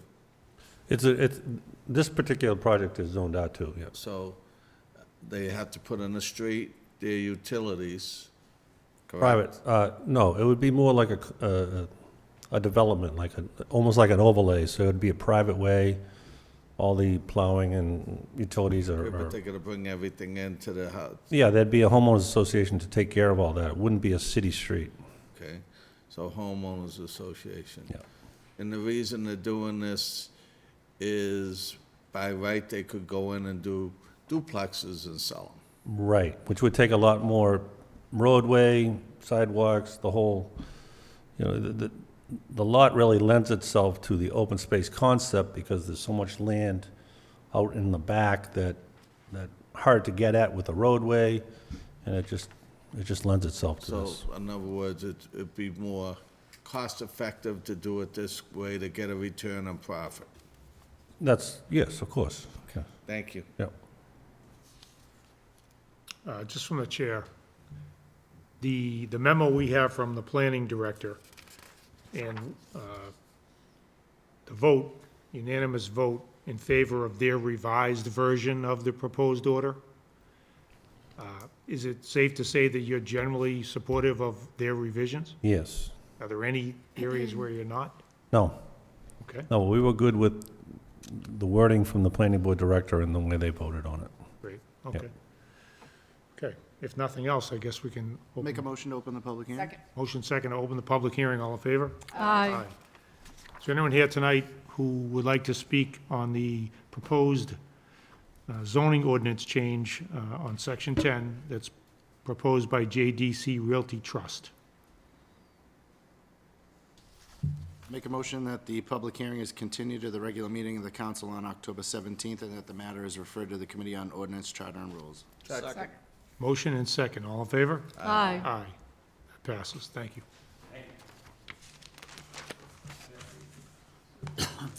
Next item on the agenda is petition by 288 Misha Road LLC for a special permit under section 7.3 of the Woburn zoning ordinance to allow for the renovation of existing non-conforming building and reconfiguration of rear parking area at 288 Mishawam Road. Communication dated today was received from Jay Corey, the city engineer, as well as a communication dated today from VHB Engineering. Motion on communications. Make a motion that we receive the communications and make them a part of the permanent record. Second. Motion second, all in favor? Aye. Thank you.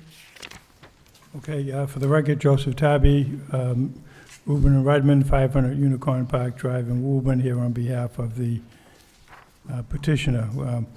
With me this evening is Tom Nolan of 288 Mish Road LLC, Pat Conley of Beals Associates, Maureen Lapperton of McMahon Associates, and Harry Friedman, Director of Development for Bright Path. As you know, we're seeking approval under 7.3 of the zoning ordinance to allow for the alteration of the non-conforming structure at 288 Mishawam Road. Proposed use of the building for a daycare center is allowed by right under the Woburn zoning ordinance as well as under Mass General Laws, Chapter 40A, Section 3. The presentation this evening will consist of us addressing some of the operational questions of drop-off and pickup of students, the completion of the traffic study by VHB, the resolution of water and sewer issues raised by Jay Duran. So before I have Patrick take you through the PowerPoint presentation, I just wanted to ask, has everyone received a copy of VHB's report they issued this afternoon? Because I do have copies. I provided to them before the meeting, and Jay Corey's memo. I'm sorry, you have copies? Both, they all Okay. got that, yeah. Okay. And then, in addition, I have working conditions for your consideration as well, to take a look at. Make a motion to receive the work. Accept those as working conditions. Motion and second, all in favor? Aye.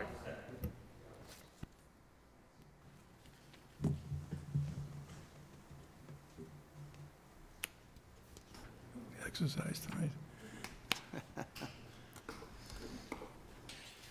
Thank you.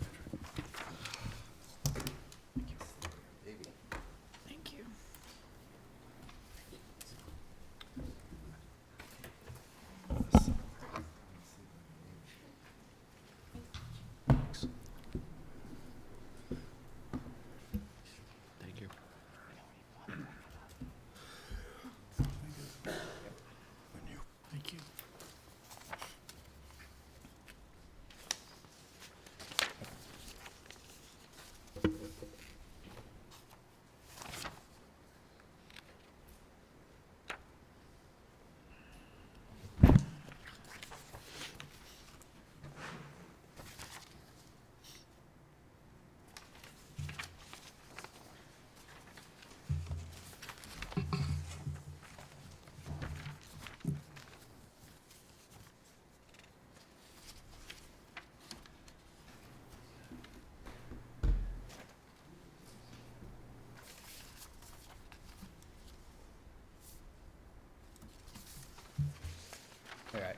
Luckily, I have a short presentation. I think everyone's more interested in what Maureen and Harry have to say anyways.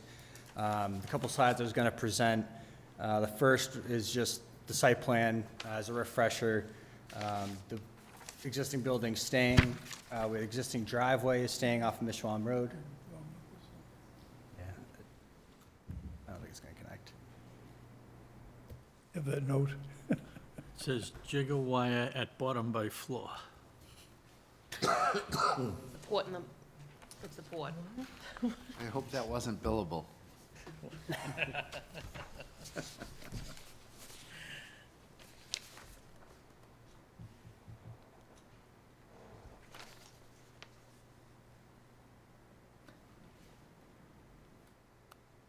That's all right. The site plan's the only graphic.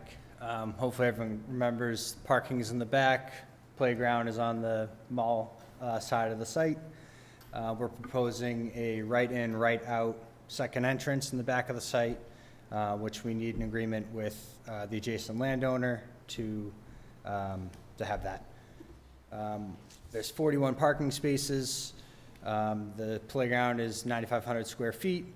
At full capacity, we're expecting a maximum of 200 students, although, and Harry can expand on this later, that is rare to have max capacity. Harry can go into that, but that's the general sense. The only other comments I have are just to review the revisions. We had some comments from VHB in the peer review. We addressed all their comments, and then we also tied up some things with engineering, DPW, water department, fire department. So just to clarify, the dumpster location is going to be in the same location as it is with the prior use. It will be screened from view. Pickup times will be similar to surrounding properties. Will be outside of peak pickup and drop-off times to avoid any conflicts there. And we'll be sure, obviously, to meet all local ordinances. We'll add a no left turn sign on that second entrance in the back. Since it's right in, right out anyways, this just makes it very obvious. Don't turn left. We'll add striping to the existing driveway to denote that there's two 12-foot lanes, one in either direction. The snow storage as proposed and that we showed in our last hearing here can accommodate snow up to 24-inch storm, which is unlikely in most winters. So it's unlikely that all, I think it was 6 spaces would be taken up at any one time. However, the daycare tenant is willing to accept to remove snow with greater frequency to ensure that those parking spaces are available. And Maureen or Harry can get into that in more detail shortly. In response to VHB comments, we're going to add ADA compliant wheelchair ramps with the detectable panels on the pedestrian crossing across the existing driveway on Mishawam Road. We had that proposed for the new entrance, so that's just being consistent. We'll add a bike rack to the concrete area by the main entrance to encourage biking. There was a question about if there is any after-school services being offered. That's not the case. There's also, we mentioned before, there's no special events planned anymore. Bright Path doesn't do either of those.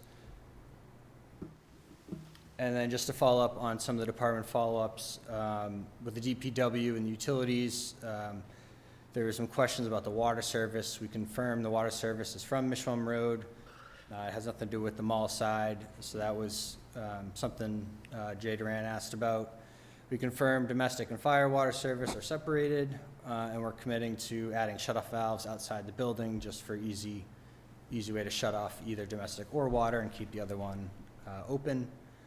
Fire flow test has not been completed yet, but the petitioner proposes to add a condition to the special permit requiring one. That's pretty standard. The building now is sprinkled. It'd be upgraded as part of the renovations. We also agreed to telecammering, which was a request from DPW for the sewer line. Fire department was okay with the current design. They had no other comments. Both the previous fire inspection officer and the current one are fine with it. And for engineering, as Maureen will get into, there's some proposed mitigation for traffic impacts, which we agreed to. And engineering didn't have any issues with our stormwater design, which is currently being reviewed by a peer reviewer before the Concom. So we're wrapping that up, and we'll be in front of them on the 12th. So that should be all addressed as well. So that's that for the site. So I think at this point, it makes, probably makes sense for Harry Freeman to explain to you how the drop-off and pickup process works. So, Harry. Good evening. Thanks for sticking with us so late.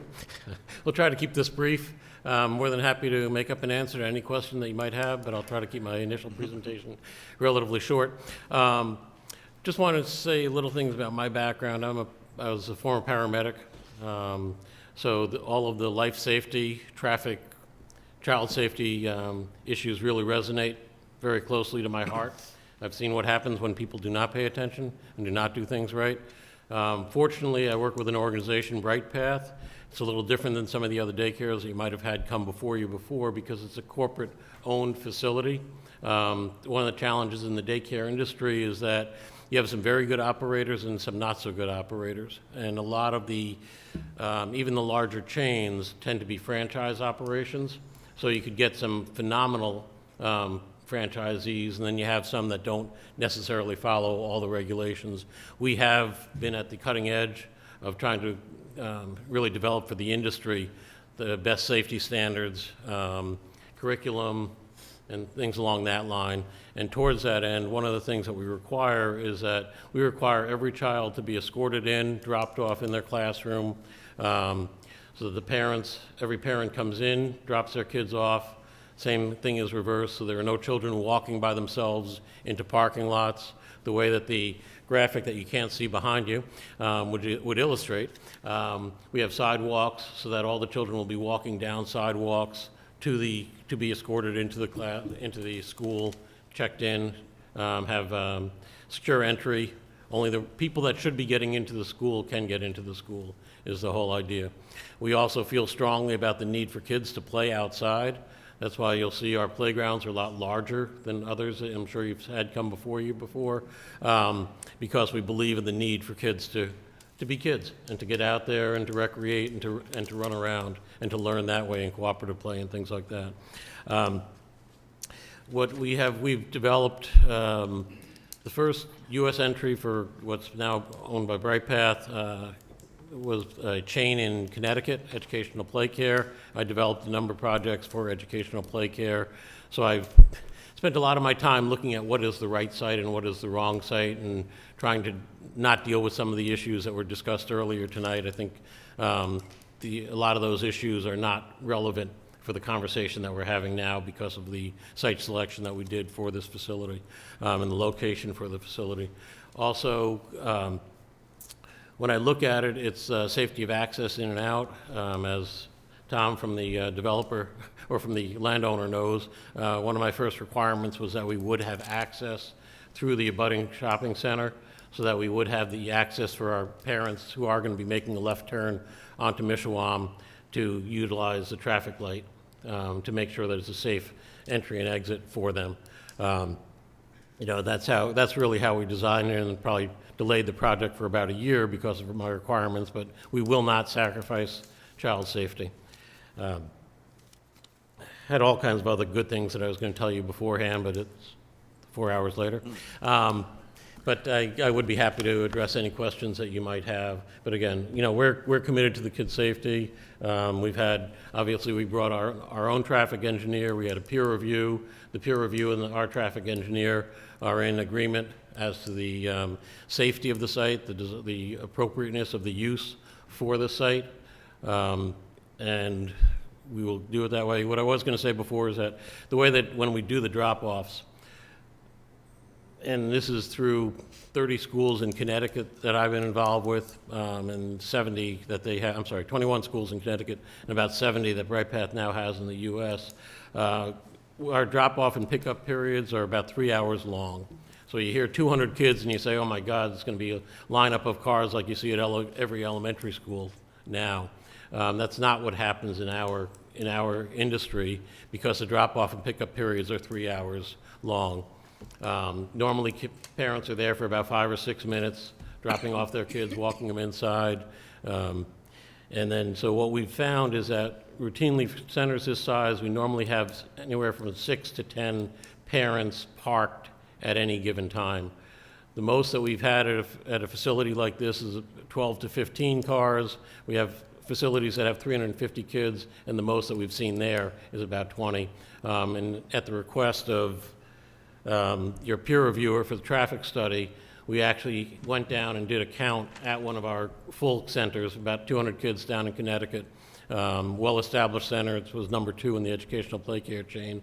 And they found the same results as what I just reflected to you, just from our experience. Have dealt with sites that have far fewer parking spaces. The good news is the customers that we have coming into our center are there every day. So they know what the traffic patterns are, they know what's safe, they know what's not safe. And, you know, we stress it to our parents. I've dealt in other municipalities where they've wanted specific ways for people to exit and enter the parking, you know, our facilities. And we can do that because we can just communicate with our parents who are there every day. It's not like you're training somebody to come in who's never been to that location before, they don't really know where it is.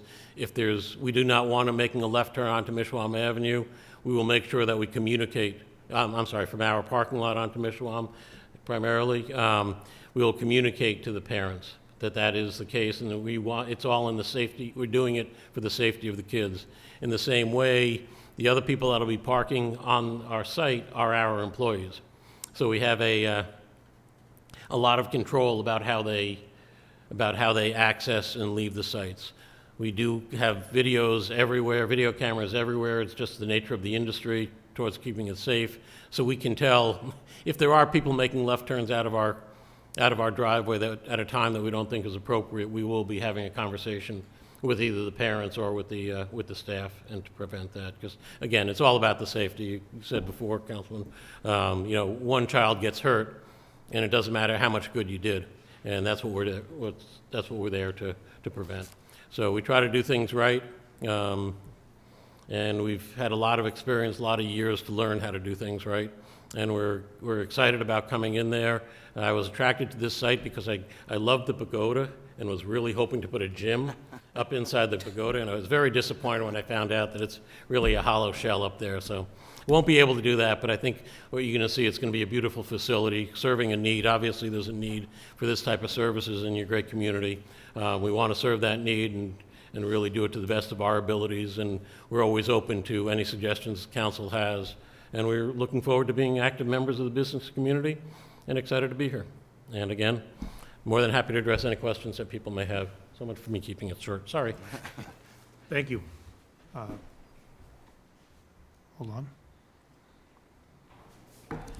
Good evening. My name is Maureen LePayton with McMahon Bowman Company. Just to go over a quick summary, we've had several meetings and communications with VHB between the end of August with their initial peer review letter up until today with the letter that you have before you now. The peer review process acknowledged the majority of our findings from our traffic impact study. VHB had noted that they were in general agreement with the overall methodology that we use, the traffic capacity analysis results, as well that the development would have minimal negative impact on the adjacent roadways. With that being said, there were 3 items where they had requested some additional traffic information, all of which has now been resolved. VHB had prepared the letter dated today summarizing this additional coordination that we've been having. As a result of this coordination, there has been some suggested monitoring language of 2 items, the parking and access and traffic monitoring, which could be special permit conditions. Just to go over a quick summary of the 3 items that VHB had requested some additional information for. One was crashes and crash data. So we had requested the latest 3 years of crash data from MassDOT for the years covering 2017 to 2019. Based on that review, we had noted that all of the site driveways in the study areas had crash rates below the state and district averages. The site driveway on Mishram Road itself had no reported crashes.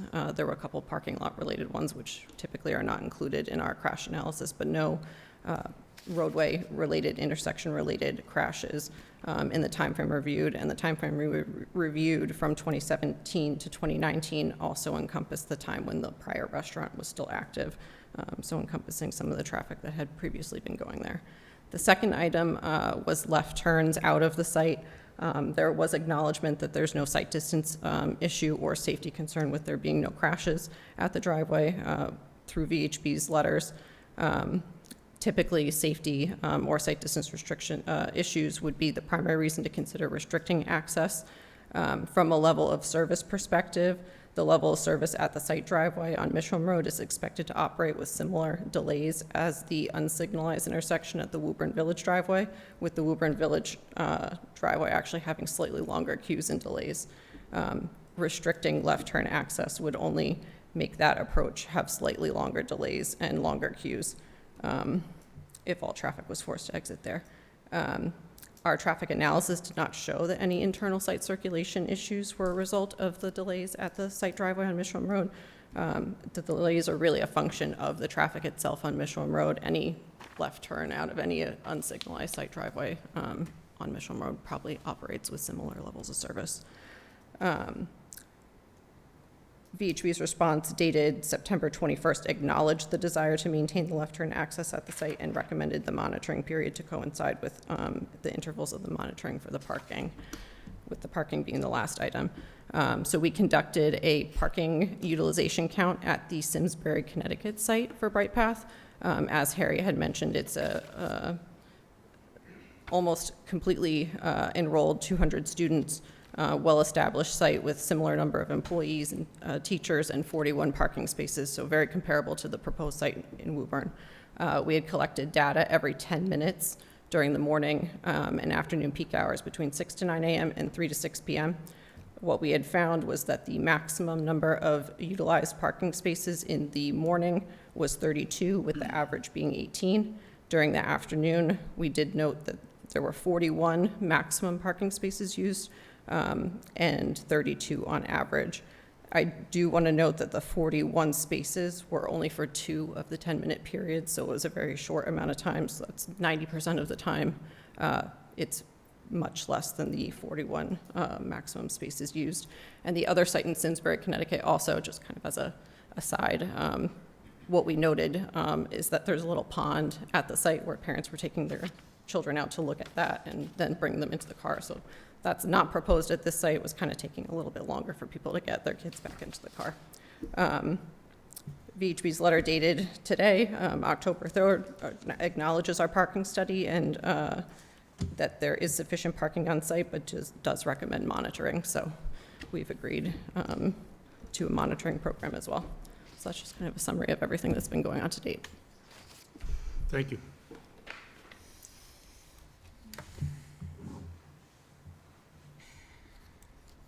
Okay, that ends our presentation. I would like to make one addition, in that the comments from VHB as to the monitoring conditions that we propose, we're agreeable with that language, so.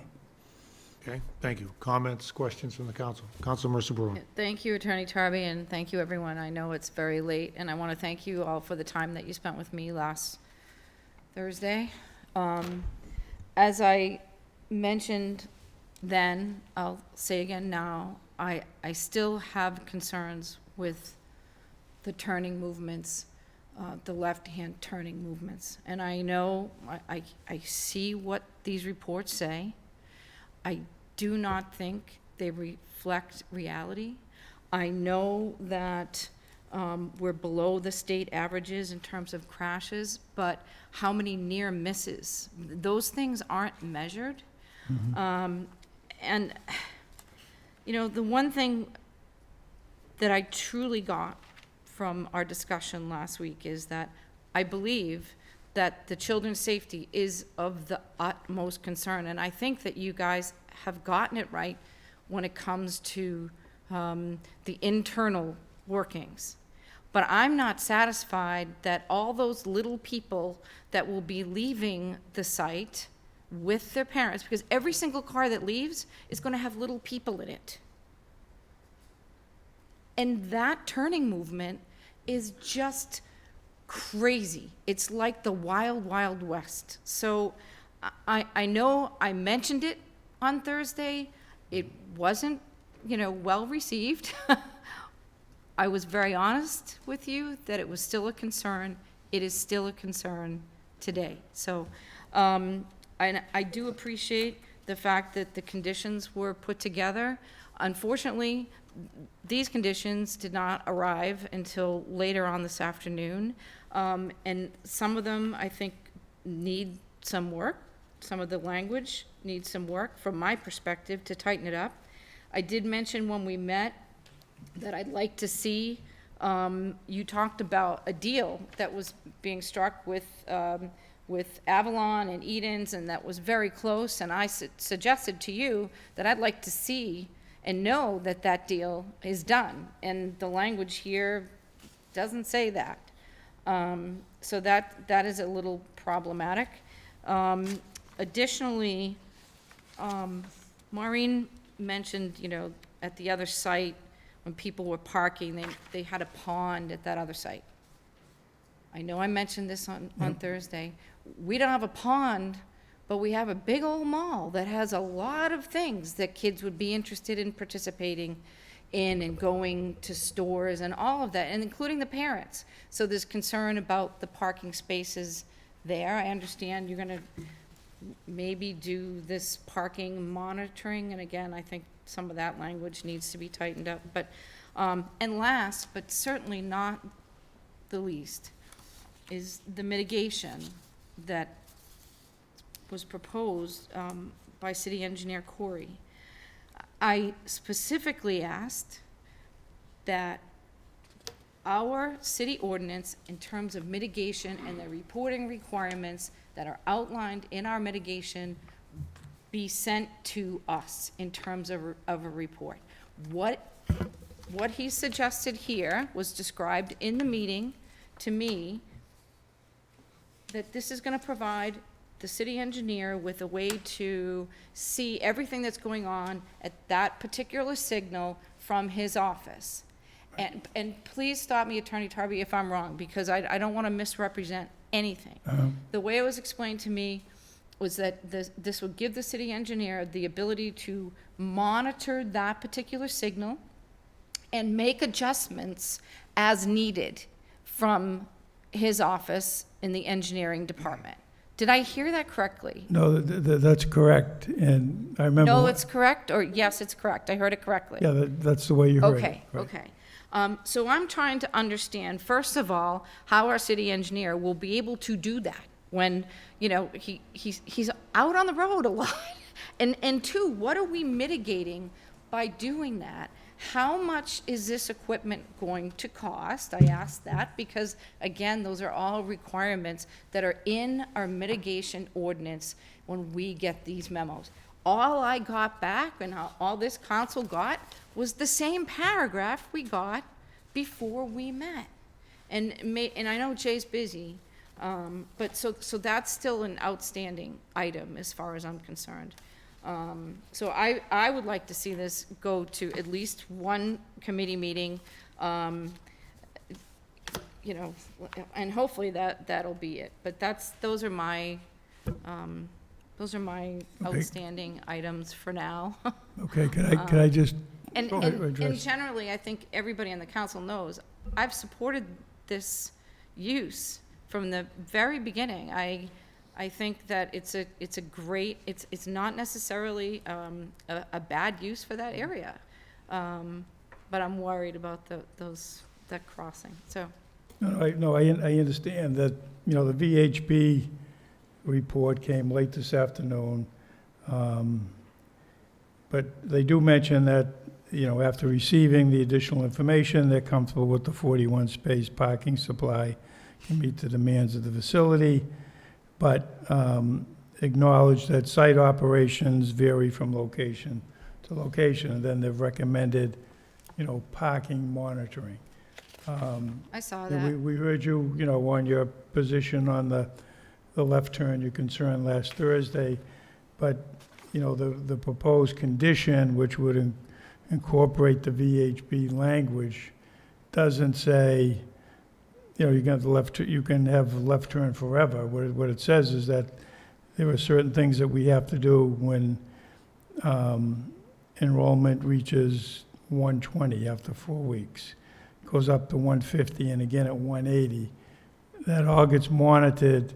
The information goes to the city engineer and his consultants, and then further action is taken. Right. So I'd just like you to keep an open mind on that. I'm as trying. I'm trying, and I very much want to get there sooner rather than later. But the language that's in here from VHB is very loosey-goosey. It says that information's gonna go to the city engineer. The council's not even in the loop. And Attorney Tarby, I don't have to tell you that when we put these conditions forward on these permits, oftentimes they haven't been met. And I'm not talking about your client here. But I'm gonna need that language to be much tighter. And I'm just not prepared to do that now on the floor at 11:30 when we got the document at 4:30 No, I understand. today. And I don't think I was vague at all in what I requested from the city engineer as far as an explanation as to what we were mitigating. Right, and the mitigation that was summarized is the exact language that we talked about last Thursday. Well, And it's not up to us to, you know, tell you how it all works, you know? right. All I know is this paragraph, I'm not even gonna read it because it's too late. It doesn't tell me anything more than what it told me last week. And our mitigation ordinance is there for a reason. We need to get the reports the way it's suggested, not suggested, it's in our ordinance. So, and that's not on you. So, so I'll wait for those things for committee, and I will ask you, please, to take another serious look at, and maybe it's just me, maybe I'm the only one worried about this, but I don't think so. I'm very much concerned about that turning, and I'll stop talking now, it's very late. Thank you to my fellow city councilors. I hope you'll support having some more discussions about this, at least in one more committee meeting. Okay, and if this is voted to go to committee, we would ask that this be continued to the next city council public hearing date, which would be October. 2 weeks, yeah. Yeah. Agreed. Counselor Campbell. Joe, how many students, 180 or 200? What's the total? No, that was the monitoring sort of thresholds that VHB has recommended. Harry, what are the numbers to 200? I'll only be a minute. I also think it's a good use for that area. I think there are too many children. I think I think you're trying to put too many children in an area where there isn't enough parking. And to say, I think it was, I believe your name was Maureen, if I have it correct. To say, I think you said like at one point, another property in Connecticut, they used the spaces and it was only a few times that maybe for 10 minutes or so, or 15 minutes, all the spaces were used or something like that. Well, the way that it sounds like you have everything specific time slots, it seems like, okay, well, where are those cars going to go? The ones that did come, but now there's no space left. So that to me says there's not enough parking. Yeah, but you know what, that's just a comment. I want it to go to committee as well. So if you don't mind, only because it's late. Yeah, thank you, Maureen, yeah. I don't think there's enough parking. I really don't. And I think there's too many students trying to go into that spot. But that's all I'm going to say for tonight. I'm looking forward to the committee meeting, and so that we can really maybe talk a little bit more about this. Yeah, so the issue on the parking, that's something specifically VHB looked at, and there were Yeah, no, I read a it. number of I did. meetings for them to look at that and But come up with. I know, but you know, sometimes it's just not realistic. It's not realistic as to what really happens from day to day. Even though it does sound like you've thought everything through, I still want to hear more about the time slots and how in a 3-hour window you can get 200 cars in there and not take up 40 spaces in addition to them being used for your employees. I mean, it's hard to swallow, but It is, I didn't mean to interrupt you, I'm sorry. It is hard to understand sometimes because the numbers just don't seem like they equate, and I'm with you. What I would suggest, what we do as an applicant, first, we went through an exhaustive search to find the right site. We tried to work out things so that it's designed safely and efficiently, because again, any kind of injury for the kids, it's my issue. It's not ultimately your issue, except you'll hear about it, but it's ultimately my issue. We hire our own traffic engineer. The city says, okay, can you also pay for our consulting engineer or bring a consulting engineer on who's effectively working on behalf of the city? We have those design professionals who have both come to an agreement on this, and I was just joking with Maureen that I'm cynical because I developed a shopping center once, and if you did the math, you find out that you'd have 700 people in my grocery store at one time, which I never saw 700 people there, just based on the number of cars that are parked there. What I would suggest, we have facilities open all around the area. I would suggest and encourage any council members that would like to go see the actual functionings of them are more than welcome to do it. The proof is in the pudding. The proof is seeing it with your own eyes so that you change the numbers into what's really happening on the ground, because that's all that really matters. So if anybody would like to go to any of them, people have my contact information, you get it from Joe, and I'd be more than happy to If we set could up get a any. couple of those areas, a couple different areas that would have approximately the same amount of children. Yeah, the only ones that have the high numbers of students at this point, because we're still ramping up in our Massachusetts centers, would be the ones in Connecticut. So you could go on virtually 200, 220, 240 kids is our standard model. So Yeah. you could go to virtually any of our schools and they'd have that as a minimum. And we've had parking lots anywhere from 35 to 50 cars and don't have the traffic issues in them. But again, it's easy for me to say that. It's much better when you see it with your own eyes. It also gives you an idea what the program is. So I'd be more than happy to arrange for you to go to see any one of those schools. Right, okay, thank you. And then just one other, just quick point with Councilor Mercer Bruin, what she said. The mall is like a big playground.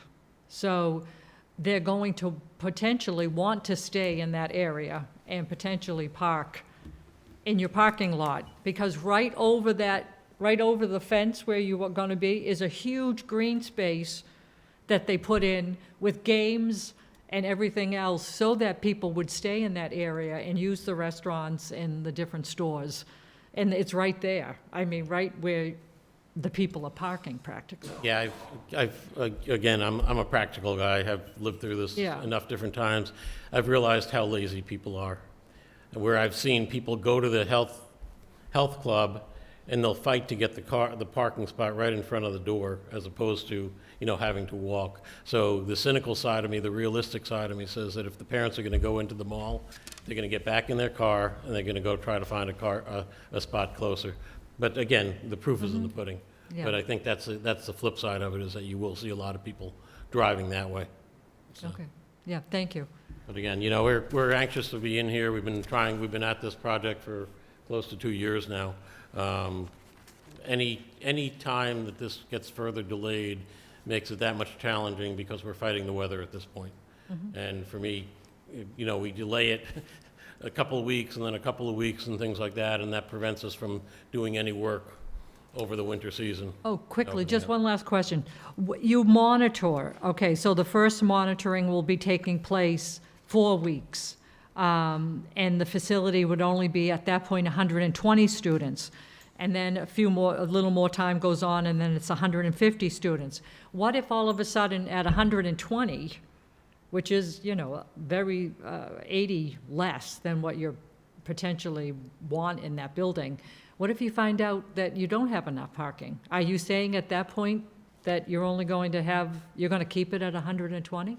No, that was the recommendation of your peer reviewer. Through the chair to, sorry. I'm sorry. Go ahead, finish, Harry. Sorry. The answer is, the parking that I have control over is my staff. So if there's an issue that parents can't comfortably park at the site, I arrange for my staff to have off-site parking, is the short answer to the question. Oh, yeah. Because that is one side that I control. Okay, okay, thank you. And Through the chair to City Councilor Campbell, that's exactly why I said the language in that section needs to be tightened up yeah, okay, thank considerably. you. And I just want to remind everybody, you know, we've received, when we did the Woburn Mall, we got similar memos that said, yeah, this parking's going to work, Yes, right? yes, Everybody's been down there. Parking's not working so well, is it? no. So let's not take for face value, everything we see, and let's know what we know to be reality and stay focused on that. Counselor Dillon. Yeah, thank you. Just real quick, I hear right in, right out, but then I hear left turn. The right in, right out is actually the entrance into because we're going to have our people make a right turn out of our center into the Woburn Village Shopping Center, and that'll just be a right turn out so that the people would be going towards the traffic light to exit the mall at the traffic-controlled light. They would not be turning left and potentially going into where the residential development is. That was a request from the mall. Okay, so there's no left turn coming straight out of your place, cutting across the two lanes without lights. Right now there isn't. It's been functioning that way, and there's also a left turn. I mean, it functioned that way when people were coming out of a restaurant at different times of the night, and probably not as attentive as But there we hope that wasn't the parents are. there was a mall there, but perhaps not as busy. Councilor DeMambro and I spent an hour there Friday, and we witnessed tractor trailers coming down, and it just doesn't make sense to cut across. Which is why I'm going to encourage everybody to go and get the traffic light, and why we enter into the agreement with the mall next door to do exactly that, Counselor. More than encourage. Thank you. I have to be politically correct and say encourage. It'll be more than encourage, trust Thank me. Counselor DeMambro. I said this right from the very beginning, and I'll stake to it. Always has been a concern of the left turn only, left turn out of there, right turn only. And I'm just going to say one other thing, because I know it's late. That mall is not at the full capacity as of yet. You know, keep in mind, Sally's Pizza's still got to go in there and open up. The holiday season's coming upon us. There's a lot, that facility over there is going to be more than packed with vehicles and commerce. I just feel that, and I'm going to keep saying it, when parents are picking their kids up and, you know, time is of the essence, they're not going to want to deal with Eden and all that traffic in that small little intersection that they have in there that you know, exits out towards the traffic lights. So I want everybody to be mindful of that. If time is of the essence and mom's got to get here or dad's got to get there or Nana's got to go here or there, they're going to take the lefts, the rights, regardless of the traffic studies. And no one's going to tell any one of us that live here how the traffic goes down there. So this really, really, really needs to be put under a microscope and tightened up. Thank you. Counselor Viola. Thank you. Still apprehensive on this project. Heard everything that you've said. Quick question, Joe. Is the road still going right around where the playground is? Could you repeat that? Where the playground is? Yes. The road still abuts that, correct? The driveway coming in? Yes, yep. See, that's a big issue with me. Even putting ballards there, I mean, a car can still jump that, go through that. That's still one of the main issues. Yeah, so we talked about this last time. So there's a 5-foot sidewalk in between, 6-inch curb. I had some examples from right past Massachusetts facilities that included photos that I can't show. I'll send them to the clerk to circulate. they have existing facilities that are within parking lots that have chain link fences where cars are parked right next to it. Eric can expound on it, but they've never had issues. If you think about when a car comes in, they're not coming in 30 miles an hour and jumping the curb and going through. They're moving at a slow speed, they're taking the turn into the parking space. It's all controlled movements.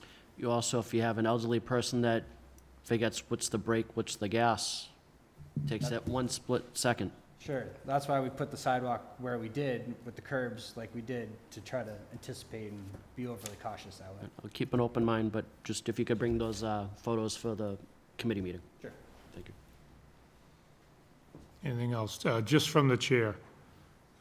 Did you mention earlier that we're still waiting for a final order from Concom? Correct. Okay, and that's on the 12th, that meeting? Correct. Okay. Secondly, I do have similar questions as Councilor Mercer Bruin does about the application of the mitigation ordinance in this case. I'm confused about what specific problem we've determined that this project either creates or makes worse, so that we can then apply the correct mitigation to remedy that problem. I don't understand what we've identified yet, so I don't understand how we can be solving it with this proposed mitigation solution. I'd need that explained to me a little better, not tonight, in committee. And then lastly, I share the concern about the left turns. That's my number one concern with this whole project. If there's a way for you to not have left turns in and not have left turns out, then I think it's pretty close to a home run. And if there is an agreement that's pending between the petitioner and the mall, the village folks, I would ask that you explore the possibility of every person that goes to your site takes a right turn in from Mishawam and then exits out and takes the travel way down to the lights. Explore the possibility. If we can control the traffic to that extent, I think this becomes a much safer project, and it's so much easier to swallow from my perspective.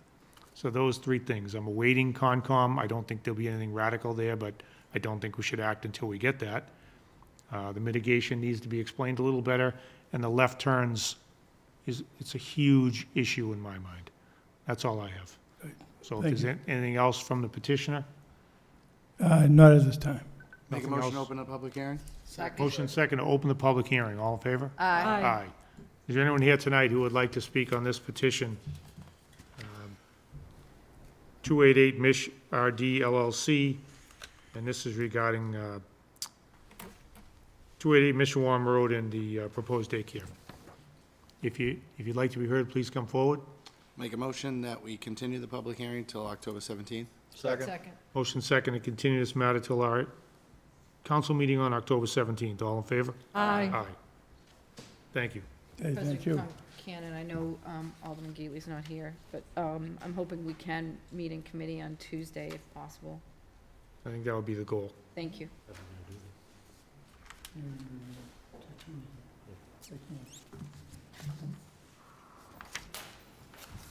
Mr. President, I'll make a motion that we take the next two matters collectively. Second. Motion second, we take the next two matters collectively. All in favor? Aye. Aye. The next two matters are CCF New Boston for 260 New Boston Street and 225 Merrimack Street, having to do with parking.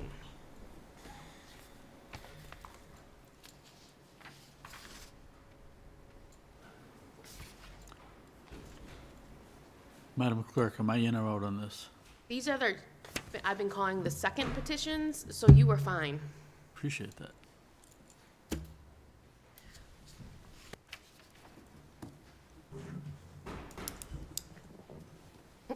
Sorry, I'm sorry, Marvin. Do we have any communications? We're gonna go for breakfast after this.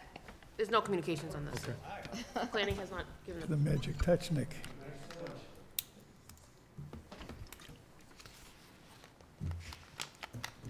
Okay, for the record, Joseph Tabby, Reuben Redmond, here on behalf of the applicant. with Nick Delacava of Allen Major, Scott Thornton of Vanasson Associates, Sean Sullivan of Cabot, Cabot and Forbes. So I'll refer to these two petitions as the first petitions. And at 216 New Boston Street, seeking a special permit for a two-story GMP manufacturing building containing 133,211 square feet. Sorry. At 225. President Clerk Higgins. Just for clarification, are you referring, he referred to the first petitions. Is he referring to the first petitions in these public hearings? These are the second petition. These are the second petitions, yeah, that's why I just want to make sure. He referred to the This is the parking spaces. I'm sorry? That's why I don't know if what he's talking about is for Yeah, the so- parking. So on our agenda, the first two matters that we're dealing with appear to be the reduction in parking space petitions. Okay, I think we should start the other way and then, They already called it. because those two deal with the phasing of this project, so rather do those Could we make last. a matter We to- could. I don't care what you guys do, just do whatever. So you're saying we need to deal with 3 and 4 before we deal with 1 and 2 as listed on Right, the I agenda? was going to suggest we make our presentation on 3 and 4, then table, and then open up the hearing on the reduction in parking, and then go back and talk about everything at once. I just, there's a procedural issue here because we can't have, just want to let you know, 3 members cannot, well, one's absent, cannot vote on the original petition, so just be aware of that. Well, I don't think you're going to be in a position to vote tonight anyway, but if you are, you have to close the hearing on each set and vote on them. Right, and you're saying there's a problem agree. with taking them as they're listed? Or it's just, I'm sorry? is there a problem with taking these matters as they're listed? I just think it would flow easier if we do it the opposite way. Okay, can we, All right, I'll make a motion to suspend the order of business. No, you would have to table the current matter, sorry, it's late, I'm sorry, I'm not That's trying to okay. be. I'll make a motion to lay the current items The on the current table. collective items on the table. Yes. Second. there's a motion and second that the 2 matters that we just opened up be laid on the table so that we can deal with items 3 and 4. Motion and second. All in favor? Aye. Okay. And now, just for a point of information, the next 2 petitions, if you take them together, Counselor Campbell, Counselor Ferrulo, and Counselor Gately are not allowed to vote on these matters because they have missed 2 meetings, but they are allowed to participate. Counselor Gately is absent. Very good, thank you. Okay, so They the, haven't, Make a motion to take both matters collectively. Second. Motion second. All in favor? aye. okay, I'm going to just sort of summarize this and turn it over to Nick to go over the plans, but we have two petitions, 216 New Boston Street, it's for GMP manufacturing building, 133,738 square feet. At 225 Merrimack Street, 4-story lab building containing approximately 174,812 square feet. Back at one of the last public hearings, there were questions on traffic signals which required Jay Corey's input. And then there was also the condition relative to the approval being obtained from Concom before taking any further action. As you know, with the traffic lights at Merrimack and New Boston Street, the mayor sent out an appropriation request. On the second issue, Concom has finally issued its order of conditions. So I think it would be appropriate at this time is to have Nick just go through the existing conditions plan, the original plan, and the changes that were made as a result of the Concom process. President Cannon, there's also communication that you guys need to accept. Yeah, I was just gonna say, can I Communication get a dated September motion? 25th. Make a motion that we receive the communications and make it part of the permanent record. Second. Motion second, all in favor? Aye. Thank you.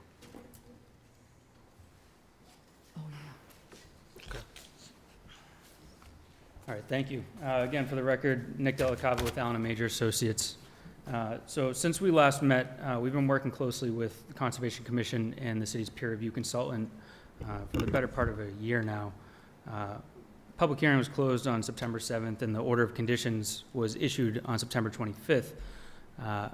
And as a result of that process, there were some changes to the site plan, and I'll walk you through those tonight. I only have 4 slides, so it should be quick. I'm going to keep it pretty high level.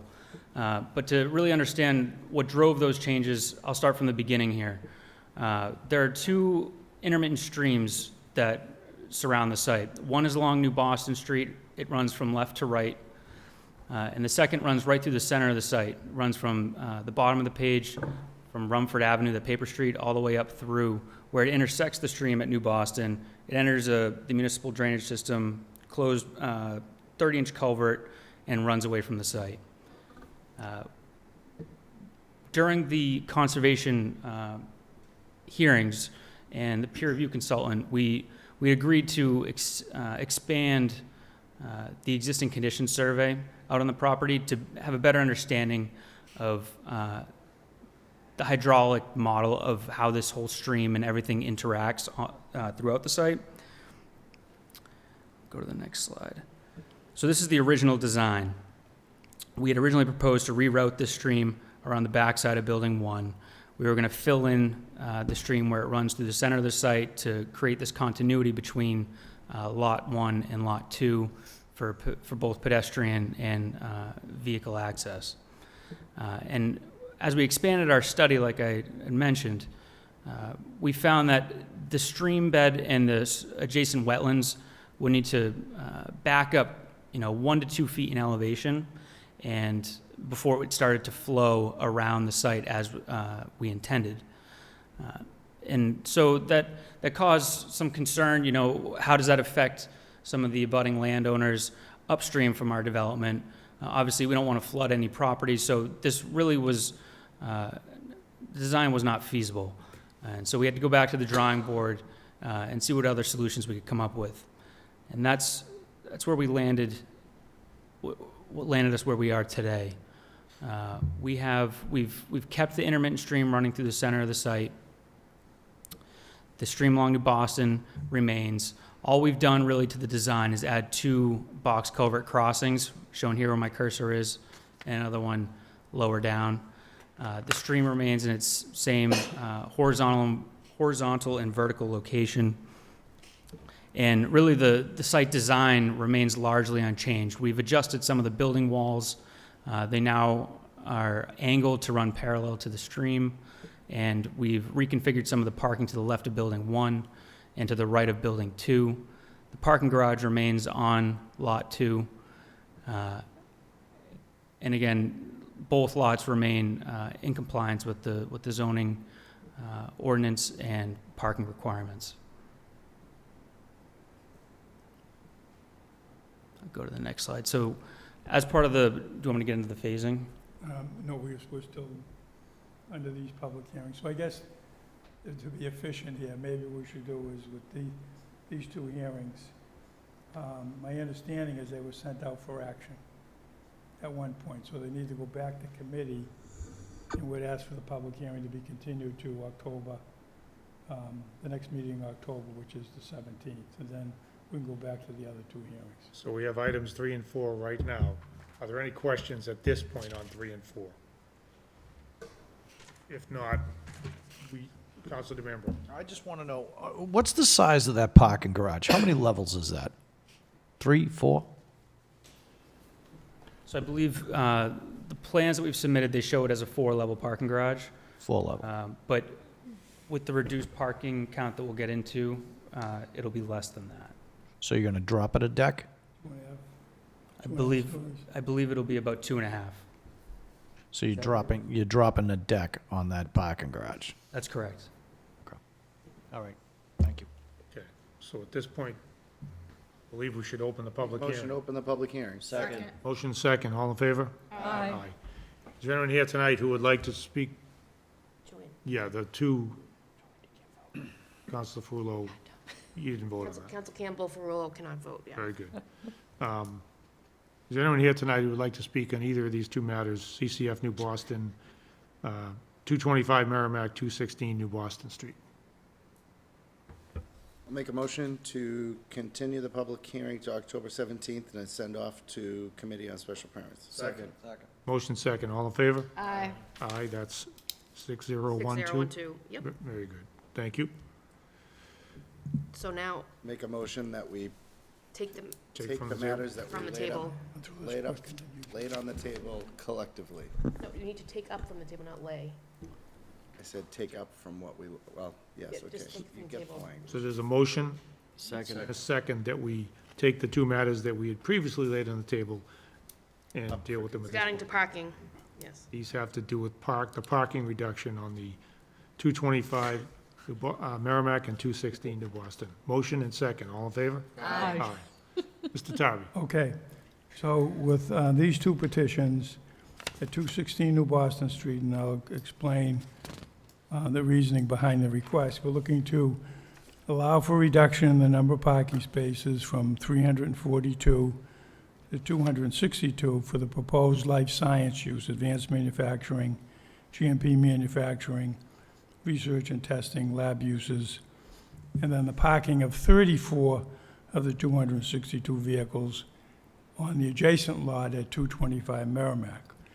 On the 225 Merrimack Street property, we're looking to allow for the continued use of the existing 88 parking spaces that are non-conforming because they don't meet the required setbacks of 25 feet and 5 feet. In addition, there's no interior landscaping. And to allow for reduction in the number of parking spaces from 442 to 335 for the life science lab uses. And then the parking on 225 Merrimack of 34 vehicles from 216 New Boston Street. So there's a phasing plan proposed here where the GMP manufacturing at 216 New Boston Street would begin construction in April of 2024. Subsequent to that, the second building would be developed at a later date. The phasing of the developments doesn't change the site plan, and Nick will go over that in a second. And the structured parking garage, as a result of this, is reduced from 4 stories to 2.5, 3 stories. At least one level will come off. So the reason for the parking reduction is, if you recall, during the public hearing process for the approximately 1 million square feet of life science use at the Vale, it was determined by presentation from what is happening in the market that the parking requirements for those type of uses were 2 parking spaces for every 1,000 square feet of net floor area. The special permit was approved with that ratio. Then when the LBOD was adopted in 2022, the same parking requirements were adopted as part of that overlay district.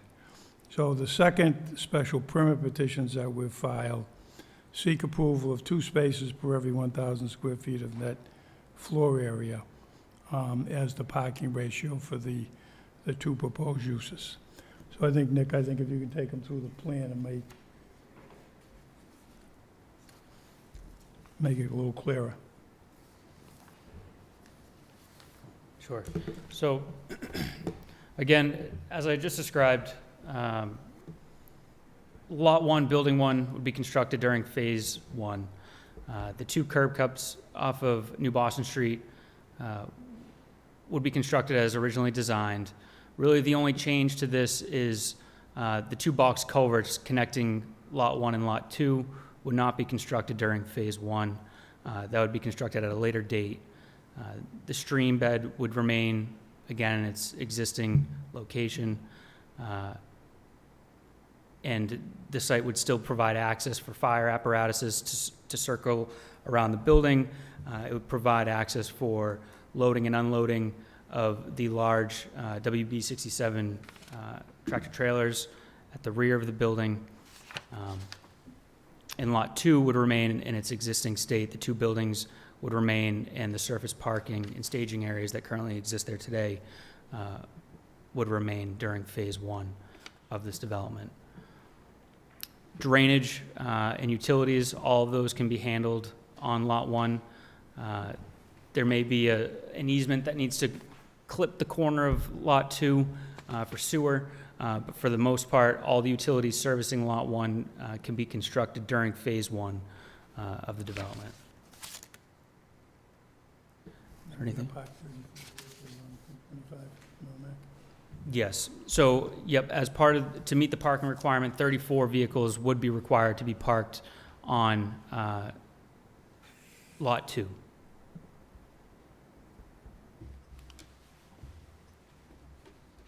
So with that, I'd open it up to questions. Just real quick, the phasing you just described was presented to Concom, and they understand it and bless it?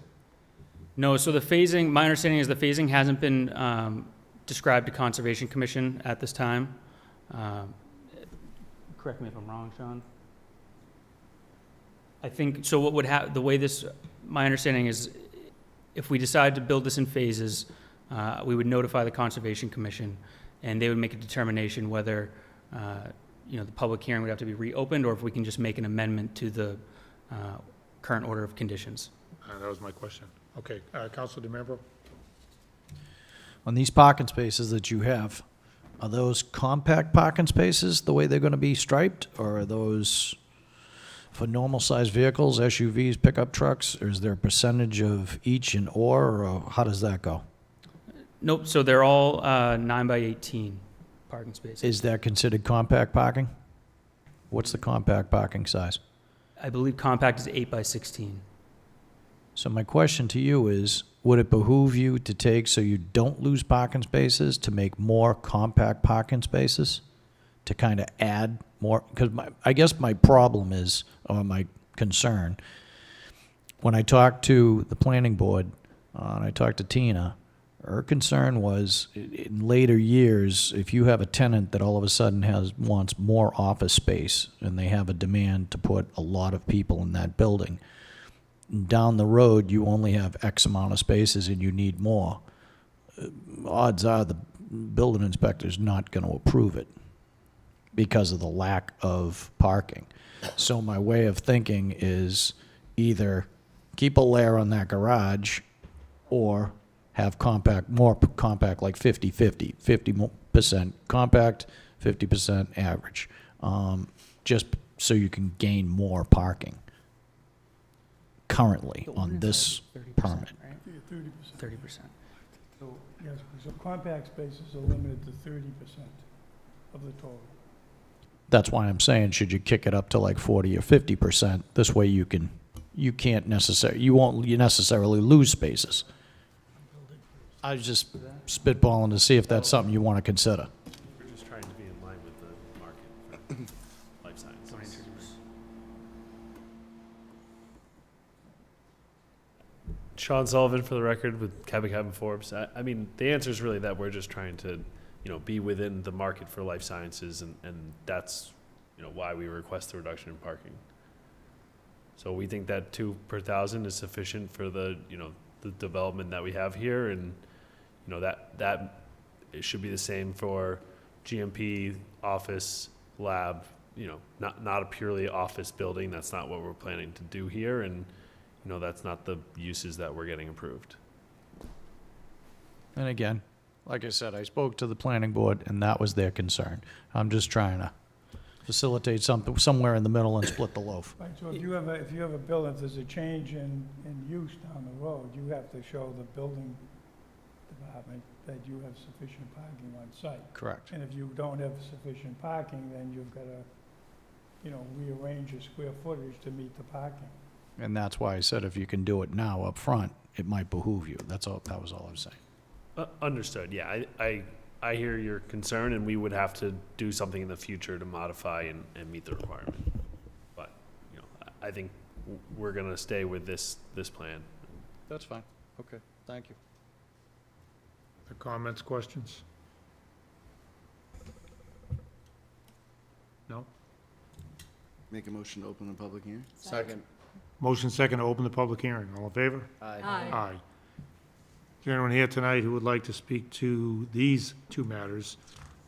Also CCF New Boston property, 216 New Boston and 225 Merrimack. These are regarding the reduction in number of parking. Seeing nobody. Does this need to go to committee? Yes. I will make a motion to continue the public hearing till October 17th and send this off to committee. Second. Motion second, all in favor? Aye. Aye. Thank you. Thank you. Thank you. Joe. Can I have a motion to return the regular order of business? So moved. Motion and second Sorry. to return to the regular order. All in favor? Sorry. All in favor? Aye. That passes. Sorry, I forgot to make a note, Madam Clerk. No, it's late. Well, we're just gonna, no, there's another motion. The next item on the agenda is from unfinished business. I'll make a motion that we take the next matter from the table. Second. Motion second, all in favor? Aye. This is the resolve to send a communication to Mass DOT District 4 regarding to repair sunken storm drain at the corner of Country Club Road and Cambridge Road. I'll make a motion that the matter be adopted. Thank you. Second. Second. Motion second that this be adopted, all in favor? Aye. Aye. Thank you. Next item, oh, can we turn to regular order? Make a motion to return to the regular order of business. Second. Motion second, all in favor? Aye. Thank you. Next item on the agenda is committee reports, is an order amending Woburn Municipal Code, Section 3-6, disposal of old and unnecessary material. Committee report was received, ought to pass. Make a motion the committee report be adopted. Second. Motion second, all in favor? Aye. On the order amending Woburn Municipal Code, Title 16, Sexual Harassment Policy and Procedure, committee report was received, ought to pass. Make a motion the committee report be adopted. Second. Motion second, all in favor? Aye. From Public Safety and License on the petition for renewal of first-class motor vehicle sales license by M&L Transit Systems, Inc., 60 Olympia Avenue. Committee report was received, ought to pass. Make a motion that the order be adopted. Second. Motion second, all in favor? Aye. Aye. On the petitions for renewal of second-class motor vehicle sales license by the following: David De La Ruca, DBA Woburn Auto Sales, 5 Crescent Avenue; Bob McSheffrey Auto Sales, 880 Main Street; Woburn Classic Auto Sales, 14 Fowle Street; McSheffrey Auto Sales, Inc., 878 Main Street; Ackleyson Inc., 215 Salem Street; Kenneth L. O'Connor, DBA City Line Motors, 30 Rear Torres Drive; and Ollie Service Center, 310 Main Street. A committee report was received, ought to pass. Make a motion that the committee report be adopted. Second. Motion second, all in favor? Aye. Next item on the agenda is a motion, is an order calling the municipal election 2023. Make a motion that the order be adopted. Second. Motion second, this order be adopted, all in favor? Aye. Next item on the agenda is an order canceling the November 7th, 2023 meeting due to the municipal election. Make a motion that the order be adopted. Second. Motion second, all in favor? Aye. An order setting the time for October 17th, 2023 meeting to 6 PM and the November 21st, 2023 meeting to 6:30 PM. Make a motion that the order be adopted. Second. Motion second, the order be adopted, all in favor? Aye. Order amending Woburn Municipal Code 12-56 Special Event Permit Insurance Minimum Coverages. Make a motion that the matter be referred to the Committee on Ordinance, Charter, and Rules. Second. Second. Motion second, all in favor? Aye. Motion to adjourn. Second. Second. Motion second, all in favor? Aye. Aye. 12:15. Thank you all.